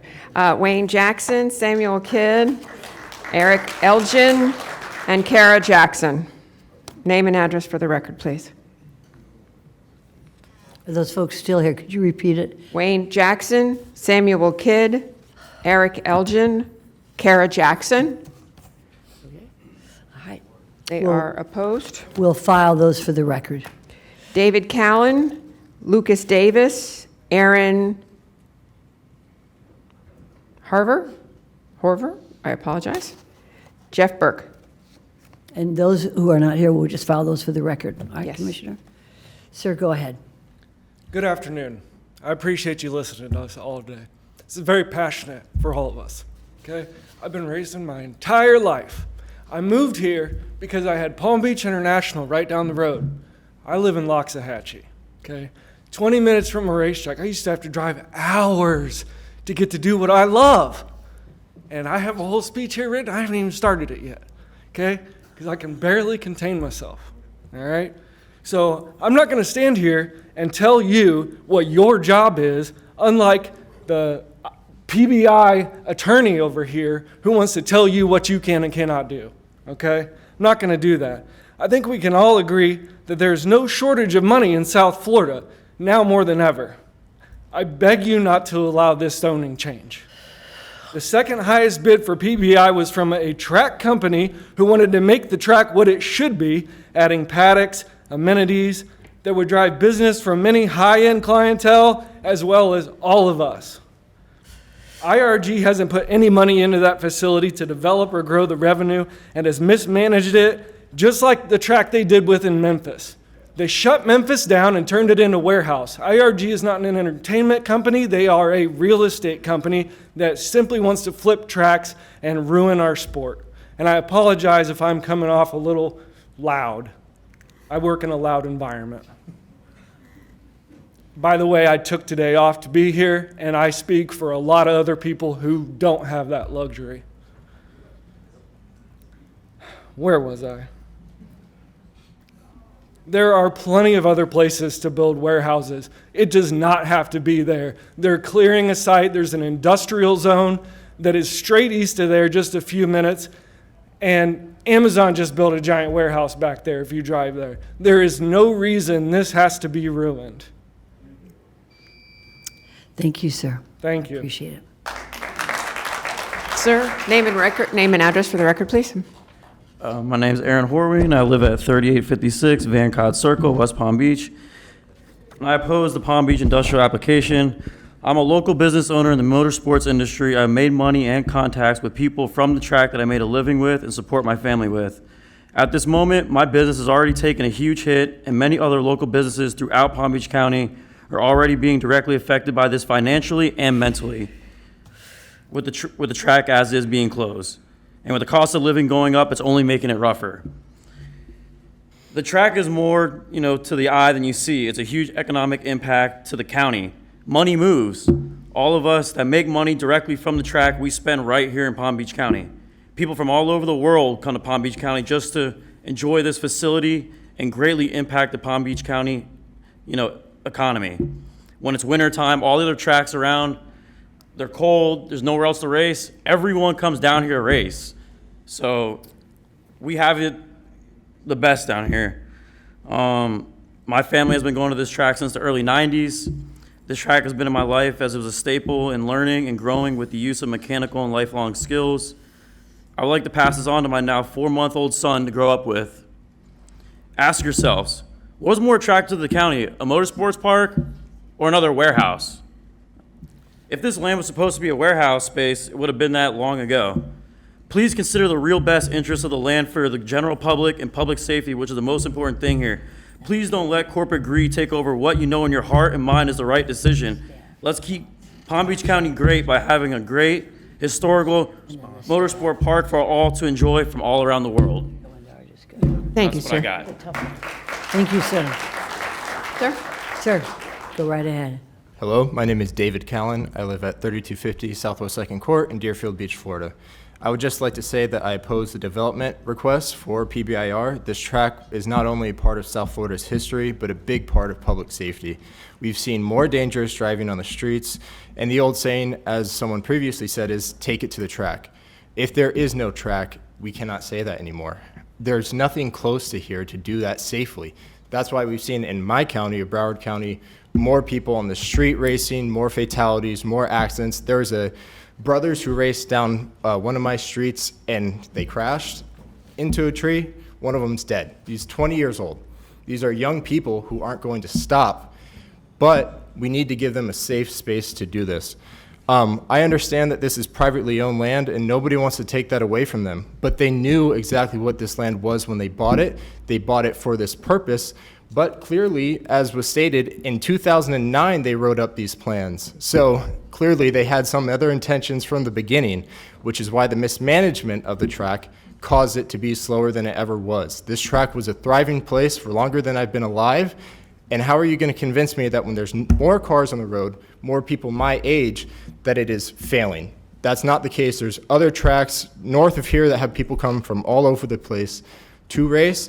How is this track, which has been successful for decades, suddenly failing? It clearly has to be something to do with mismanagement. I'd also like to note that the last event held was actually April of 2022, April 23rd to be exact. How are we to believe that these people have what's best in our community in mind if they aren't even telling the full truth about what has happened to this place? With that, I ask you guys to leave it be, leave it a track, and keep our people safe. Thank you. Thank you, sir. Thank you, sir. Sir, go right ahead. Hello, my name is Stian Oksevic. I live on at 15057 79th Court in Loxahatchee, Florida. And I'm here because since I moved here in 2014, I've been out to the racetrack a number of times. I'm not a racer, but I do like to go as a spectator. I was in my classic car on the last event that happened out there, where we simply did a parade. And that track, it's a landmark for Palm Beach County. It's a tourist attraction I've personally visited and enjoyed taking people to, and I've had friends come in from out of town and even out of country to go to PBIR. So obviously, this is a track that means a lot to drivers, racing fans, and enthusiasts in Palm Beach County and beyond. I did have some things written here about the street racing, but I feel like that horse has been beaten to death. So I'll just note that I very much support having a legal way for people to race and get that adrenaline rush without endangering others. I do want to mention, as just an anecdote, at a previous job I had here in the county, I had a coworker who was an avid street racing enthusiast, and we actually clashed over that. I used to argue with him that this was putting lives in danger and he should go to a safe track. I cannot make that argument with people if there's no track to send them to. So the other thing that struck me as strange here is the point was made that there's a need for a warehouse along the Beeline as a track from the Port of Palm Beach into Central Florida. But the Beeline is a very long road, and there is a lot of open space along that road. Palm Beach is the largest county in Florida, and I cannot imagine this is the only place that you could put such a facility. The county attorney did make the point of what the commission's hands are a little tied in terms of what you can and cannot do. But I do believe where there's a will, there's a way, and I would like to ask the commission to save our racetrack. Thank you, sir. Thank you very much. The last three cards I have are Lucas Davis, Jeff Burke, and Pat Hill. Hi, I'm Jeff Burke from Jupiter, Florida. And a little fact, probably no one in this room knows, Dave Rupp, the builder of the original track, chose that site because it was across the street from Pratt & Whitney, and he knew that he would never have any noise ordinance issues. And that's something you can't replace anywhere. But my comments, I'm gonna have them in three different little segues here. The first one, 1973 in Palm Beach County. I'm a street racer. Okay. I-95 then was only complete from Okeechobee to PGA. We would go out at 1 in the morning and do 150 mile an hour top speed runs. Careful what you say now. Okay, so anyway, I'm guilty. So anyway, I was busted by Harold Murphy of Murphy's Towing and Paint Shop fame. And he said, Burke, take it to the track. And I did. And once I started running on the track, running on the street is for squids. That's what we call them. It's not for racers. Racers don't race on the streets. And the racing has become more prominent in my lifetime because, Maria, you stated here in Englehart's article that there's no more need or interest for racing to continue on the site. That's not right. That's not true. I mean, that'd be as ridiculous as me coming in here and saying there's no more need for golf courses. Shut them down. There is a need. And Seth, where's Seth? Seth mentioned racing's in a decline. That's the exact opposite.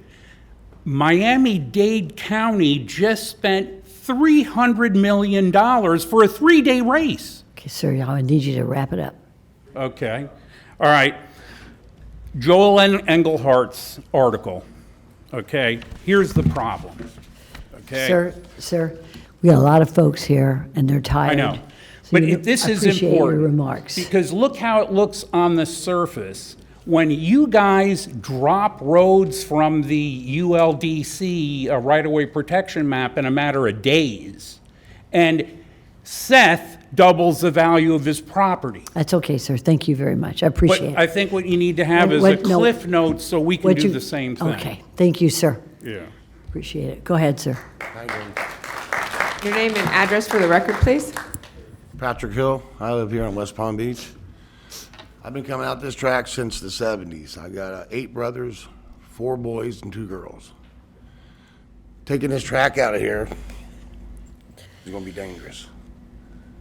The cars these days, they're not like the cars 80s and 70s. They're not like that. They're so much faster. In 60 feet, these cars get away and hit something. It's like they're going 130, period. You'll be sitting in your living room watching TV, and one of these cars is going to come through your door. You're not going to take these cars, and people ain't going to sell their cars. They're going to stay in the street with them. There's nowhere to go with them. They're going to stay in the street. I don't know what's going to fill up first, the jail or the morgue. And I guarantee it's going to be a bunch of young kids, not guys my age, young kids. They're going to kill themselves out there. The wall is to keep the cars from flying through the grass into the trees. Okay, those cars got roll cages, all that stuff in them. When they go through the woods, it's like not having no cage at all in it because it shreds them. You're not coming out of that car. We crashed a car last year. Finally got it back together. Don't get a chance to take it out, to race it, to check it, or do anything. We got to go 3-4 hours. And I hate to go 3-4 hours to outrun all these guys. I want some of their money. We need that track here. You shut that track down, you're gonna cause chaos in the street. Start thinking. We have one more card. Lucas Davis, are you here? Already went, thank you. Very Thank good. you, sir. Appreciate it. With that, we have no more cards. Very, very good. And I will file these with the Commissioner, clerk, along with the 40 other cards that did not speak that were opposed. yeah, I have a number of written letters from folks who are all opposed to the applicant. I believe these Okay, are at probably this the same point ones that I now, filed earlier, too. Thank you. Now, at this time, I am going to ask the applicant if you have any response, sir. We have no further comments at this time. We're happy to address any questions that have been, that you might have. Does anybody have any questions for the applicant? Yes, Commissioner Marino, go right ahead. Thank you. Actually, I have a lot of questions and some comments. And I know I'm not the most popular person in the room right now, but let me say this, what you all don't know. One, I've actually raced on that track. I did the Skip Barber driving school there. I raced BMWs there. I've raced my own car there. The track is right around the corner from me. When the organization called Formula Race Promotions came into my office to talk about the racetrack, they were not the successful bidder. And this is, I have to remind all of you, this is private property. They can do whatever is in the code on that property. So when Formula Race Promotions came into my office, I actually gave them some other opportunities and connected them with other businesses in the county to continue racing. They chose to not go that avenue. I am working with the county. We have several other ideas that we're working on, whether they come to fruition or not. Your voices have all been heard. We're not trying to put racing out of business. We're trying to find some other solutions for you. But at the end of the day, this is a private sale. This is a private owner. We can't tell them they have to keep racing on that track. I know a lot of you think the county should buy the property and do it themselves. We just had to go out for $200 million for a bond for affordable housing. We cannot go out, and we don't have the money to buy this. And this may sound like a crazy idea, and you're all going to look at me like I have 4 heads, but, this is not an inexpensive piece of land. And I don't know what the owners are selling the property for right now. And I could say, yeah, 100 of you in the room put up $1 million and buy the track and run it yourself. I know you'll laugh at me and say that's ridiculous, but at the end of the day, we're probably talking about a price of that much to do it. Also, there were a lot of other questions that came up and comments. There's a lot of land surrounding this racetrack. Yes, there is. You're all looking at it. That's all environmental land. So we're not going to move an industrial area onto that environmental land. Noise issues. Yes, racetracks get built where there are no noise concerns. And that is why this track is where it is, and surrounded by industrial, further down the road, surrounded by environmental. There are a lot of environmental issues on that property. It has septic. These things can leach into the aquifer. These things can pollute the area around it. Any improvement on this property, whether it's a racetrack or industrial, needs to come up to today's current codes. That property has, and I can't even say how many code violations have been on there and what it would cost to remediate the code violations if it ran as a racetrack. I don't have that figure, but I do know that there were a lot of code violations on that property. Another reminder, and Seth, thank you for standing here while I hopefully am not rambling on, but we have heard you, but this is not a zoning issue. We do not This is, and because someone else said, do not make a zoning change. This is not a zoning issue. If it is improved, if this land is improved for industrial, it will now have water from the county, and it will be on the sewer system, so it won't have an environmental impact. Someone else said this was a state-of-the-art facility. I never noticed it to be a state-of-the-art facility, but I do know it's a place that people wanted to go to. And my comments, and I realize this is my district, so I hope you all allow me a little bit of time. This was supposed to be questions for the applicant. This So was if you questions would- and comments. Okay, so go right ahead. So, You can sit down, Mr. Bain, if you want. No, well- I'll get to you. there was a comment about the Florida area ratio on this property if it is developed as warehouse. Can you remind us what the maximum would be versus what they would put there now? The maximum FAR for industrial is 0.85, which is over 6 million square feet, and the applicant's proposing 0.27 with this proposal. And as a lot of people in this room would like us to tell the owners to keep it as a racetrack again, and I know I asked this earlier, but I think it does need to be repeated. Can we tell them to keep this a racetrack legally? No. We have no legal cause to do that, correct? Correct. Aaron, do you have a comment? Right, no, we don't have the legal ability to tell them to keep it as a racetrack. The use that they're requesting is already permitted under the code, so. And this is in an industrial overlay, so the use of industrial there is already permitted, correct? Correct. Okay. I will yield my time and have comments at the end. Thank you. Thank you. Here we go with you, Commissioner Woodward. Go right ahead. And we, at this point, we're at questions to the applicant, and then later, if you'd like, you can reserve time for comments. Okay. Yes, thank you. It's been a long day. I hope you all know we're serious. This guts me. I lose sleep over issues like this. I wanted to know, it was brought up by multiple speakers, and just for my own benefit, I'd like to know the question of this being a hedge fund that has done the same thing in Memphis, where you buy a racetrack with the purpose of driving it down to where it's not profitable. Please, I'm asking him. We're going to have respect for everybody here. Thank Quiet you. it This down. is Go a ahead, sir. difficult question, and it's one I even hesitated asking, but for my own benefit, I would like to have this addressed. Thank you. That's speculation from the audience, and it's entirely inaccurate. Our current ownership group has owned it since 2014 and has made an effort to operate the track viably. Some of these code enforcement issues that you've heard, some of those were trying to work around some of the county requirements to make the project profitable. Had some stands in there that hadn't been approved at the time, so some of those things were about literally putting bleachers in there, that kind of a thing, trying to pump up the value of the site.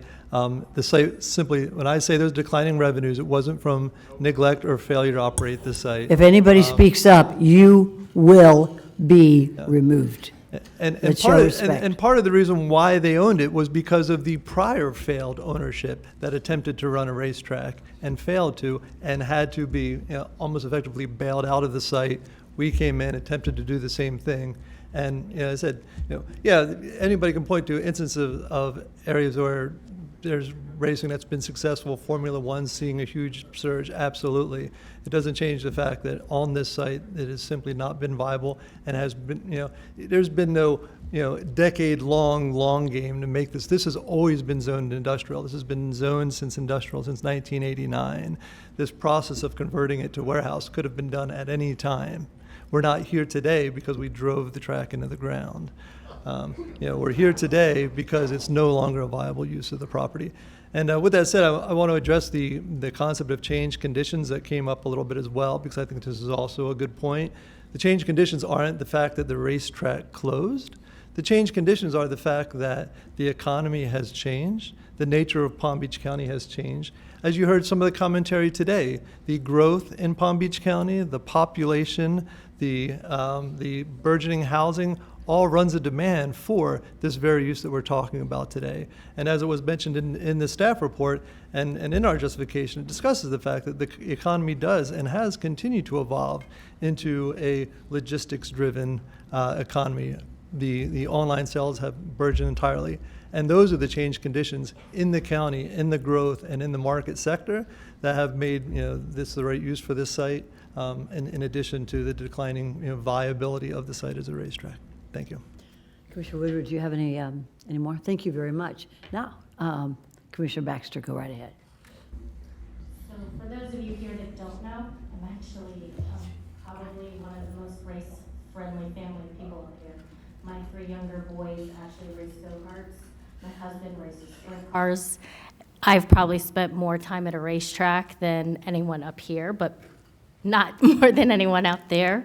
So if there was any way, when I tell you I have asked questions after questions after questions, finding some substantial evidence that could help you, help us, help the community keep a staple, help us keep a family-friendly place, I just can't even tell you how much digging I have done and even would like to continue to do to find that evidence for you. I just have not been able to find it. Okay. Thank you very much. Are there any other commissioners who have a question? Yes, go right ahead. Commissioner Barnett. Thank you, Mayor. The question to the applicant. Yes, ma'am. Yes, Mayor. There's been some commentary about the impact this would have on businesses, business owners who risk losing their businesses or a significant part of their business if racing were to be discontinued. Is there racing happening now? There's not, and has not been since last April when we had it. When, as someone mentioned, our last event was April of last year. April 21? I think somebody said April 21. It was April 22. It was last year. Oh, okay. Thank you very much. I was also curious if there were anybody from the county who might be able to address whatever economic impact might result as or may have already taken place since April 22, since racing was concluded. Is it correct, staff, that there's been nothing going on at that site since April of 2022? Is that correct? Lisa, would you just state it for the record? Yes, it's been closed since April of last year. So I don't know, maybe Patrick would like to address the economic statement? The only answer, Commissioner, on the economic, we don't perform any measure of economic analysis on zoning or the land use, so we wouldn't have anything with regard to that. Okay. All right, I think this completes any questions for the applicant. Thank you very much, Mr. Bain. Are there any questions by the commissioners to staff? Any at all? Well, I have one. Referring again to the staff analysis, page 1, application summary, front page.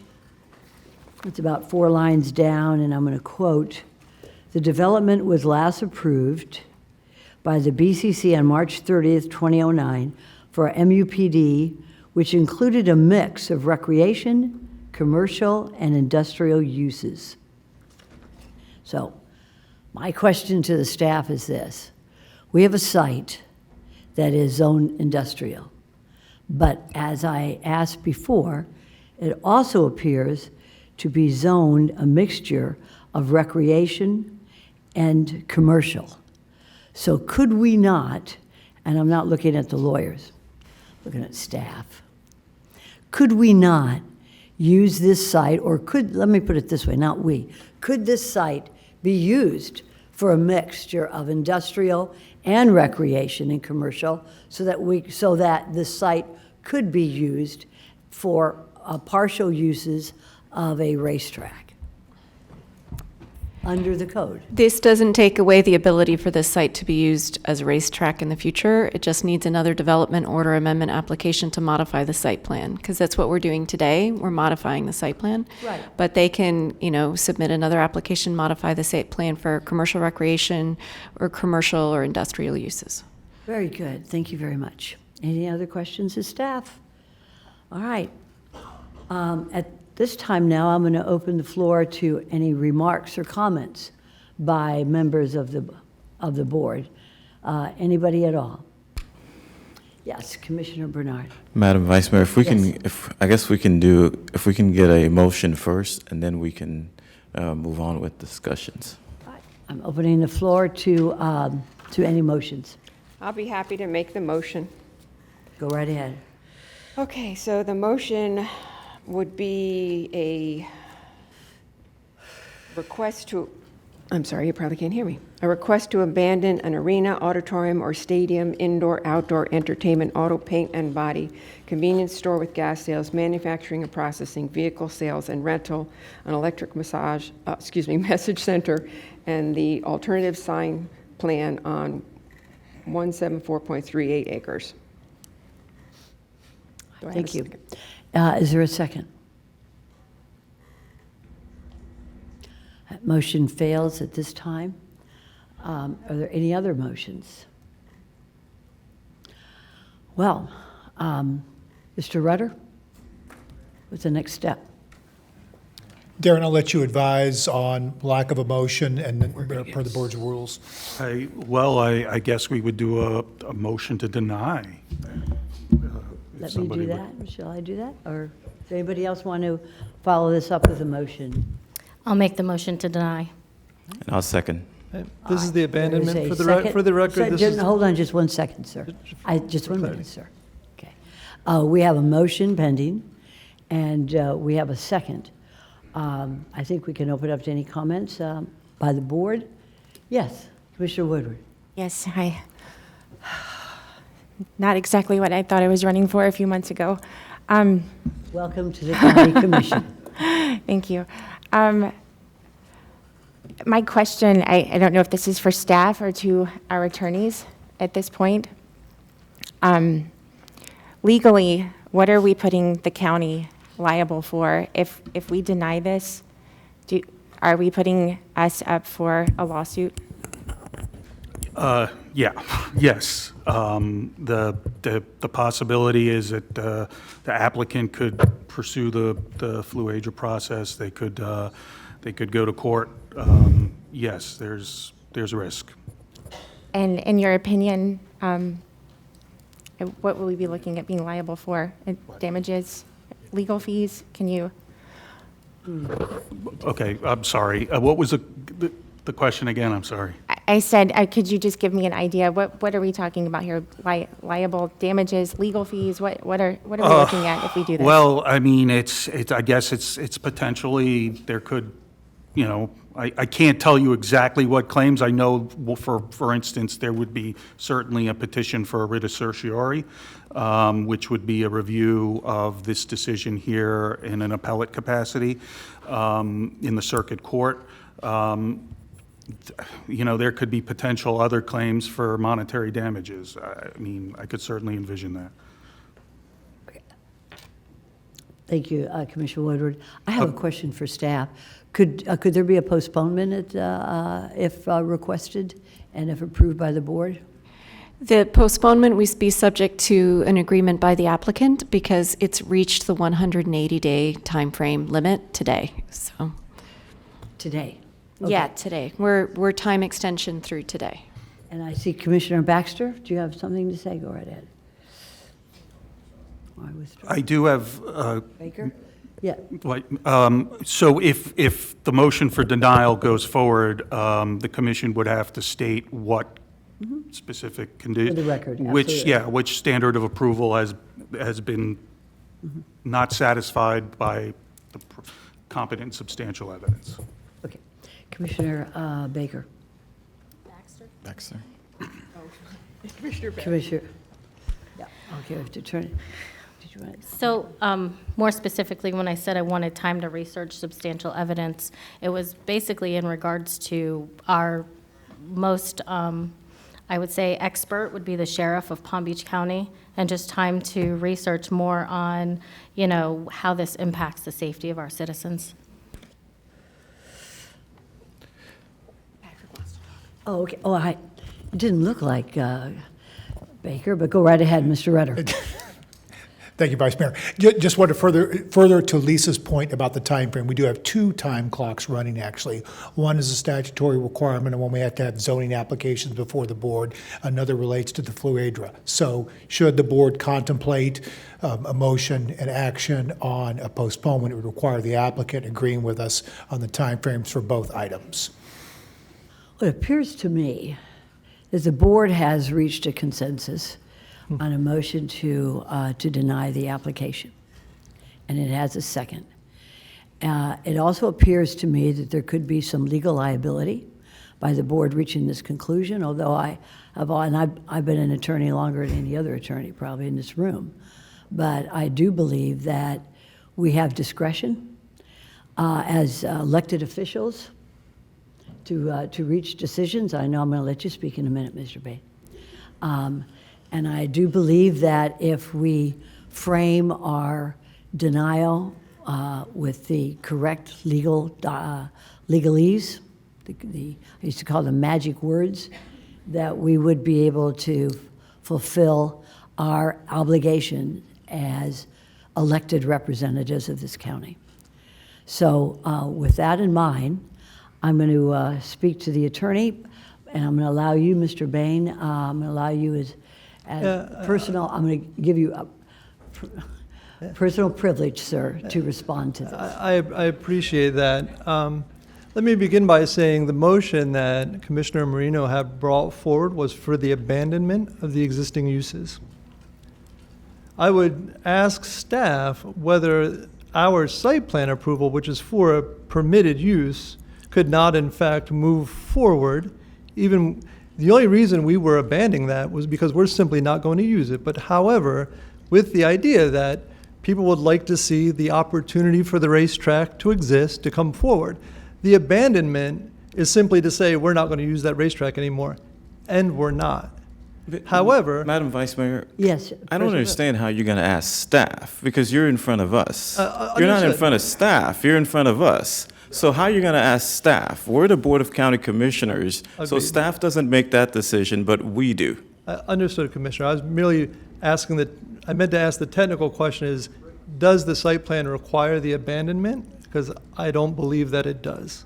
Which is to say, if you do not believe you want to abandon the application today, I would still suggest and ask that you consider the site plan before you.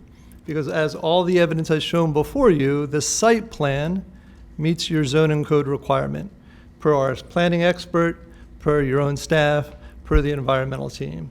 So if this motion, if you do not even need to take up the abandonment, but I would ask that you still consider the site plan approval based on your staff's recommendation. Okay, thank you, sir. I think that if I could just have a personal privilege to discuss the wording, I certainly don't want to, and I did not hear anything about a postponement by the applicant, so we're going to proceed forward with a possibility of denial. I just want to make sure that we have the right words. Okay. I love lawyers. I am in a recess at this moment I think it's a good time for a bathroom break, folks, huh? So why don't we take a recess for 15 minutes and come on back and we'll hear a decision. Thank you. Thank you. All right.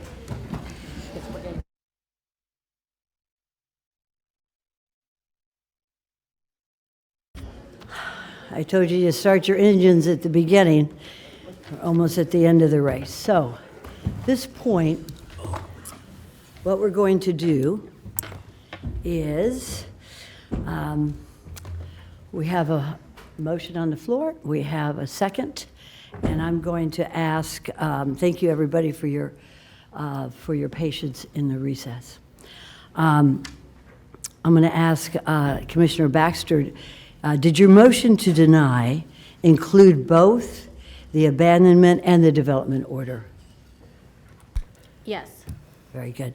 Okay, now if we could have a vote, and I'm going to state the motion for the clerk, that by this vote. Madam Mayor? Yes. I'd like to clarify Well, very good. my motion, if that's okay. Absolutely, go right ahead. So just upon further review of everything we've kind of gone over, yes, applying it to both the abandonment and the site, and without prejudice. The competent substantial evidence that I feel is lacking is the traffic, the safety, and the changed circumstance. Very good. And that would warrant these two requests, okay? And that is without prejudice. Very good. Madam Mayor, I Yes. support the conditions that Commissioner Baxter have mentioned in regards to traffic, safety concerns, and change in circumstances. Very good.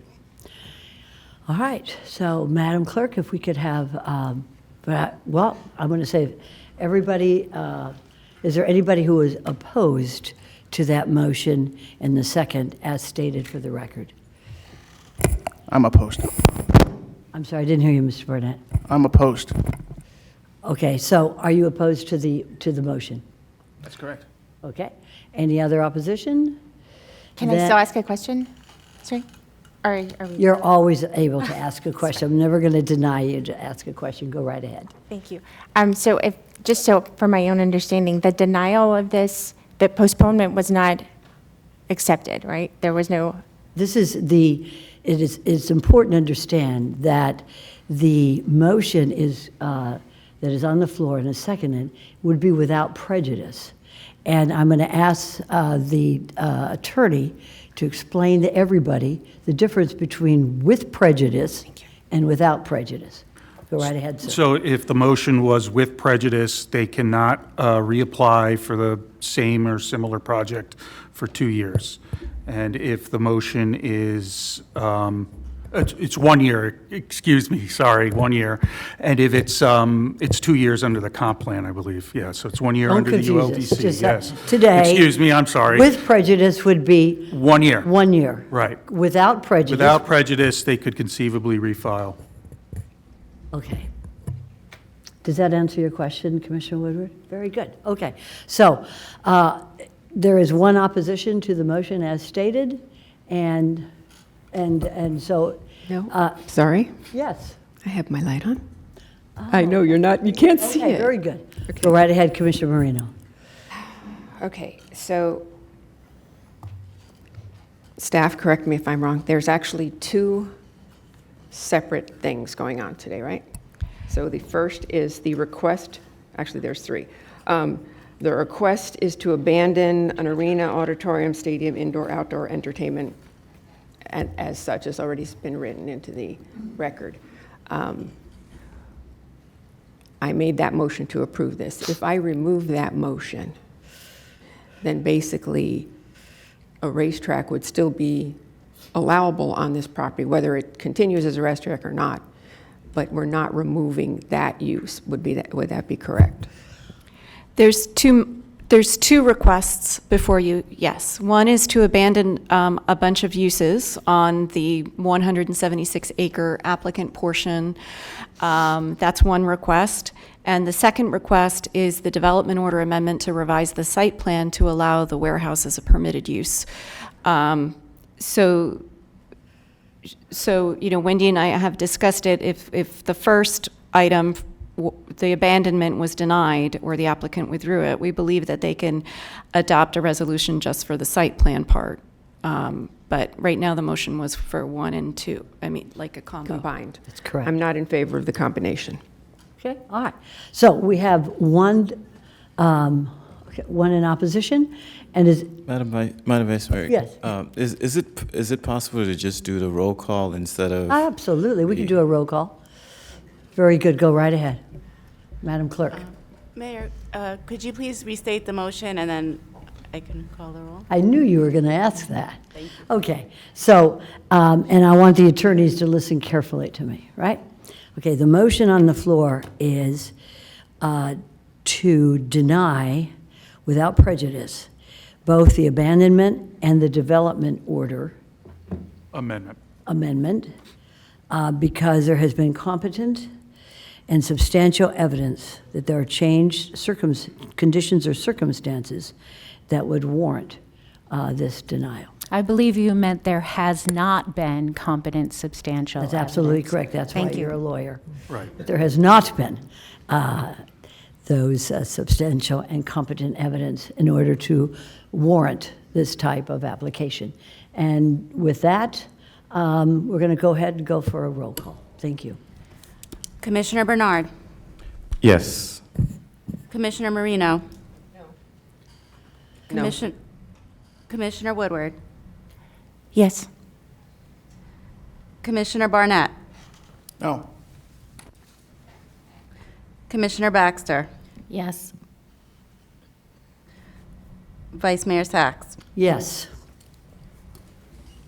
Mayor Weiss. Okay. So the vote is that the application is denied without prejudice. Thank you very much, sir. Thank you, everybody, for being here, for taking off time from work. You see how your democracy works. Thank you.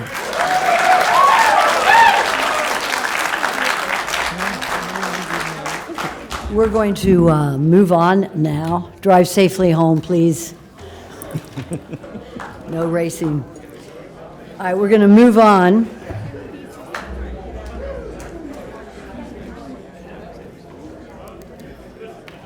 Going to move on to number 7. All right, I'm going to ask you to quietly go out. I appreciate it. Thank you. You've been very respectful. Appreciate it. All right, staff and commissioners, we're going to move on to number 7, Diamond Plaza. And if I could have, the applicant is here for Diamond Plaza. Thank you. And before you start, sir, we're going to do our disclosures. And I'm going to start with Commissioner Barnett. While you're looking for it, we'll skip you, Commissioner. Commissioner Woodward, go right ahead. Yes, disclosures for Diamond Plaza, number 7. I had verbal with Bradley Miller and Alan Sicklin. Very good. And we're going to go over to Commissioner Bernard. Diamond Plaza disclosures. Thank you, Madam Vice Mayor. For item number 7, I met with Bradley Miller, Sandra McGrew, and Alan Sicklin. Very good. And Commissioner Baxter. For item number 7, I spoke with Alan Sicklin.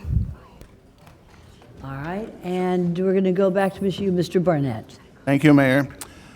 I've had verbal communication with Mr. Bradley Miller, Executive Director Dave Kerner. I have correspondence and no site visit. Very good. And I'll do mine. And item number 7, verbal communications, meeting with Bradley Miller and Alan Sicklin. And we'll just waive Commissioner Marino until later on during the discussion. I can't No, find you'll them, find it. but I know that I met with Bradley Miller and Alan Sicklin. Very good. So, and if there is anything, Thank you very when I much. find it, if there's any additions, I will let you know. You can always interrupt us later on. Go right ahead, applicant. Thank you very much. My name's Alan Sicklin. I'm here with Bradley Miller to make this presentation, and I promise I'll be short. Long day for everybody. My condolences. This is about the Canella Lounge, and Canella and Bradley's going to give you the geographical location and all that sort of stuff. I just want to give you a brief introduction.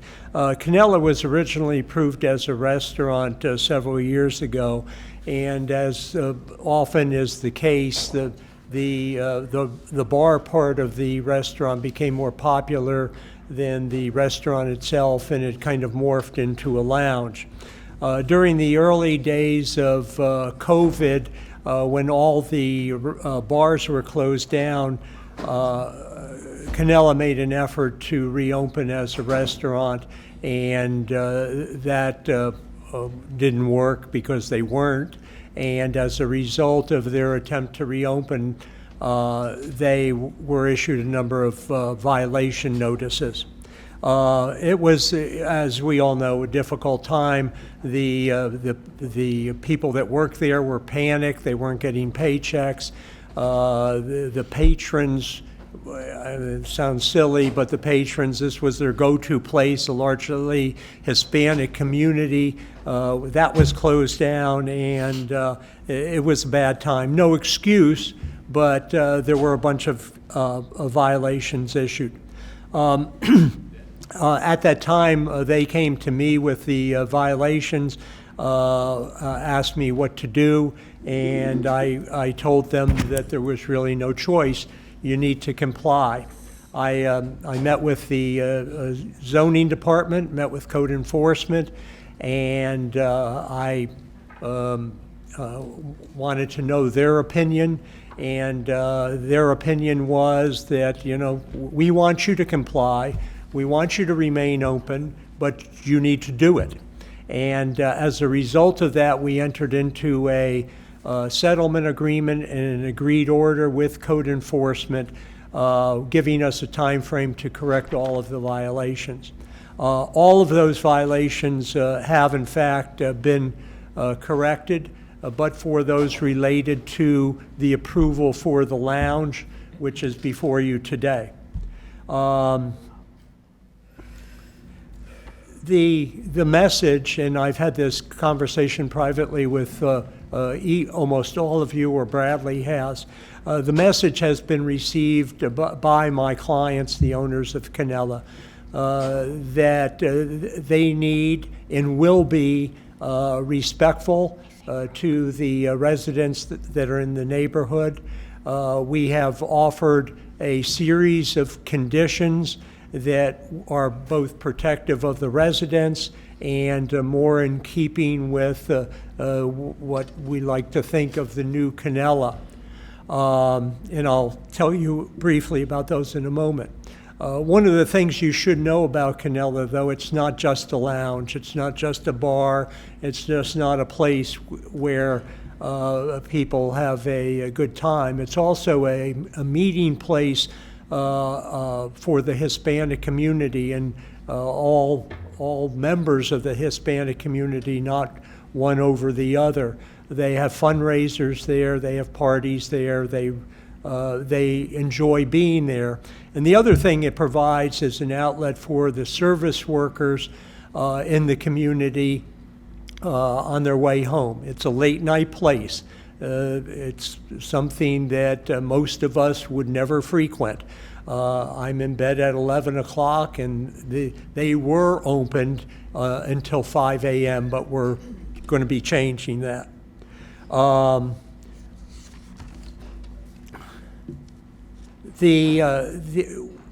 of the things that we did before Commissioner Barnett came on board was I had several meetings with Commissioner Kerner, because it was and is his district, now Commissioner Barnett's, to find out what was on his mind and what we could do to satisfy him, satisfy his constituents, and keep this important Hispanic lounge and gathering place open. And as a result of that, we came up with a bunch of conditions which we think are meaningful. One is we've revised the hours of operation. There is no 5 o'clock anymore. Bradley will show you the numbers in a moment, but Monday through Wednesday, it's 11 p.m. Thursday is 1 a.m. Friday and Saturday, which are their big days, are 4 a.m. And Sunday was 3 a.m., but after a conversation I had with Mayor Weiss, he suggested that be reduced because Sunday's a school night, if you will, and my clients have agreed to reduce that, to make that 2 a.m. The other thing that was on Commissioner Kerner's mind, and which is also agreeable, is agreeable to us, is that right now the Canella is staffed by private security. Private security is private security, and when there's somebody that's loud in the parking lot, they say, please don't be loud, and their response would often be they would call the sheriff's office. So there were a number of calls to the sheriff's office that, quite frankly, we're not sure needed to be made, but they were. The staff report has those concluded in, I think, July of 2022, and if you will, Canella has gotten the message and we believe has been a good neighbor since that time. The other thing that has become important, and Bradley will refer to a petition from 23 of the neighbors, and their concern was they live on a Diamond Street to the north. Their concern was that there was access to Diamond Street from the shopping center, so people obviously would, if they didn't want to park in the shopping center parking lot, would go to Diamond Street, they would walk through, and then when they left, they would do what people do. They get in their car, start them up. The only problem is it's at 3 o'clock in the morning. We have also agreed to close off that entrance to Diamond Street at 11 p.m. and to enforce no parking for Canella patrons on Diamond Street at all. We presented those conditions, except the revision on the Sunday evening, which is new, to the Zoning Commission. And the Zoning Commission, on their two motions, voted 6-1 and 5-2 in favor of the project of the lounge. I think they understood, one, that this was, after it's all said and done, is a small business. They have employees. They count on paychecks from Canella, and they also understood, I believe, the importance to the Hispanic community, which Commissioner Barnett's district is, I think, a majority of Hispanic community, as was Commissioner Kerner's. And certainly Commissioner Kerner, and I'm sure Commissioner Barnett understand that, and this is an important gathering place. With that, Bradley's going to quickly go over the details of the application with you, and then we're here to answer any questions you have. Thank you. Thank you, Alan, for taking all of my time. Bradley Miller with Urban Design Studio, 610 Clematis Street here in West Palm Beach, and representing the applicant. I'll go through this quickly. Where the site's located is on the east side of Military Trail, just north of 10th Avenue North. It's in a shopping center called Diamond Plaza, which is why it's on your agenda. Under that name that's been there, it goes back into the 80s since that shopping center has been at that location.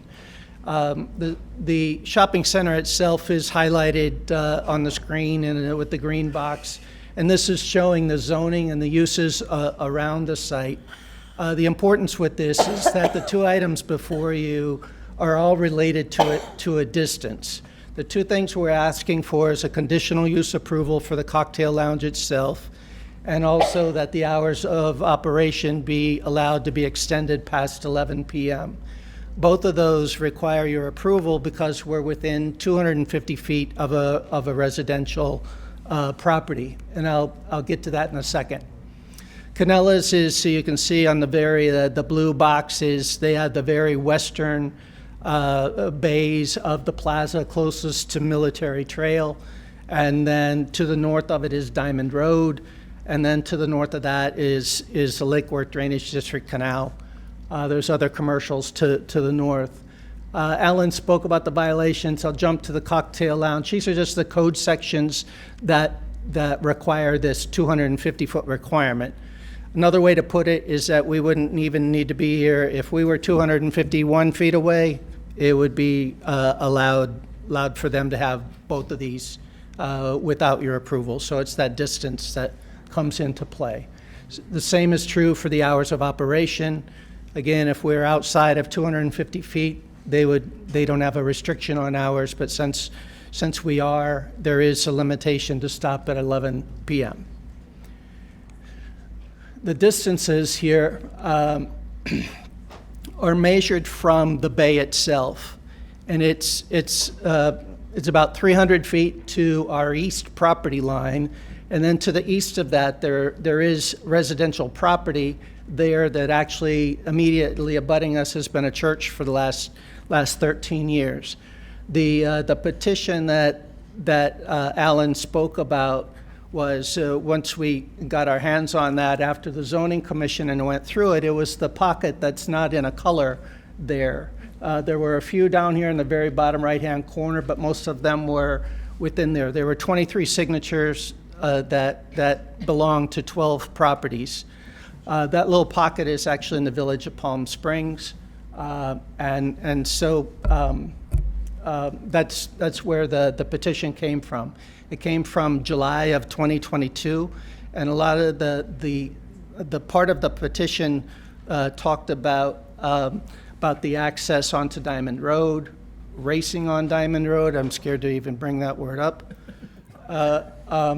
And to give credit where credit's due, it was actually your staff that came up with the majority of these conditions that we have. The modifications that we've made to them pertain to the hours, but they came up with the rest. To go around the rest of the site, I guess technically to the west across Military Trail, there's a mobile home. That's 226 feet away. So technically, I guess that it's either a use or zoning that applies to this distance. The closest is to that northeast corner where that's in yellow, that's 208 feet away.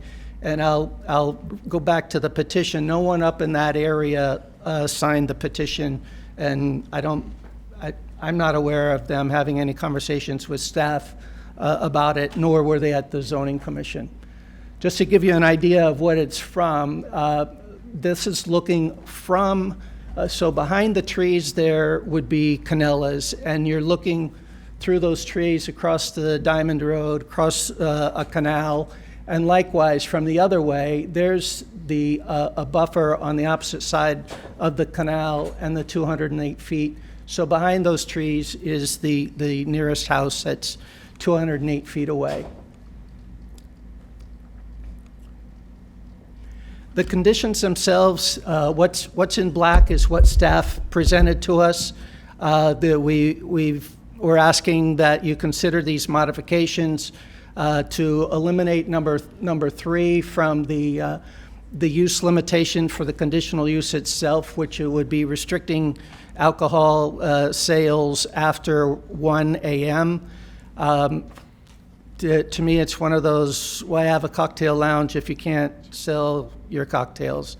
So we're asking that be stricken. And then we added condition number 6 to that, which provides for the Palm Beach Sheriff's deputy to be hired, and I used the word engaged there. That was some discussion at the zoning commission. We're fine with hired, retained, whatever wording you feel best for that, but we're going to do it, and we think that will make a huge difference. And then the other changes to the conditions at the bottom for the hours, which Alan went through, of reducing those hours. These are the conditions that are also, you can see in black, that are closing off the access points to Diamond Road after 11 p.m. and prohibiting the parking. So they are conditions of approval that will be enforceable not only by our own clients and the sheriff that's there, but the last resort back to code enforcement. So that's our request. Alan and I are here. If there's, Alan, any more you want to add? Just one other thing. One of the important things at the zoning commission that was brought up was, okay, we're satisfied with your conditions. We're good with that. But what happens if you start violating them again? And I think Ramsey was at the hearing and explained to them that there is actually a compliance condition as part of the approval, which says failure to comply with any of the conditions of approval for the subject property at any time may result in, and one of them is the revocation of the conditional use, requested use, development order amendment. So this can go back to code enforcement or actually come back to you, better yet. If there is a violation, you revoke the approval, and so there is a remedy if Canella doesn't do what they say they're going to do. I am totally confident that they will, however. And so I think that was important. It was important to the zoning commission. I think it's why they voted the way they did to recommend approval, and I wanted you to know that. Thank you. Okay. Thank you very much, gentlemen. Do we need a staff presentation?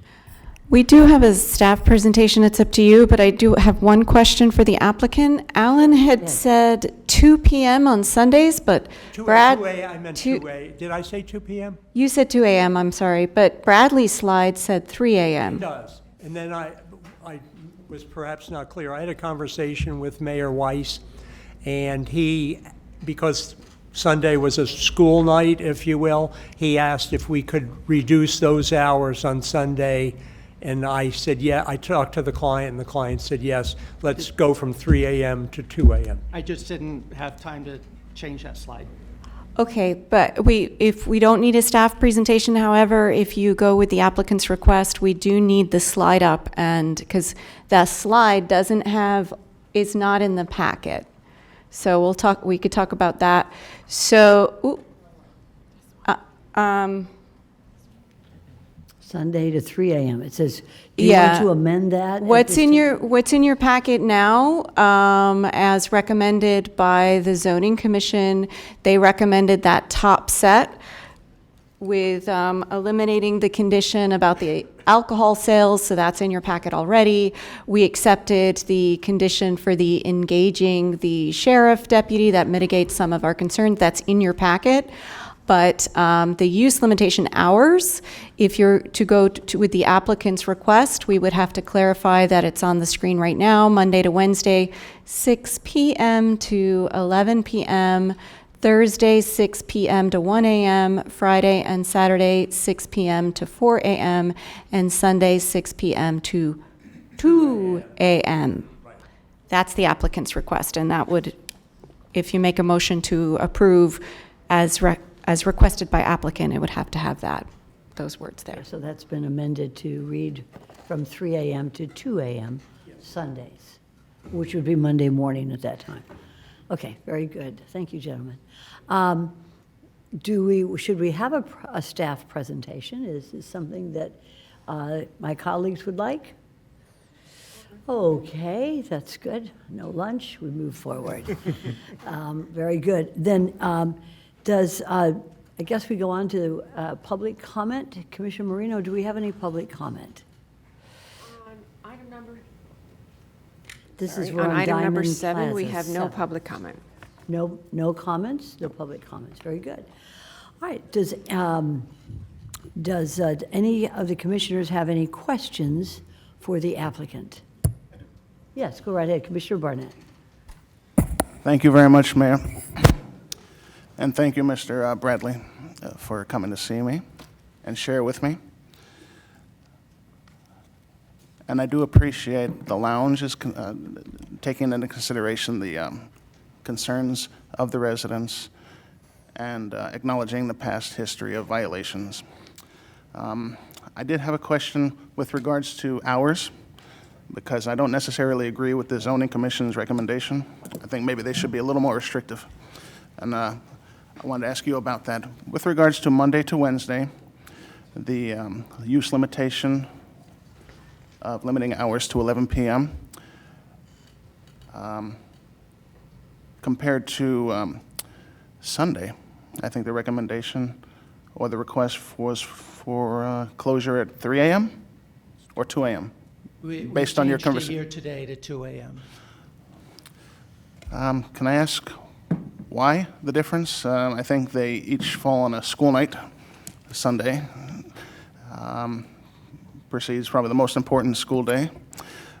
Why should the lounge continue to be open till 2 a.m. on a school night, on Monday night? That's my concern. Understood. And I think it's the continuation of the weekend, I guess, with Sunday being there. And as Alan indicated, we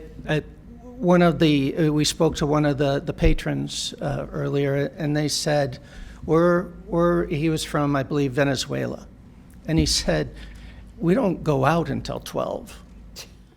And so it's really trying to provide the hours that this community has, as well as the service community that are taking care of us while we're out to dinner at 7 or 8 o'clock at night to be able to have a place to go to. Don't members of the service community also have to be at work on Monday morning as well? Well, in some of the restaurant stuff, they don't have to be to work until 4 or 5 o'clock in the afternoon. Okay, right, true. Okay. Did we have discussion about uniformed versus private security? You're agreeable to that? We actually recommended, we put the condition on ourselves as to the Palm Beach Sheriff's deputy at the encouragement of former Commissioner Kerner. Okay. I don't have any other questions right now. And we believe that will make a huge difference in the past history. Thank you. I don't have any other questions right now. Thank you. Okay, thank you very much, Commissioner Barnett. Any other commissioners have any questions of the applicant? Yes, Ramsey, go right ahead. Right. So I would just like to bring up a little bit of history of how we actually got here. This happened during the code enforcement COVID issue. Typically, we don't go out at 2, 3, 4 a.m.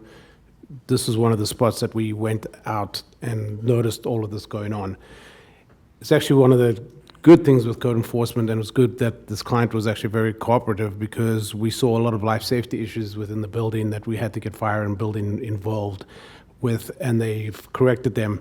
Then sitting down with them, we've all come to collaboration that we don't want to close down the business, but it has to operate safely and also keep the residents happy around there. So I think with all these conditions, with what we saw, me personally, myself, out there at 3 a.m., and some other staff members, I think we've got enough controls in place now to stop all of that happening and still keep a business viable and keep people employed. So it's kind of been a win-win from a code enforcement side, instead of, there's no point just fining people and not getting anywhere. So this was actually very successful. Very good.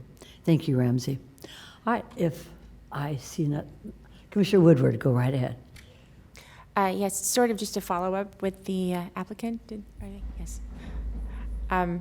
With the code You got two of enforcement, them. I went over a lot of the violations that have been had, and you mentioned parking on Diamond Road, which has been addressed, and which will also fix a lot of the garbage that was piling up on the entrance to the neighborhood. And as I understand it, there was an outdoor patio that has been removed, and so there will be no more like outdoor music parties or even people outside on the side of where the residents live as well. That's correct. The outdoor patio, and one of the things in the petition was that there were outdoor speakers. Well, there weren't outdoor speakers. There was an outdoor patio that a prior owner had constructed without a permit. And that was one of the first things that was removed once we got the settlement agreement with code enforcement.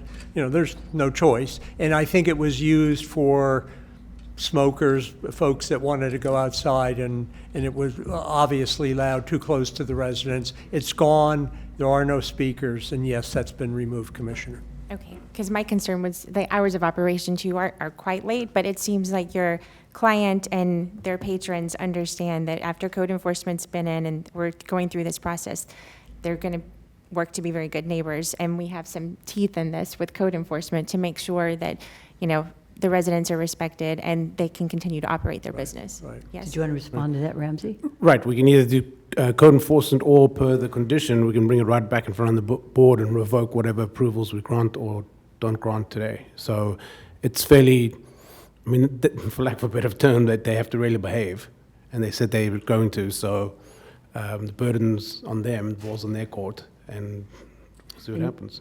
Does this mean that you'll go back and check with code enforcement what's going on in this cocktail lounge that's adjacent to a church after hours? We can probably do some random checks, but I'm sure with deputies there, if there's anything out of whack, they will let us know. Very good, thank you. Any other questions? Thank you, Commissioner Woodward. Okay, I think we're ready for unless there are any other comments by commissioners, I think we're ready for, Commissioner Barnett, you go right ahead. If you're allowing for a motion, I'd like to make a motion. I'm going to have you make the motion, but I want to make sure that we do it with the proper words especially with this amendment from 3 a.m. to 2 a.m. So Lisa, could you let us know exactly the wording? Yes, and if I may, since the applicant was very adamant that he meant hire instead of engage, can we include changing that word to hire? I wouldn't want a situation to occur where some future person interpreted that as just getting a sheriff deputy to hang out. They're definitely gonna, that's at their expense, if that's okay. But the motion, let's see, there's 3 motions. One is to adopt a resolution approving a development order amendment to modify uses. That's the first one. The second is to adopt a resolution approving a Class A conditional use to allow a cocktail lounge within 250 feet of a parcel of land with a residential future land use designation or use. And which one, Wendy, has the conditions of approval? Actually, I'm noticing it's not referenced. So the first motion for the development order amendment to modify uses would be subject to the conditions of approval indicated in Exhibit C1, and there's none of that's on that one. Then the second one, which is the adopting a resolution for the conditional use Class A, is subject to the conditions in C2 with the modified condition about the applicant shall contract with an off-duty Palm Beach Sheriff deputy. That's in our staff report. And then the third motion would be adopting the type 2 waiver, where you're modifying use limitation number 3, as he has presented on here, Monday to Wednesday, 6 p.m. to 11 p.m., Thursday, 6 p.m. to 1 a.m., Friday to Saturday, 6 p.m. to 4 a.m., and Sunday, 6 p.m. to 2 a.m. Very good. I'm sure that's exactly the words that you wanted to use in your motion, Commissioner Barnett. Well, for the third motion, I do have some changes I wanted to recommend and ask for. Hi, go right ahead. But as far as the first one, I'll make that motion. Okay, so the first 2, those are your motions, and maybe for the record, should we have a second on those 2 motions? And I see we have one with Commissioner Woodward. So let's go on, and is there any opposition to those 2 motions as already filed? Then let's go on to the third. Go right ahead, Commissioner Barnett. I'm sorry, is there a motion on the table right now? There's a motion on the table currently? Yes, there's 2 motions. 2 motions. The motion was one motion for 2 items? Yes. Yes. Correct. Okay. Okay. Did you want to proceed to a vote on the motion on the table before proceeding to the Yes, subsequent? I would like to. I think we've already done it, but It wasn't clear. it wasn't absolutely clear. Okay, so the motion passes 6-0. All right? Now we're going to proceed on to the second, and you have the floor, Commissioner Barnett. This is the motion with regards to the use limitation on hours of operation. Okay. Like I said earlier, I kind of disagree with the zoning commission's recommendation. I think the hours should be modified to take into consideration the neighbors. I don't want to inhibit or restrict a business owner's right to make money, especially in my district, and a business that's so important to the Hispanic community, which is a concern of mine, as was Commissioner Kerner's. However, I think the hours of operation for Sunday in particular, despite Mayor Weiss's conversation with the applicant, I would think more appropriate to limit the hours of operation to 1 a.m. on Sunday. So 6 p.m. to 1 a.m. on Sunday. Friday to Saturday, 6 p.m. to 2 a.m. Thursday, 6 p.m. to 1 a.m. Monday to Wednesday, leave as is, 6 p.m. to 11 p.m. With the condition that in 1 year, they need to come back and reapply for any amendment to these hours of operations. Also, on the condition that they comply with ordinances and maintain their best behavior. Okay, so just to repeat, so Monday to Wednesday, your motion is to modify that condition Monday to Wednesday, 6 p.m. to 11 p.m. Correct. Thursday, 6 p.m. to 1 a.m. Friday to Saturday, 6 p.m. to 2 a.m. And Sunday, 6 p.m. to 1 a.m. 1 a.m. Sunday. Okay, with that, Mr. Sicklin, Yes, what ma'am. saith the applicant? Okay, so Friday and Saturday are key days. If they used to be open till 5 a.m., we're now backing that up to 4 a.m. Friday to 2 a.m. Friday and Saturday puts them out of business. That's not who they are. The other thing I would just bring to your attention is that the petition from the 23 residents, they're over 500 feet away. So their concern was not necessarily, it was the noise on Diamond Road, which we've resolved. It wasn't the noise and the loudspeaker, which didn't exist. It wasn't the noise from the bar itself. So we would ask that you please leave Friday, Saturday at 4 a.m., otherwise they're out of business. For sure, I've been told that over and over again. Thursday, if this will help, we can go to midnight on Thursday. We can eliminate an hour there. And we would ask that Sunday remain at 2 a.m. We were at 3 a.m. Sunday, and again, I only repeating what I'm told, happens to be a very popular night with their clientele, and they show up. They like it. They enjoy it. It's end of the week kind of thing. So if you could do that, we appreciate it, and it would allow them to stay in business, and we hope we are perceived as wanting a compromise. Commissioner Barnett, what would you like to stay with your original motion? Yes. Okay. And at this point, if the applicant doesn't want to accept it, I think you could. Well, withdraw should or we ask take for a second on the motion? That's a good idea. Do we have a second on the motion? Okay, so it fails. So let's proceed again on that third motion with regard to the hours. And Ms. Amara, so if you could, either one of you, just say exactly what it is so that the record is clear and we all know what we're voting on. So since those modified hours that motion failed, it would go back to what he had proposed, which was the Monday to Wednesday, 6 p.m. to 11 p.m., Thursday, 6 p.m. to 1 a.m., Friday to Saturday, 6 p.m. to 4 a.m., and Sunday, 6 p.m. to 2 a.m. Okay, very good. Does everybody understand with the motion, or what we could be voting on? Right, somebody I think has to make the motion. No, we're going to make the motion. I okay. just want to make sure everybody knows what we're discussing. Okay. Is there a motion on what was just discussed? Okay. All right, Commissioner Barnett, very good. Is there a second? Second. Okay, and we have a second from Commissioner Bernard. And is there anyone opposed? All right, then it passes 6-0. Very good. Thank you, sir.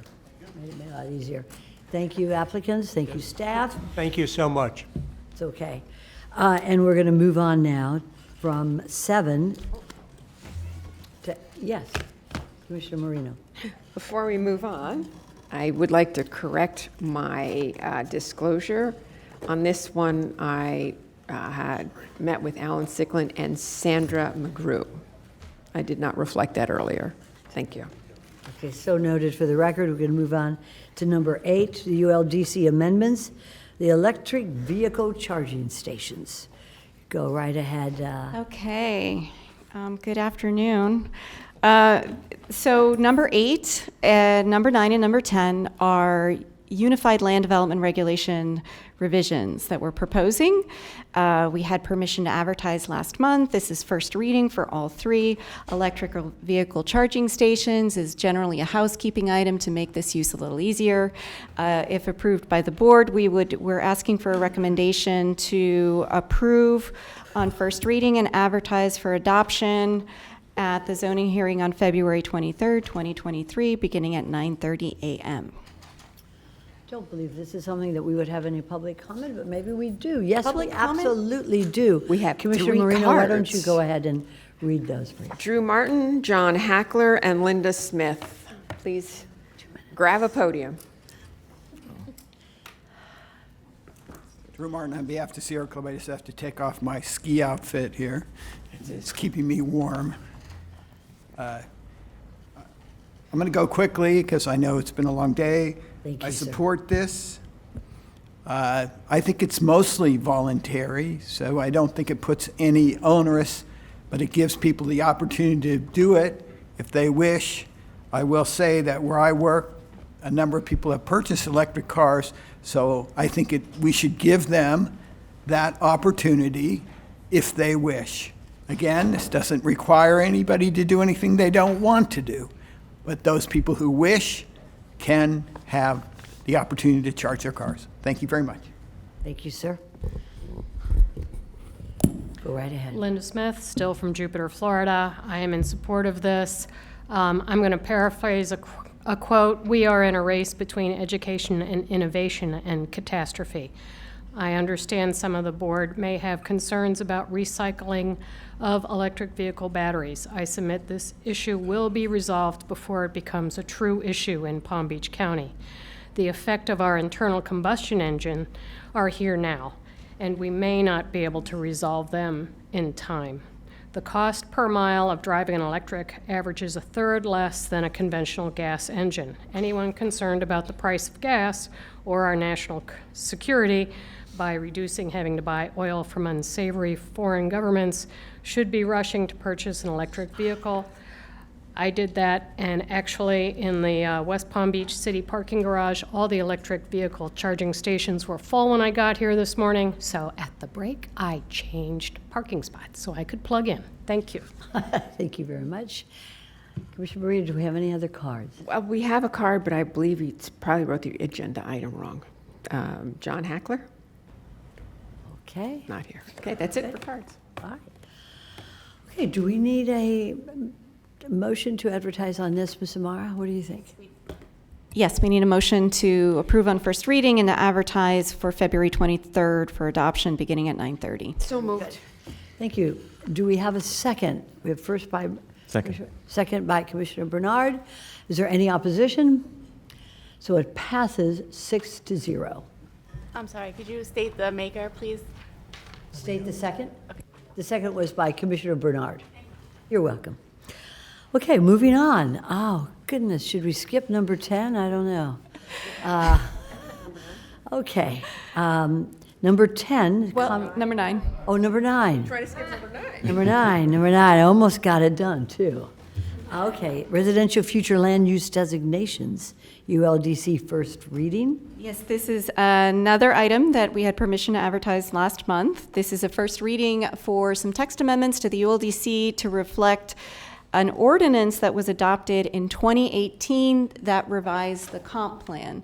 So this item and the next, sometimes Kevin Fisher in the Planning Division or me when I was there in 2018 write text amendments and present it to you and you adopt it in the comp plan, and then zoning has to follow along with the caboose and revise the land development regulations. So that's what this does. It's taken quite a while to get here, but that's what this item does. It mostly removes hindrances to agriculture in the urban-suburban tier, and we're modifying some AR zoning district language in order to be consistent with that ordinance. And staff recommends, just like the other one, approval on first reading and permission to advertise for adoption at the February 23rd meeting beginning at 9:30 a.m. You're over your time. Very good. Anything else from staff? Any questions for staff from the commission? We have cards on item 9. You didn't drop them, did you? You have them right there? We have 3 cards. Go right ahead, Commissioner I'm going to Marino. go in reverse order this time. Linda Smith, then Drew Martin, and Jennifer Davis. Very good. Go ahead and start. I know it's late. I'm going to try to be brief. I know I'll be under 2 minutes.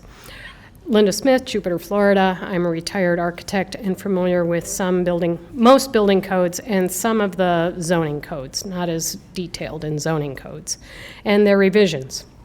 This ULDC amendment will have an adverse effect on the housing zoning of the agriculture, in my opinion. I do support the expansion of the agricultural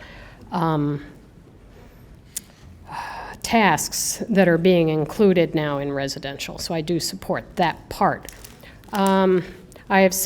I'm thinking of sending a working paper entitled Economic Benefits of Farmland and Prevention, Evidence from the United States, that indicates local governments, you, us, all benefit physically, that's dollar signs, from having agricultural lands, and even considering the fact that agricultural lands often pay a lower percentage in taxes, ag lands still pay more in property taxes than the cost of the services that they use.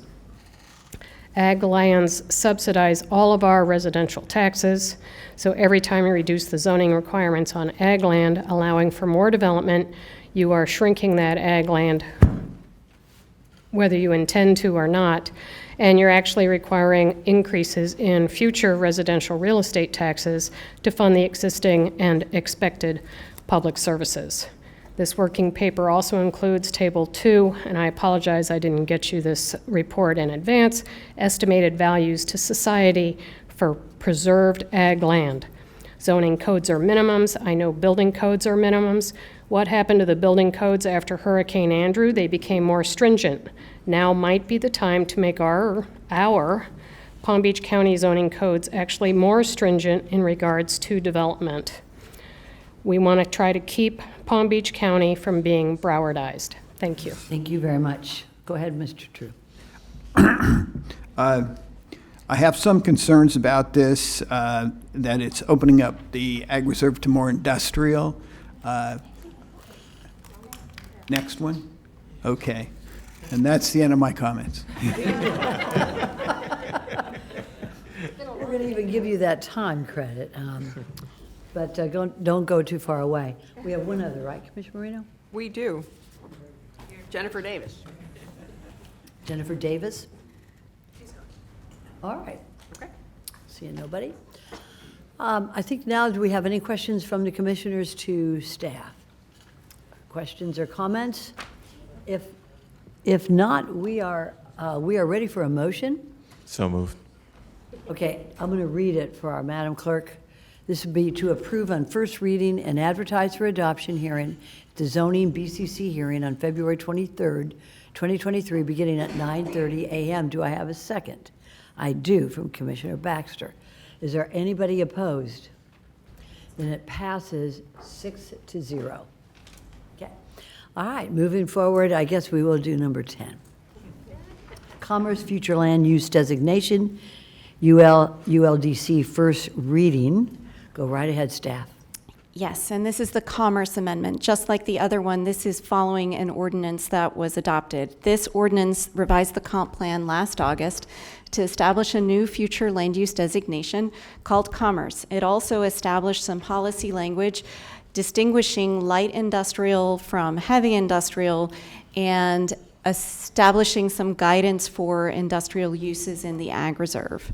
So there are several amendments, and I want to take this a tiny bit of time on this one because these are all the amendments that had come forward over the past 10 years or so in the ag reserve asking for industrial. And we have several in process right now. This is one that was recently denied, the red box. And then these are all of the applications in process right now that are relying upon this ULDC change in order to come forward before you with the adoption. Most of these were transmitted. LTG Sports Turf and Moore and Connolly are actually certified to come before you in March, and they're very much dependent upon this ULDC moving forward. The other two items, EJK and State Road 7 Business Plaza, those were transmitted, and there's the final one of this group is going to be before you next Wednesday. That one's BC Commerce Center, and it's the largest one at 47 acres. So here are some of the two sites that are up in May, LTG in, I think it's in red, and then the blue is Moore and Connolly. And then here is the BBX, the State Road 7 Business Plaza, the Mulvihill property. That one's not up for March. And then in red right there, that is the one that's going to be before you for transmittal next Wednesday. That's BC Commerce Center. And again, so this establishes the Commerce Center in the code by connecting all of the words together to allow us to certify those applications, allowing commerce with light industrial zoning and MUPD, establishing that what uses are light and what uses are heavy. And because of the comp plan language, the only commercial uses allowed are landscape service, dispatch, and storage, unless they're accessory to an industrial use. Now, we are allowing a fitness center. This has gotten a lot of discussion lately. Staff had initially proposed up to 50% of industrial buildings, but we've heard some feedback from Cobra, and we're going to drop that 50%, so they'll be able to do full pickleball in the various buildings in Commerce between today and second reading and final adoption. We can work with them on that.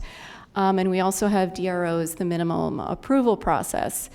So here's the policy recently adopted in the plan.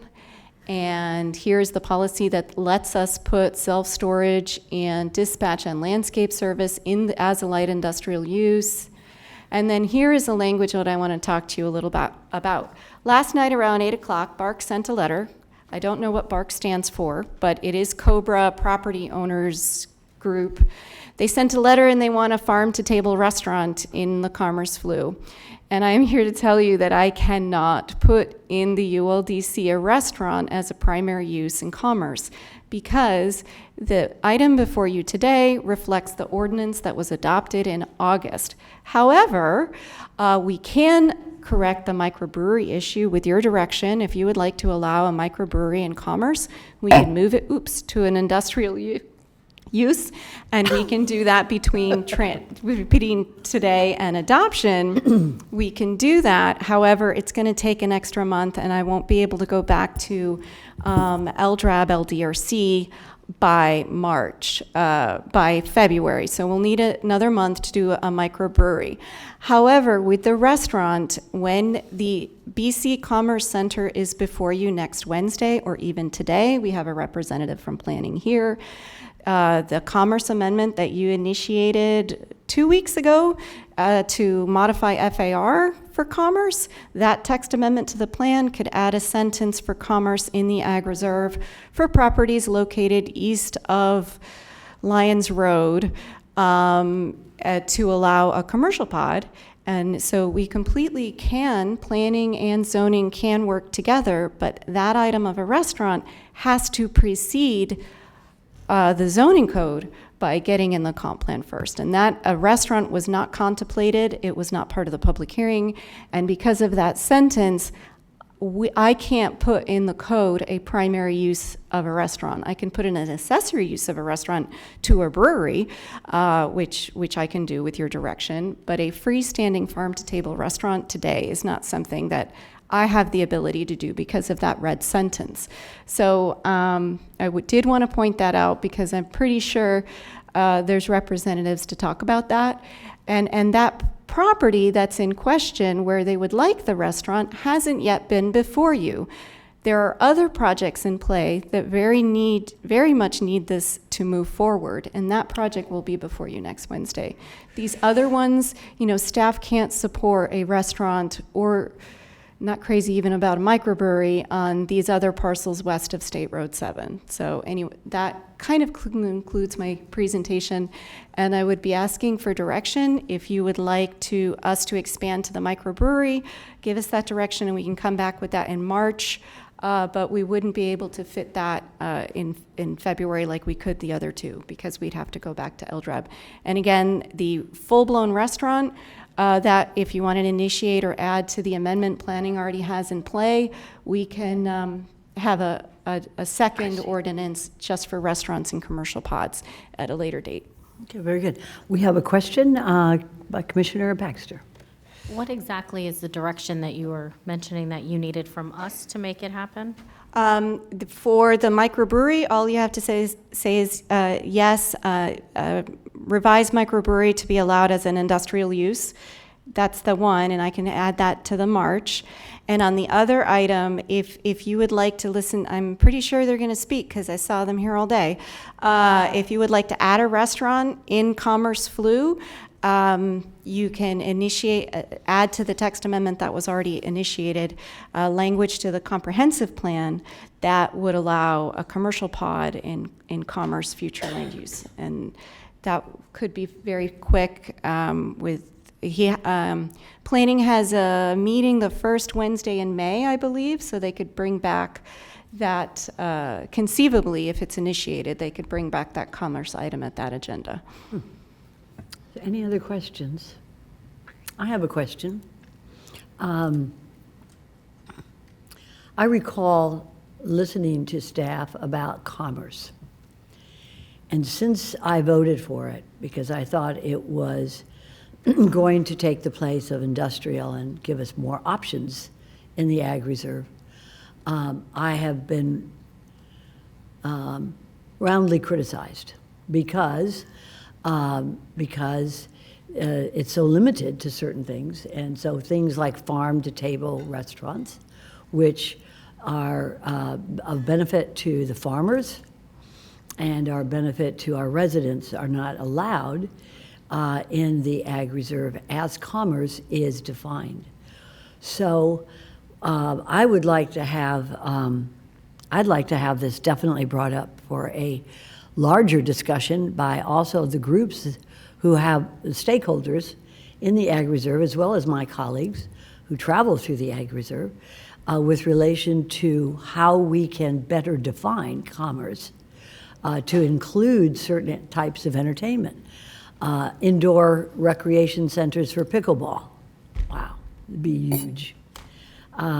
Things like this that the public wants, stakeholders want, fitness centers, farm-to-table restaurants, things like this that people really want, and in my opinion, is part of the master plan for the Ag Reserve, but I would like to see it expanded as it was explained to me by staff when I first voted for it. So if this is a possibility, I have no objection, so anybody knows that if you want to define a microbrewery or a distillery as light industrial, go for it. I'm sure that's what they do there, is they make beer.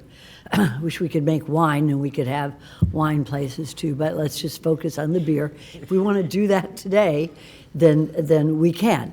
But I would suggest strongly that we keep open this idea of the commerce designation to include these restaurants and entertainment centers at the date for March 28th, which is our Ag Reserve workshop.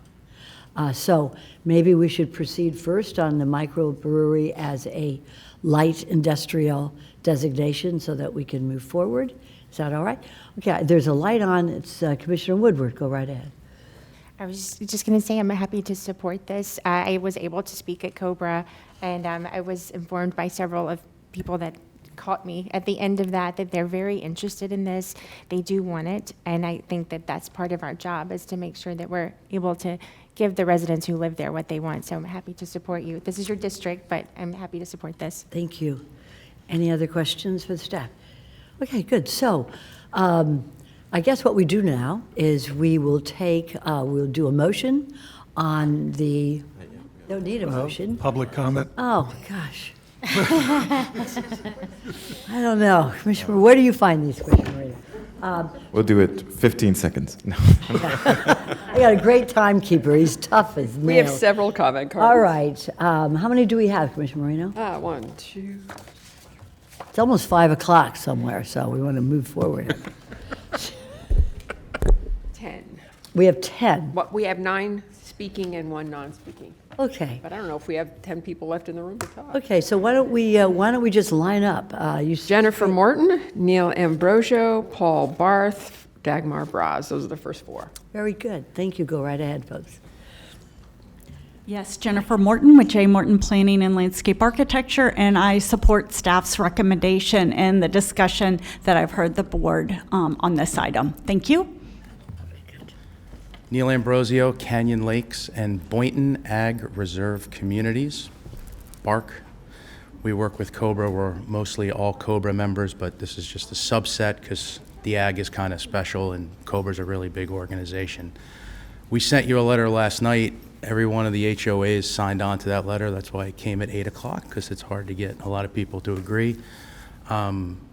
Wanted just to thank staff for their time and patience in explaining the extremely easy to understand ULDC. Yes, microbrewery moving to manufacturing would definitely help, because our folks would like to see a microbrewery out there.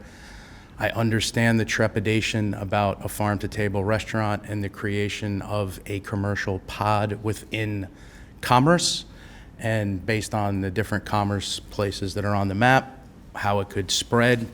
But we would not be opposed if, just as you limited commerce to specific areas within the ag, if you limited the creation of a commercial pod to a specific location. I'm sure one of the 80 attorneys up here can figure out a way to do that.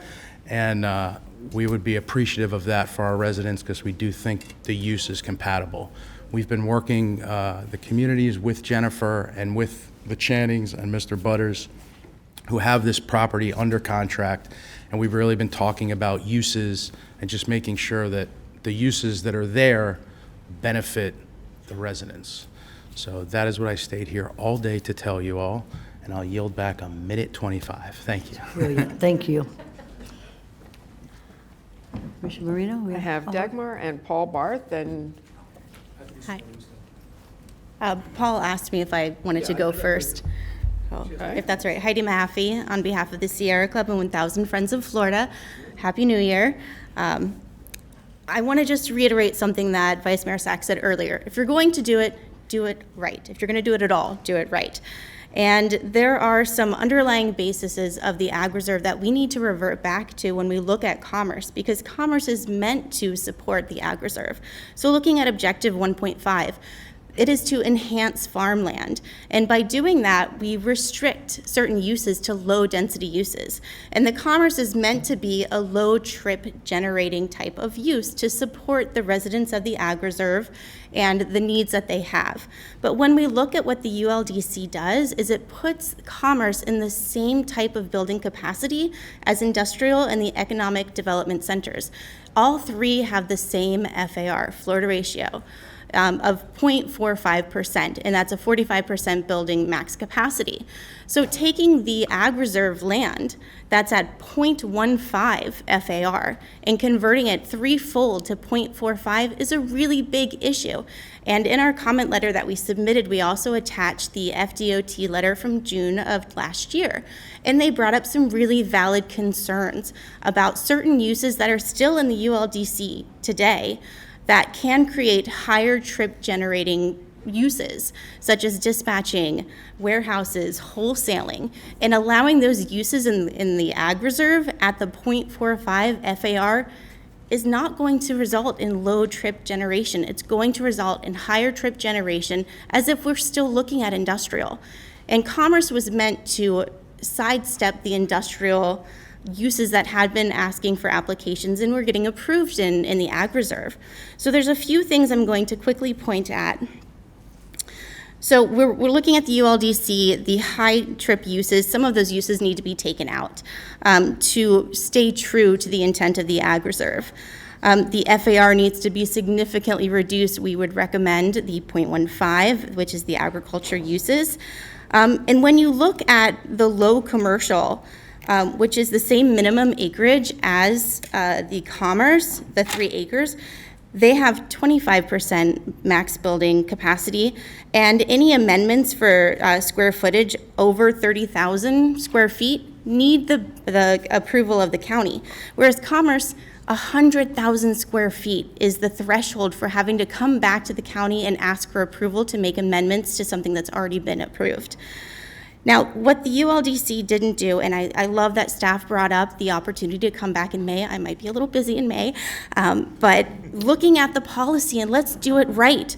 There's ambiguous language in the policy 1.5V that can be lending to increased densities. That was not the intention. If I can have maybe 25 more seconds, I'm going to get to these quickly. First, the frontage and access or adjacency to existing commercial 10 seconds. uses. I can Talk do fast. that. The word existing should have meaning, and it's not clear. If when you're looking at commerce that does not have that frontage and access, if existing is existing commercial, or if it means if now we have commerce here, does not now create an eligibility for the adjacent parcel to have commerce when it doesn't have that frontage and Thank you access. so much. And you know, Heidi, you already submitted a letter to all of us? I did, yes. Which contains that, so we'll read it. Okay, Thank you thank so you much. very much. Thank you. Good afternoon. 10 minutes, it is my cocktail time, so I will be quick. I just want to say that totally agree with everything that you've said. The FAR 0.45 is just really high for the ag reserve. It would be nice if it was lowered. My understanding is Mr. Fisher is working on that right now, and he will be reporting back to us. The commerce centers, it's it's about options. And just having an industrial park with a bunch of square buildings isn't exactly what I envisioned in the ag reserve on Boynton Beach Boulevard and the Turnpike. It would be nice to have some options, but with those options, I'm a little bit nervous on how many options are we going to open up to the ag reserve.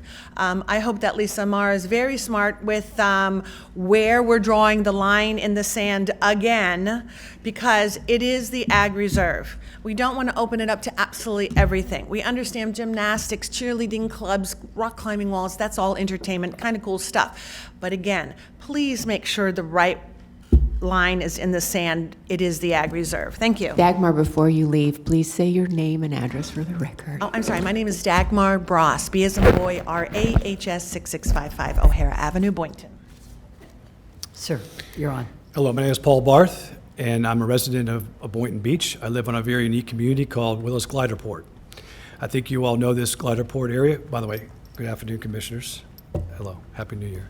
I have not been sworn in yet. Do you need to do that real quick before we do that? I didn't get that done earlier. Okay, good. All right, could I please ask, could you put that slide up that had the Willis Gliderport in it, if you don't mind? Thank you. You're so fair.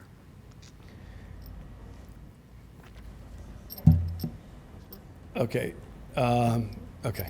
Anyway, y'all can see that on that slide, you'll see a grass strip runway, and that red box with a hash line. That was the last conversation. Here we go. That our community came together on to talk about why we didn't want that developed into an light industrial.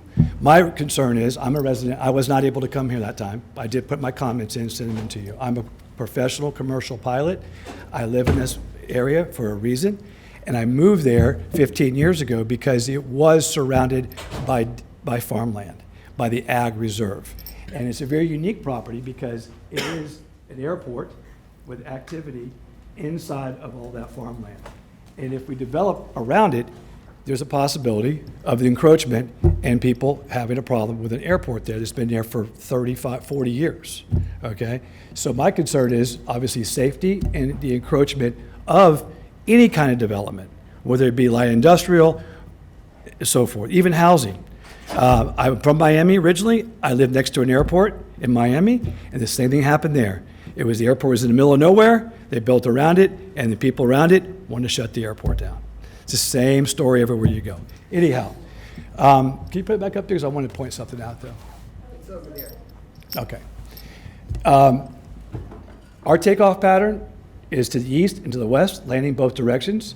And you know there is ag on both sides and all around us. And again, that's a clear zone, a safe zone for us.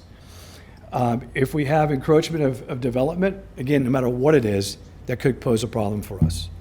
And also, as I mentioned, the ag reserve is important, or they mentioned, the ag reserve is important to the farmers. My neighbor is Charlie Bender, Bender Farms. He's up to here, he's getting pushed out, he's trying to farm, it's a very difficult thing. And the Ag Reserve is supposed to be there for these farmers to grow for us, and we have a lot of people coming in that need vegetables, okay? So I hope that, unfortunately, I wish I had more people here to talk about this, but that's why I'm here, to voice our opposition to development at all around us, because we're going to get squeezed into a situation where it could be dangerous.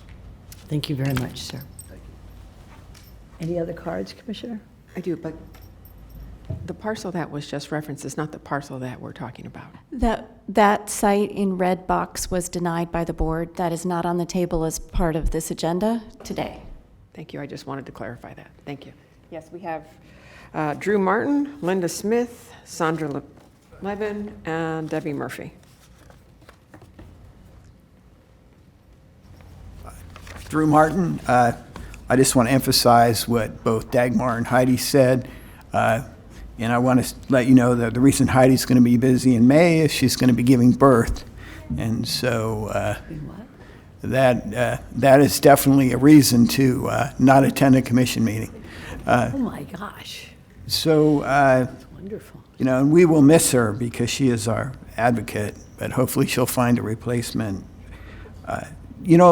Almost everything you want to do, microbrewery, farm to table, you can already do in the Ag Reserve. You just have to do it where it's allowed, at the Delray Marketplace.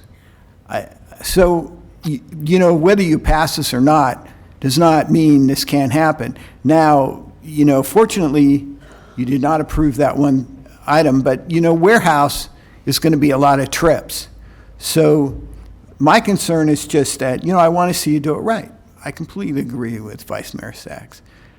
I want you to be able to have the things out there that people want, rock climbing walls.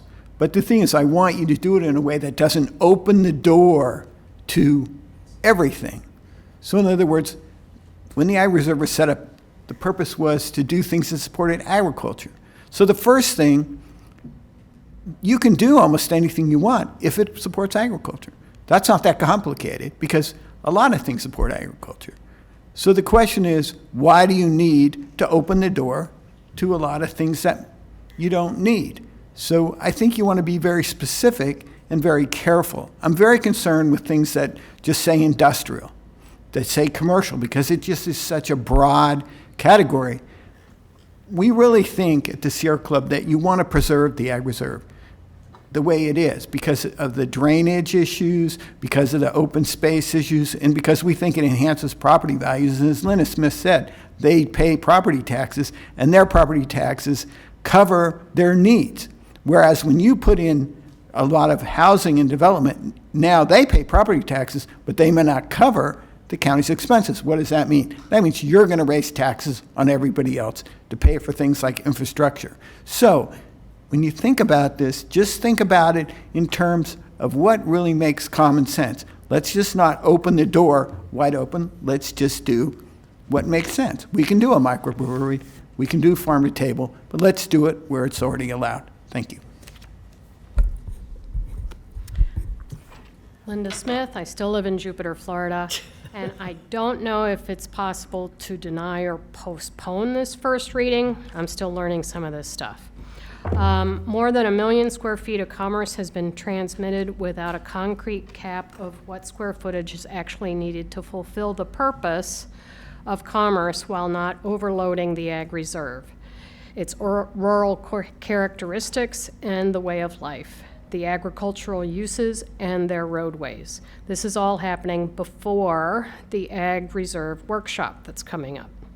Ag Reserve floor area, as discussed, is 0.15.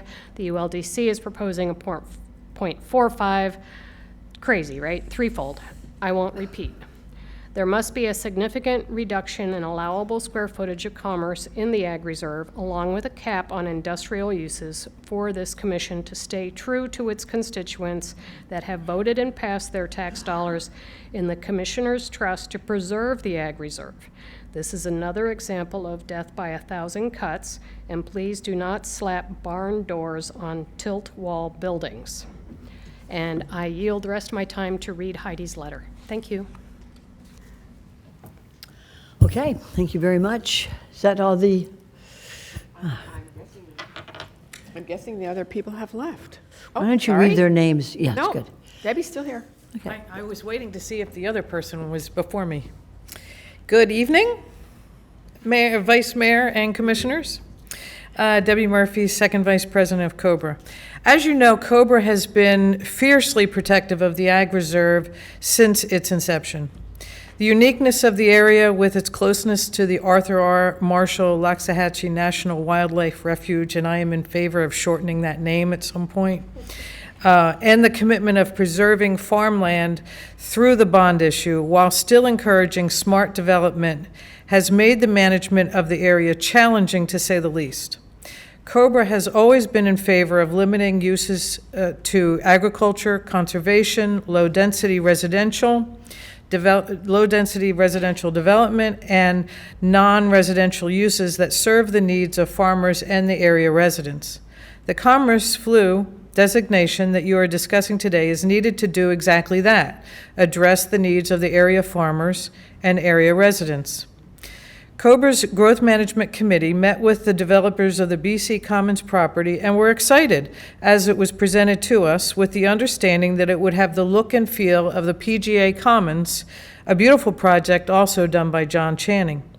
The reaction of both the committee and later the COBRA board was that the site plan was exactly what COBRA area residents were hoping for. It included uses such as indoor pickleball court, gymnastics facility, rock climbing business, along with a microbrewery. All these things have no presence anywhere in the West Boynton area. Our only concern at the time was the 4-story on the wine storage building.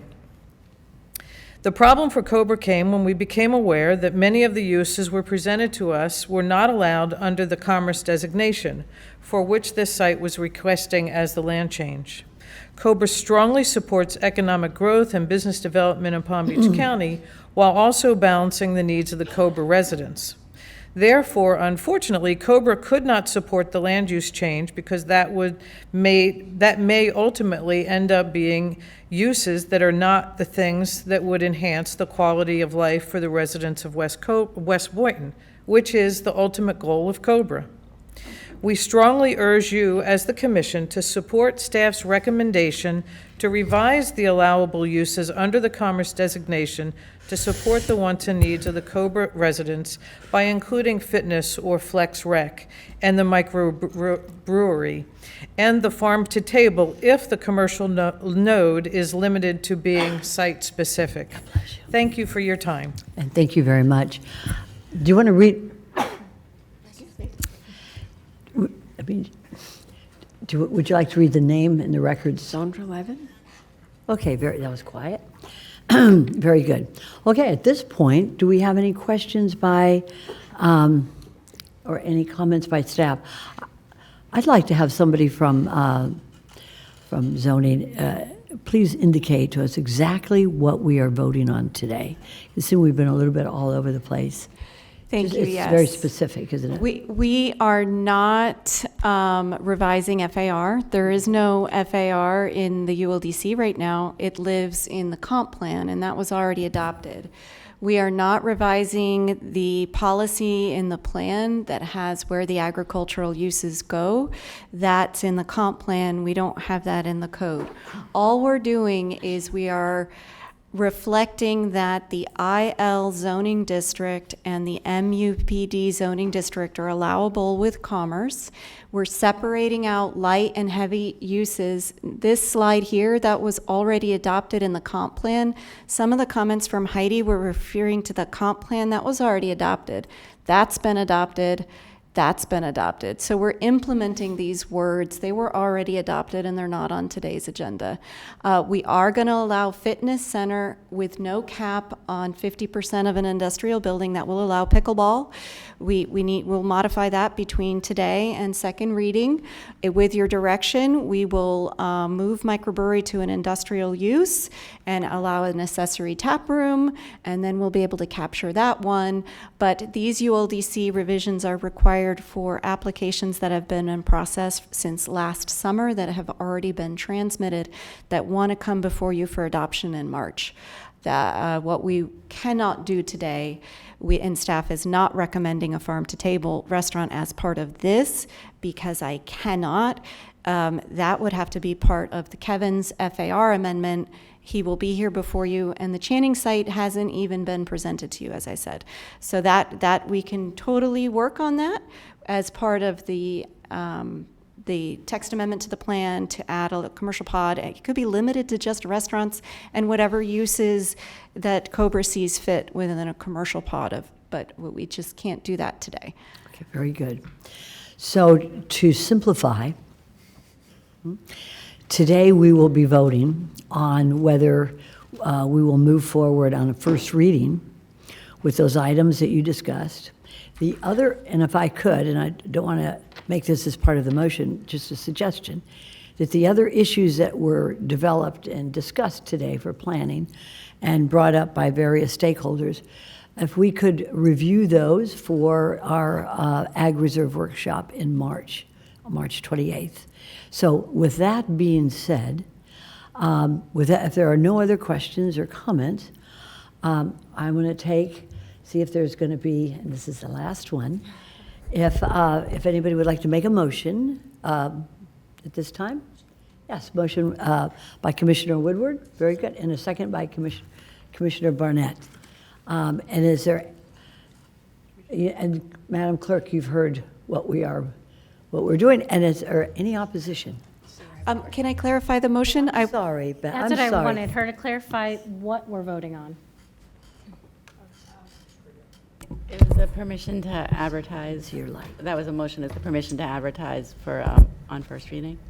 Yeah, Adoption and and advertise. I right. won't be able to modify, I won't be, the motion is to approve on first reading and to advertise for adoption for February 23rd. However, that doesn't allow enough time for me to build in the microbrewery.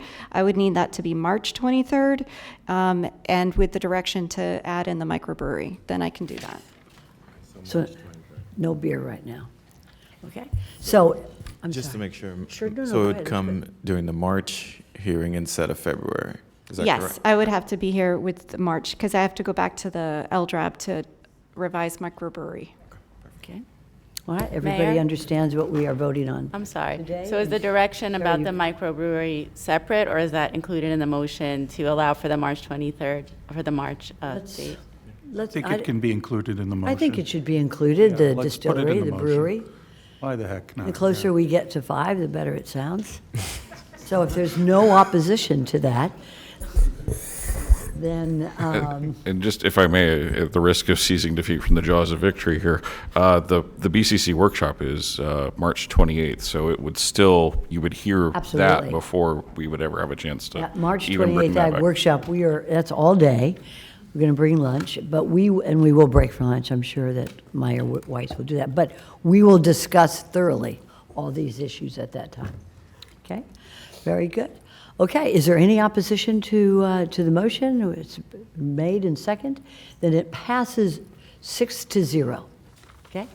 And with no other business before the... Excuse me, we do have a add delete, and sorry to Oh, be we the have bearer of comments. bad news, but it'll be Doug Wise, he's the building official, he promised to be super quick. He's going to give us a quick update on the FEMA situation we have going on. So, Doug? We have a PowerPoint. I don't know if you want to see it, but the point is you should have had a packet on it. We're requesting permission to file a request for a scientific resolution panel. Doug Wise, for the record, Building Division. This is Gordon Thompson. He's our consultant that the board previously authorized us to retain from Baird. Basically, Jeremy McBrien originally did the request. We did a year and a half ago. We filed an appeal with FEMA. We looked at the flood maps, and we didn't like what we were seeing. And if you look at the packet, the PowerPoint shows the dramatic changes in depth. So there are literally billions of dollars of real estate out there that are impacted by these map changes. So it is critically important that they are accurate. So Gordon can talk maybe briefly about, he saw a lot of things. We just want to turn him loose. We're looking for consent to turn him loose on the scientific request. Thank you Virginia so will much. I be- believe if we Yeah. have that packet, Yeah. and if there are any questions, Madam Mayor? specific questions right now, yes. You can have mine. I've seen it. I read it. Okay. If there are any questions with regard to what we have already been submitted, then if there are any questions, because, we have received this and reviewed it.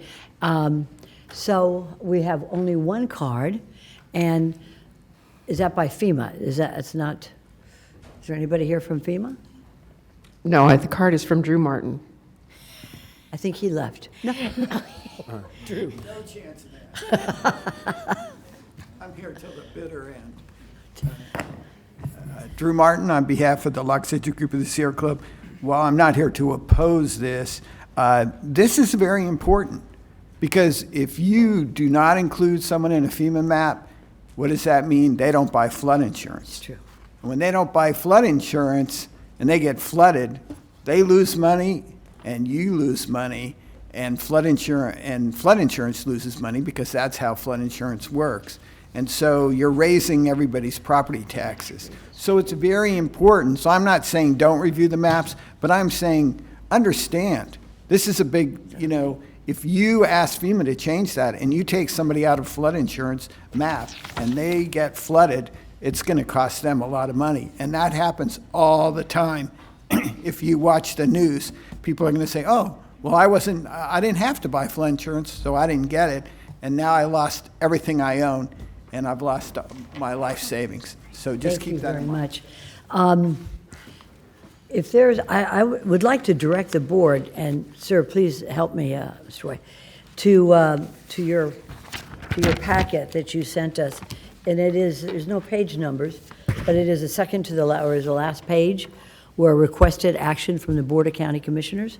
And would that be the board action is to direct staff to request review of the coastal storm surge analyses by an independent scientific resolution panel with Ms. Virginia Baker as the authorized representative, or direct staff to accept the draft firms, which will result in them becoming effective in about 6 months.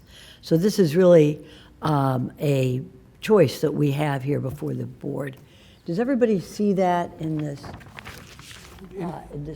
packet? And Vice Mayor, if I may, the motion's included in the add delete as well. And again, trying to best to summarize it, this is a continuation of a long-standing effort we have appealing the FEMA flood map efforts. Unfortunately, this is about our last stand, seeking your direction to empower this committee. And we would just seek your direction and authorization to do that, consistent with the motion in your add delete. Okay. So either we're going to direct staff to request review of the analysis by an independent scientific resolution panel with Ms. Baker, or we're going to direct staff to just go ahead and accept these recommendations they're contained in this packet, which we all have received. Is that sort of summarizing what is before the board today, sir? Absolutely correct. You have two choices: do nothing, at which point the maps will become, or we go before a scientific resolution panel. Very good. Commissioner Marino. Thank you. And for clarity's sake, while we are under all of these continued actions, the previous flood maps are still in place, so we don't have to tell our taxpayers at this moment that you have to go get flood insurance, because we're still working off the old maps. Did I say that properly, or can you clarify? If FEMA grants a technical resolution panel, we will get up to 3 years. We may not take that long, but until the resolution is determined, the current maps stay in place. Otherwise, they're going to give us notice on February 2nd, I think is what they said. So they responded to us after 18 months and gave us 30 days to respond. So that's why we're here today at a very busy meeting. We're sorry we're at the end of your heavy workload. So what that actually means is that until this is settled, we're still under the old flood maps. That's correct. So no one has to change their flood insurance right now. Correct. Thank you. Okay. Commissioner Baxter? It answered my question. Oh, okay. I have a question. How long will it take for you to have the scientific study on determining the maps? So the Scientific Resolution Panel is actually put together under FEMA, and therefore I cannot give you that time. It's not in our control. We have until February 2nd to request a Scientific Resolution Panel, at which point FEMA will then get back to us, and we will be prepared to go before the panel. So good. I wish I could give you a better answer, but I Federal don't know. government. Right, thank you. Ramsey, did you have? Commissioner Woodward? Yes, thank you. Just for clarity, as I understand it, the reason you're bringing this, that you want to do our own study, is because there were several anomalies that were significantly higher than expected or have been before, and we just want to make sure before we kind of put this on our residents, right? Correct. So we reviewed the FEMA flood maps and their modeling. We found that there were several issues that we had with it. We filed an appeal on a technical basis. FEMA came back and responded on January 3rd and said you have 30 days to either request a Scientific Resolution Panel or we will approve the maps. So that's where we're at right now, is going back to FEMA to have an independent resolution panel essentially look at what we found and determine whether or not they agree with FEMA or agree with us. All right. Are there any other questions by the commissioners? Well, then, I believe we are ready for a motion. So moved. Okay. Or to get an independent panel to look at our flood maps, or however you would like that worded. Okay, we'll read it right from the didn't see packet. it. So, the motion would be by Commissioner Baxter is to direct staff to request review of the coastal storm surge analysis by an independent scientific resolution panel with Ms. Virginia Baker as the authorized representative. Do I have a second? Good. We have a second by Commissioner Barnett. And without any discussion, is there any opposition to that motion in a second? Then it passes 6-0. Thank you very much. 5-0.